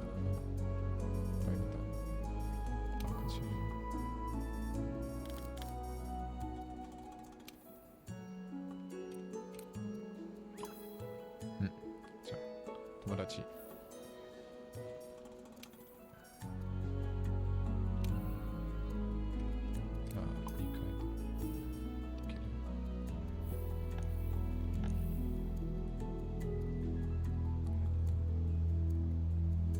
青森にワンちゃんあるか。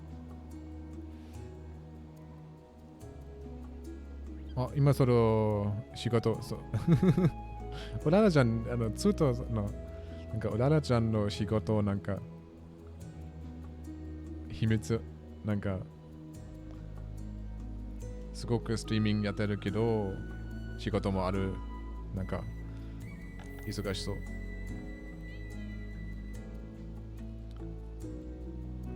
でも、うん、仕事を頑張って楽しんで過ごしてください。頑張らない。頑張らない。と、俺のストリームに切ってくださっ切ってあげた。はい、いい。ありがとうございます。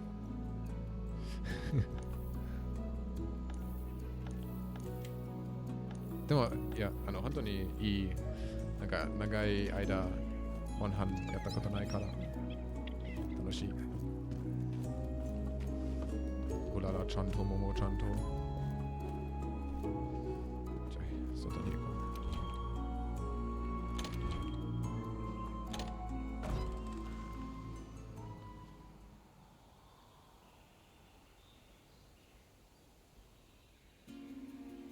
どこまでも行きましょ部長、う。メルギガンテを追いかけて。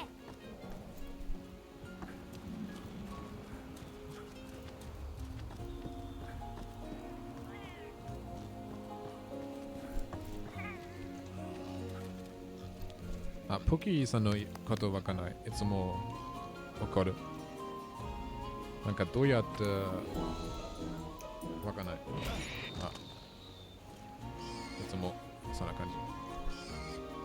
こんな感じ。おい。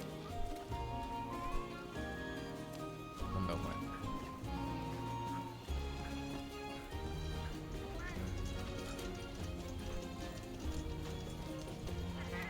反射よ。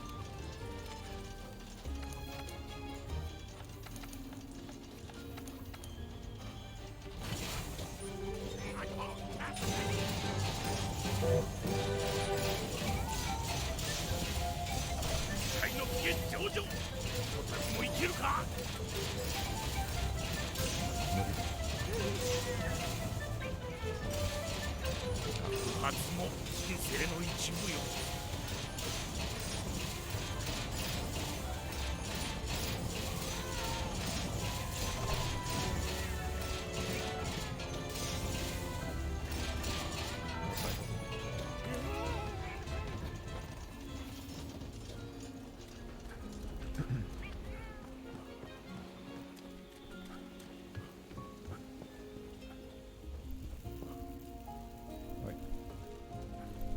準備はいいか。いや、全然der Gigante zerrascht. 無理、今。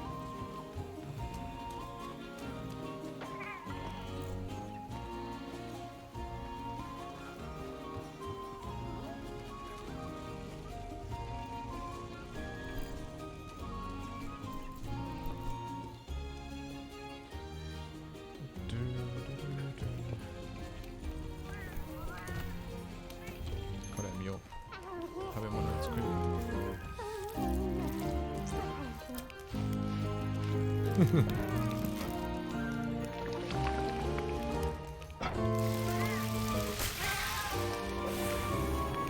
すごい。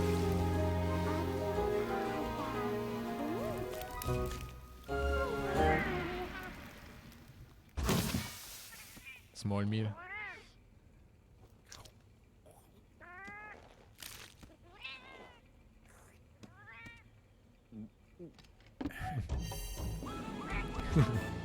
Sein Mitarbeiter. Der isst einfach mal so ein Kilo Fleisch, ein ganzes Brot. Auch so ein Auflauf nebenbei.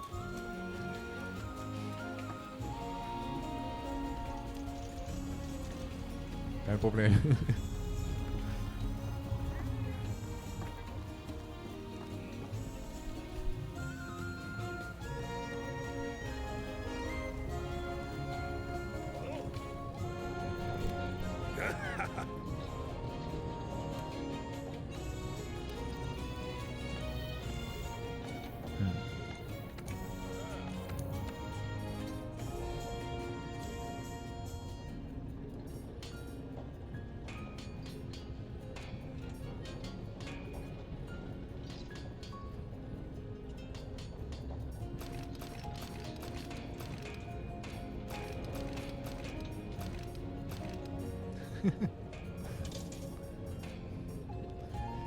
Some of the armors are pretty funny.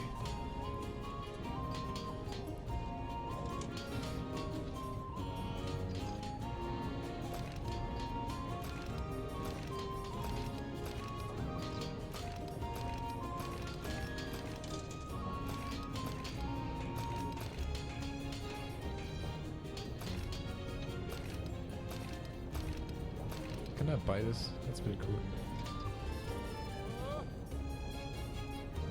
Kinda strong actually. I do have everything, I think.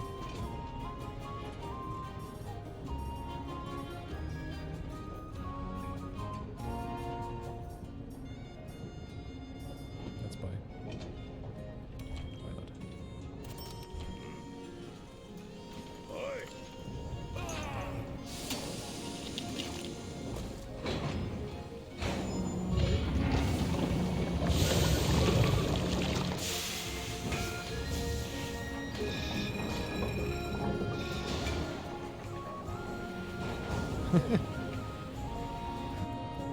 Makes no sense, but okay.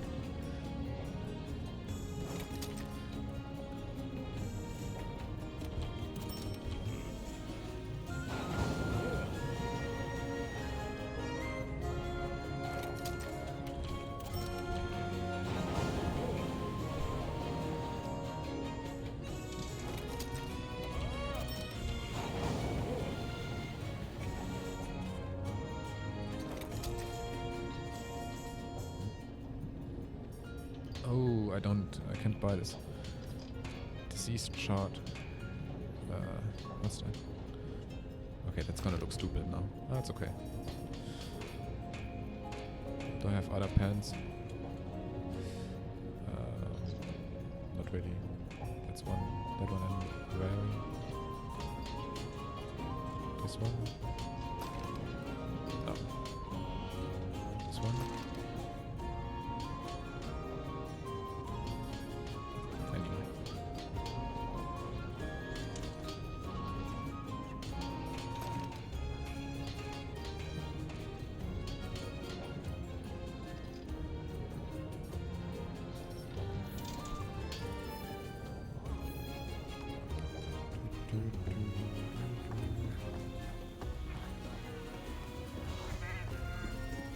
Oh, ja.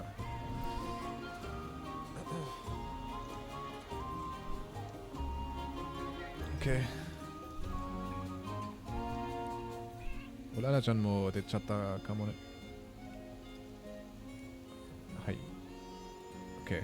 Es ist Mitternacht. Ich habe mir einen Alarm gestellt, dass ich um Mitternacht aufhöre. Ich noch was anderes machen muss. Deswegen.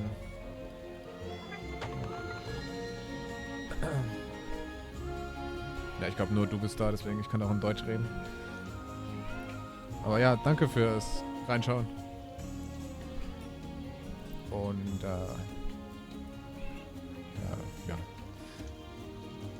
Gute Nacht. Und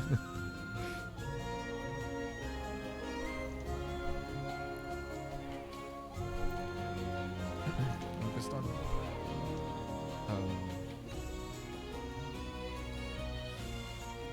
Ich finde gerade mein OBS gar nicht. Ah, okay. Okay. Ciao. Bye.